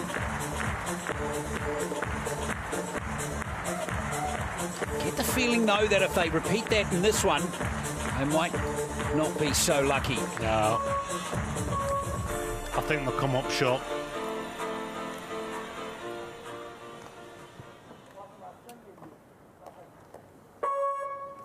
So off we go in number 2. Iran to go first. Hamati been spot on so far with 2 10s from her 2 arrows.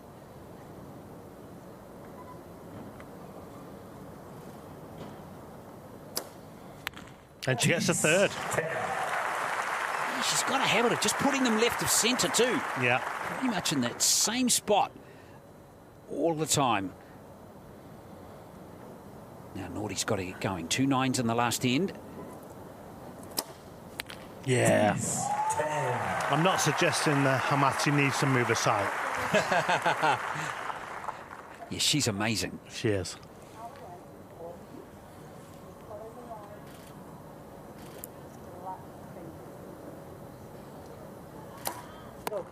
That's okay. It's still in the gold. It's okay. We can rely on Grinham. Grinham, yep.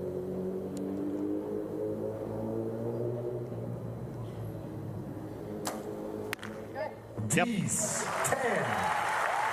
She's incredible as well. Big 2 arrows here.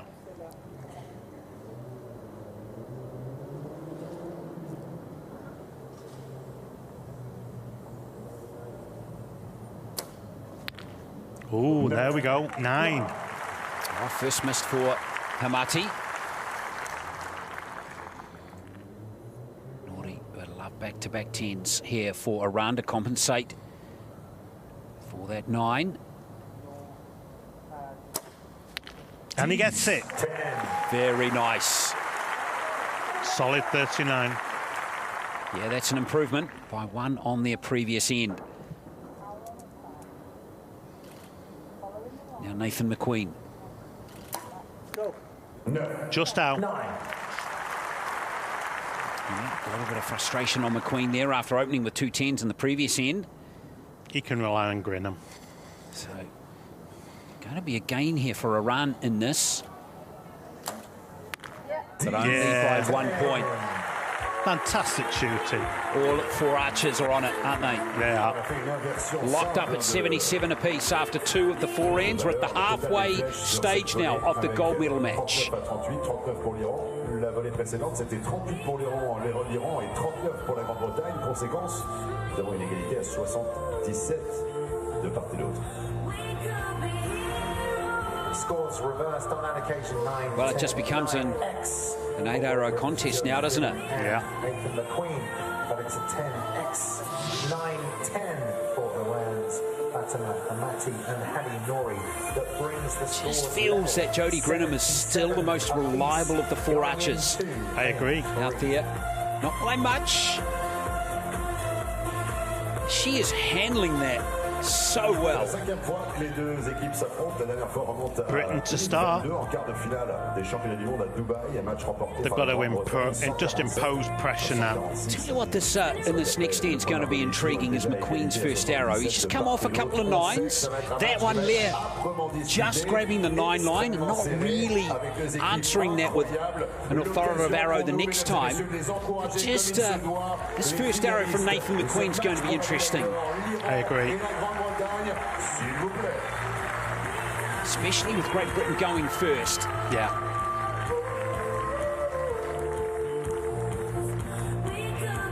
If he puts it in the 10 zone, then look out. Yeah, the start is so important here.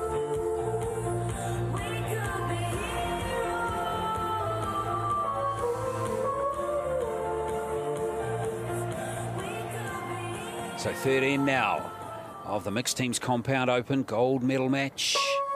We're deadlocked at 77 piece. Great Britain and Iran. Doing battle here. Nathan McQueen.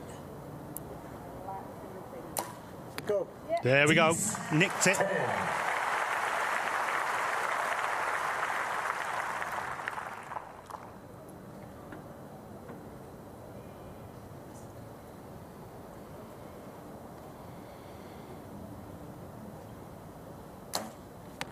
Yeah. Slightly longer hold there from Grinham, but she hung it in there too just. Oh, you wouldn't say those 10s had the look smooth, but they went in. That's all that matters. That's all that matters. No. Yes. Yeah. Well, first 3 hours, they've all looked difficult. Yeah, they are. On the shooting line, all 3 of them. But they're all classy archers, these. Oh, it's a struggle. Yeah, that's gone. Oh, it's an 8. Oh, look at the reaction from Nouri. Is that the gold medal gone right there? That's the expression he had on his face.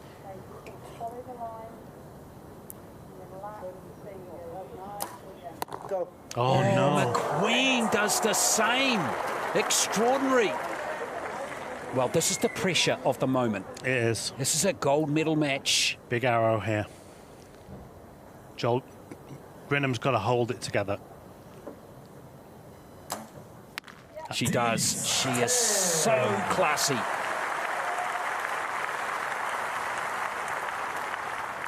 Straight back to business on the bow too is Jodie Grinham. Yeah.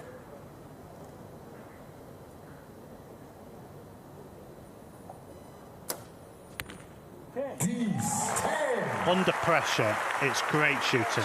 Like 4 arrows in that same spot in this match. Massive arrow here. Yeah, now how's Nouri going to respond from that 8? Oh, With another one. Goodness me. Well, he needs to hit the reset button and fast. And even that might not be enough now. Decisive end was that third end, with Great Britain now up by 2 with 1 end left. Est-ce que ça sera suffisant pour tenir et pour aller chercher cette médaille d'or? After à suivre. Well, both coaches in there. Andrea Gales comforting Nathan McQueen after that 8. And Milad Waziri doing the same thing to Nori. You hope from Iran's perspective that he's not done, because he just looked a little bit wary there for those last 2 arrows. It's been a tough week. Well, it's unfortunately though, you've got to produce your best at the end, even when you're fatigued and tired. It's such a skill. At the end of the competition, yeah, it matters the most. And that's what Grinham's showing us. That's experience for you. Nori, well, hard luck for him, but this is elite sport. And here comes the last end. Great Britain up by 2 points. Well, mathematically, it's theirs to lose, but we're talking about archers on the shooting line with the ultimate prize just out of reach. Big size there from Nathan McQueen. He looks like he's fighting a bit on the inside as well. You've got to forget about what's at risk. You've got to go and get it, got to win it. Well, it's going to be Iran to go first in this final end. They're down by 2 points. 115 to 113. In the mixed teams compound gold medal match. Here's Fatima Hamati.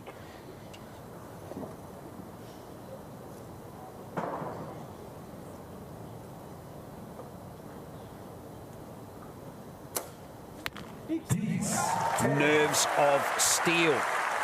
Nori was all over the place in the last end. He needs to hold it together. He sure does. Let's have a look at him.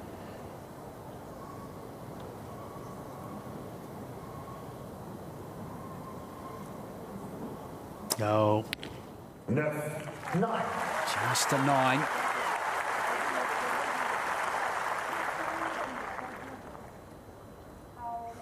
Just needs a 10 with his last arrow. Now Nathan McQueen, can he hold it together? Yes! That's a great arrow. Great arrow from McQueen. We know where this is going from Grinham. Well, British fans do. Well, hope they do. So solid on the shooting line, isn't she? Fantastic shooting. Well, it's certainly Great Britain's now with 3 points clear with only 2 arrows left. These must be 10s now from Iran. It's that simple. No. No.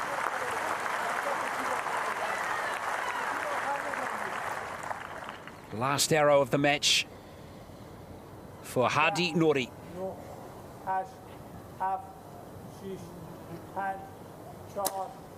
Yes, great arrow from him. Great recovery. But here is the win now, and it's only 17 points required for Great Britain for a gold medal in the mixed teams compound. Nathan McQueen. 2 9s. Well, it's even less than that. There's 10. There's 10. It's only a 7 required for Jodie Grinham. The gold medal is on her bow for Great Britain here in Paris. Yeah, she knew it before it left the bow. There's the gold medal for Jodie Grinham and for Nathan McQueen. Great Britain in the mixed teams compound. Solid performance. And they held their nerve together. Few sweaty palm moments there for them, but they fought past those. And Nathan McQueen and Jodie Grinham, big moments in their archery careers. Jody Grinham completes the colour sets with gold here. Nathan McQueen, he's been searching, hunting that gold medal for so long, and he's got it now.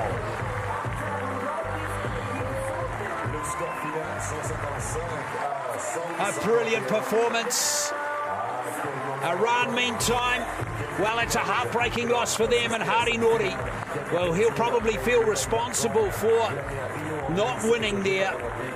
Hard on him, but that's top-level sport. Holding your nerve is such a key component in moments like that, and fair play to Jody Grinham and Nathan McQueen. They did a great job of keeping it together and executing. There's the win for Great Britain, 155 to 151. Britain win the mixed team compound open.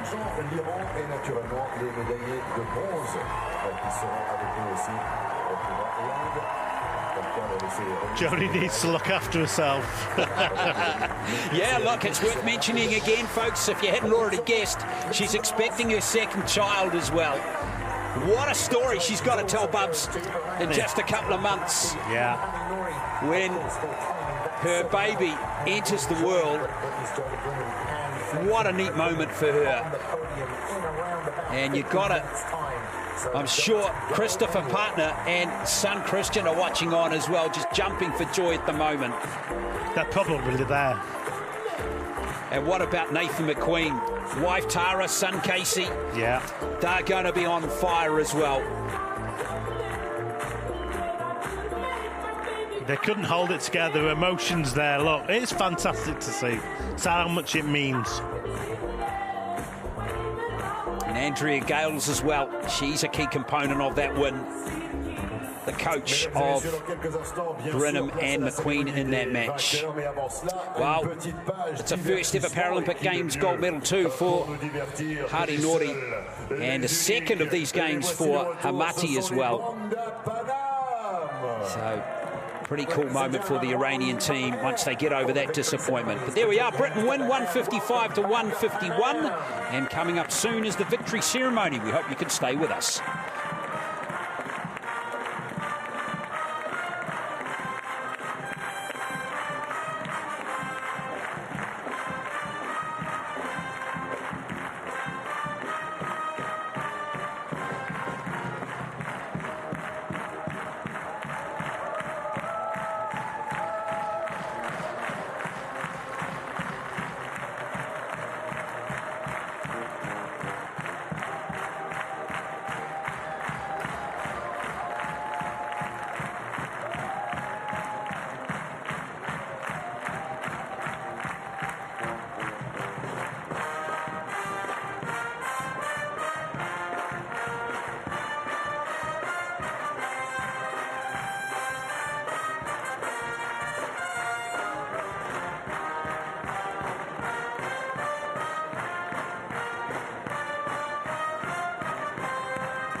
qui sont capables d'ambiancer comme personne d'autre. Tout simplement, on adore les avoir, les bandes à Paname. On les a d'ailleurs le matin, on les a le midi, on les a le soir et on ne s'en lasse pas. À demain, j'espère. Aux bandes à Paname, passez une très belle soirée. Toujours un régal d'entendre ces interprétations des chansons d'hier et d'aujourd'hui. Toujours un régal. Merci, bandes à Paname. Ladies and gentlemen, please put your hands together and thanks to Band of Panam one more time.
Mesdames et messieurs, dans quelques instants, place à la cérémonie des vainqueurs. Mais pour patienter, on vous propose de découvrir ce qui s'est passé par ailleurs sur les Jeux Paralympiques de Paris 2024. Des événements qui se sont déroulés ce matin. On regarde. Ladies and gentlemen, while we wait for the podium to be finished, let's take a look at what's been happening around the games earlier on today.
Administratrices, dessinatrices, les boulangers, les camionneurs, les policiers, les agriculteurs, les ménagères, les infirmières, les conseillères d'orientation, les chirurgiens, les mécaniciens, les chômeurs. J'adore.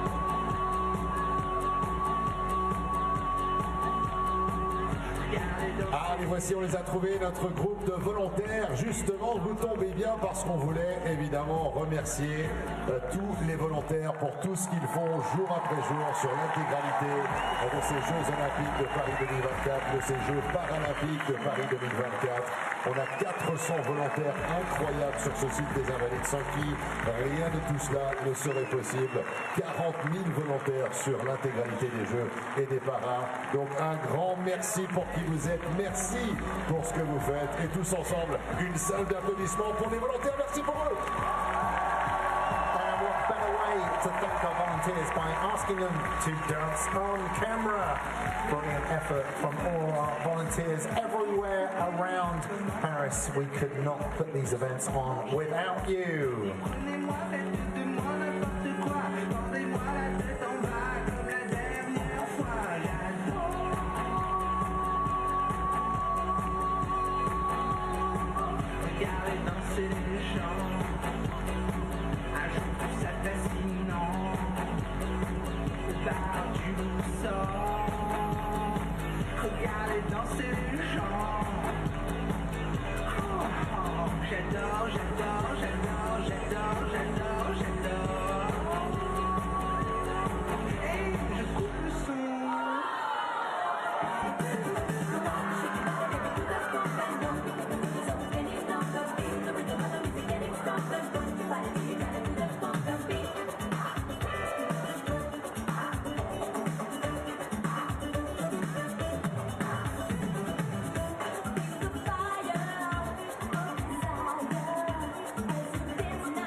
waited on it. Used to be a high roller, but I skated on it. When you went away, then I just waited on it. Came back, then I got X-rated on it. Never hesitated on it. Even though I had to go elevated on it. Had the trap house, but it got raided on it. But I kept it real clear, never traded on it. I mean, I wasn't feeling any needs. More like some people if you don't get the answer that needs. I mean, my type of shit really bigger than me. Me and my girls been them home, start eating them.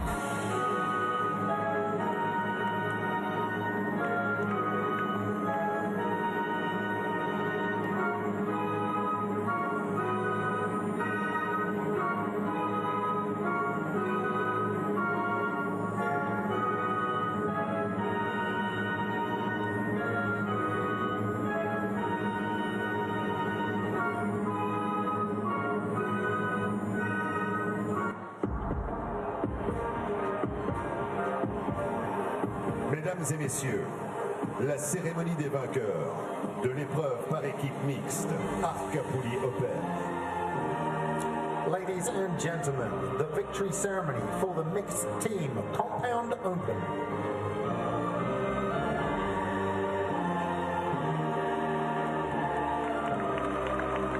Veuillez accueillir les médaillés. Please welcome the medalists.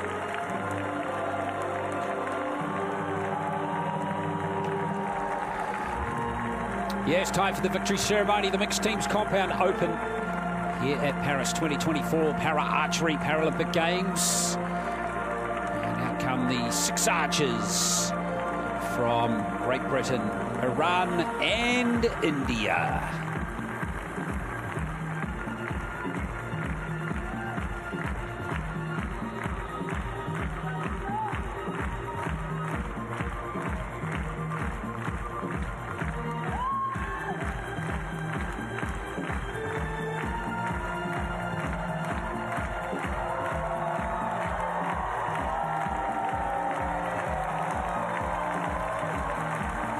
Les médailles seront remises par The medals will be presented by Jörg Brokamp, premier vice-président de la World Archery. World Archery First Vice President, Accompagné par accompanied by Mario Scarzella, vice-président de la World Archery. World Archery Vice President,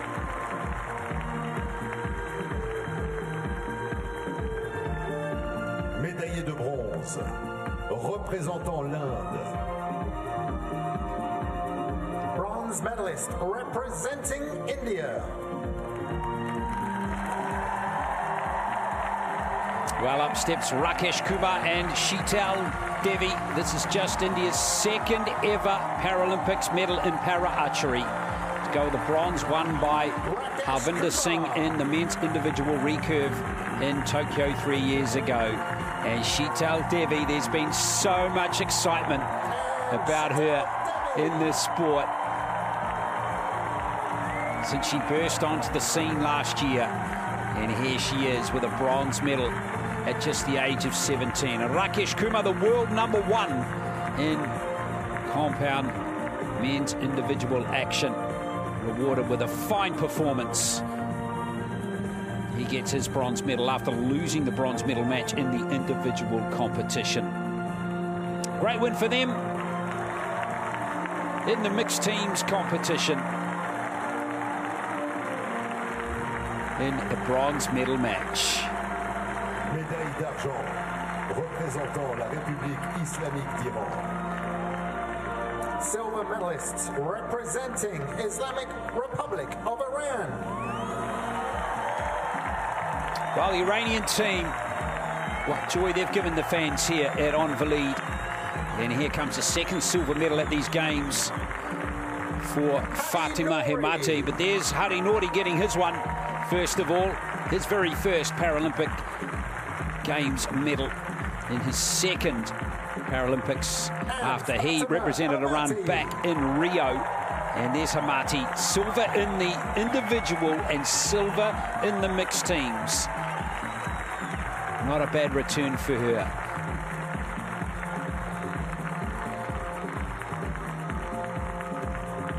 Well, they were involved in that dramatic shoot-off over India in the semi-final. Some stunning form from those two archers in this session.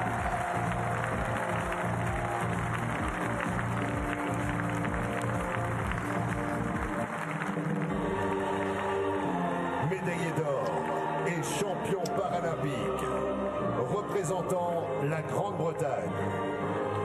Gold medalists and Paralympic champions representing Great Britain. But the win and the gold medal goes to Great Britain. They broke, or equalled rather, the Paralympic record in their semi-final win over Italy. 156 out of 160. And then won over Iran 155 to 151 in the final. Jody Grinham, Nathan McQueen, he's been to 3 Paralympic Games now, and finally he gets his very first medal, and it's a gold one to boot. And Jody Grinham, expecting her second child, has completed the colour set. Silver in the mixed teams in Rio, bronze in the individual here in Paris, and now gold in the mixed teams here in Paris. What a games it's been for Jody Grinham and Nathan McQueen. Top of the tree in the mixed teams compound open. Mesdames et messieurs, si vous le pouvez, veuillez vous lever pour l'hymne de la Grande-Bretagne. Ladies and gentlemen, please stand if you are able for the anthem of Great Britain.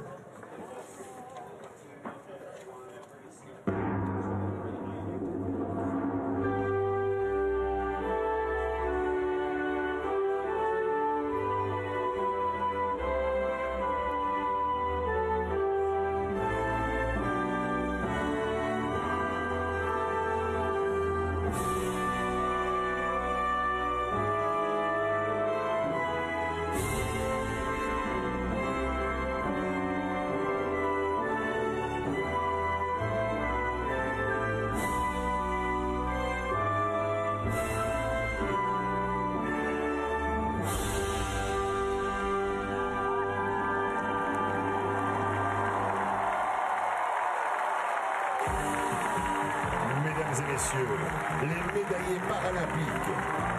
Ladies and gentlemen, the Paralympic medalists.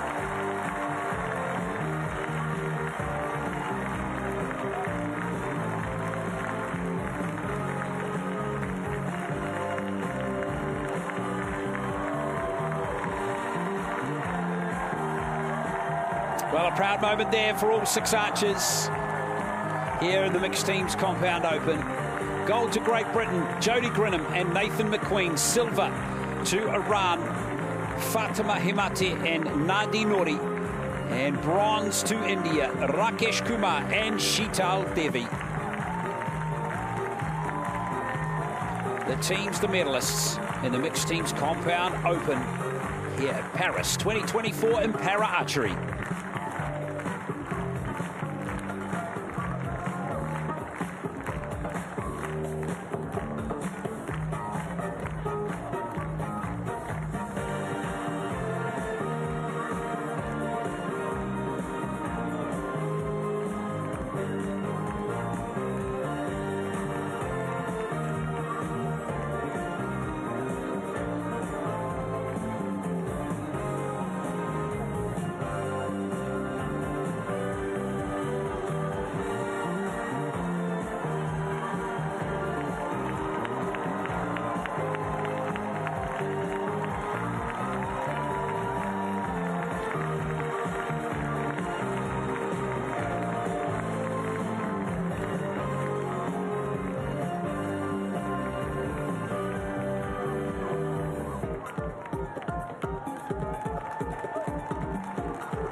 Le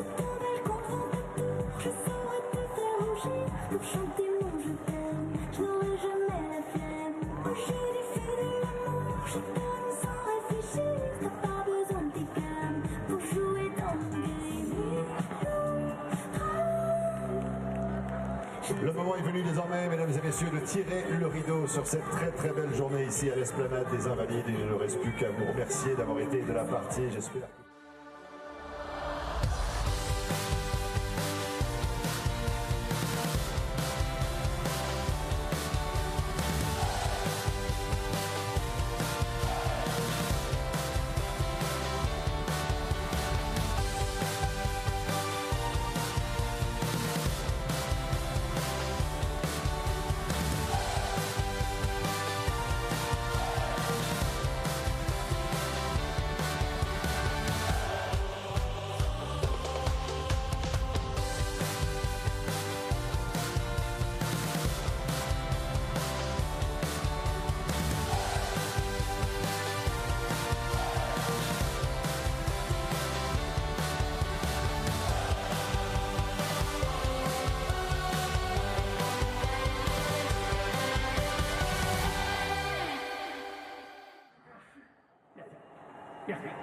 Well, some great scenes there from the Mixed Teams Compound Open here in Paris in the 2024 Paralympic Games. We hope you've enjoyed it. Congratulations to all of the medalists and all of the teams that competed today with such spirit.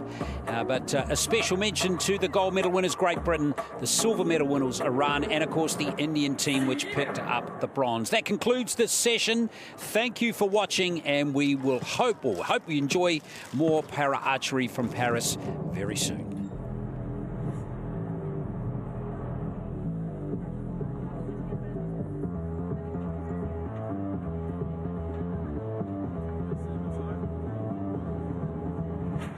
Les Jeux ne sont pas faits.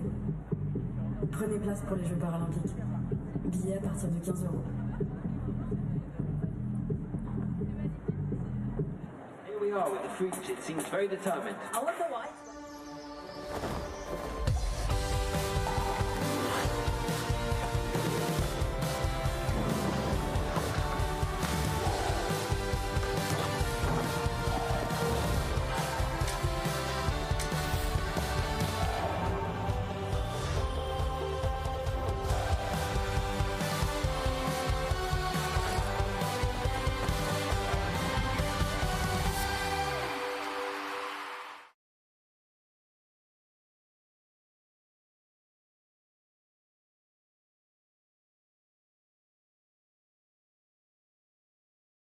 Actions, big difference.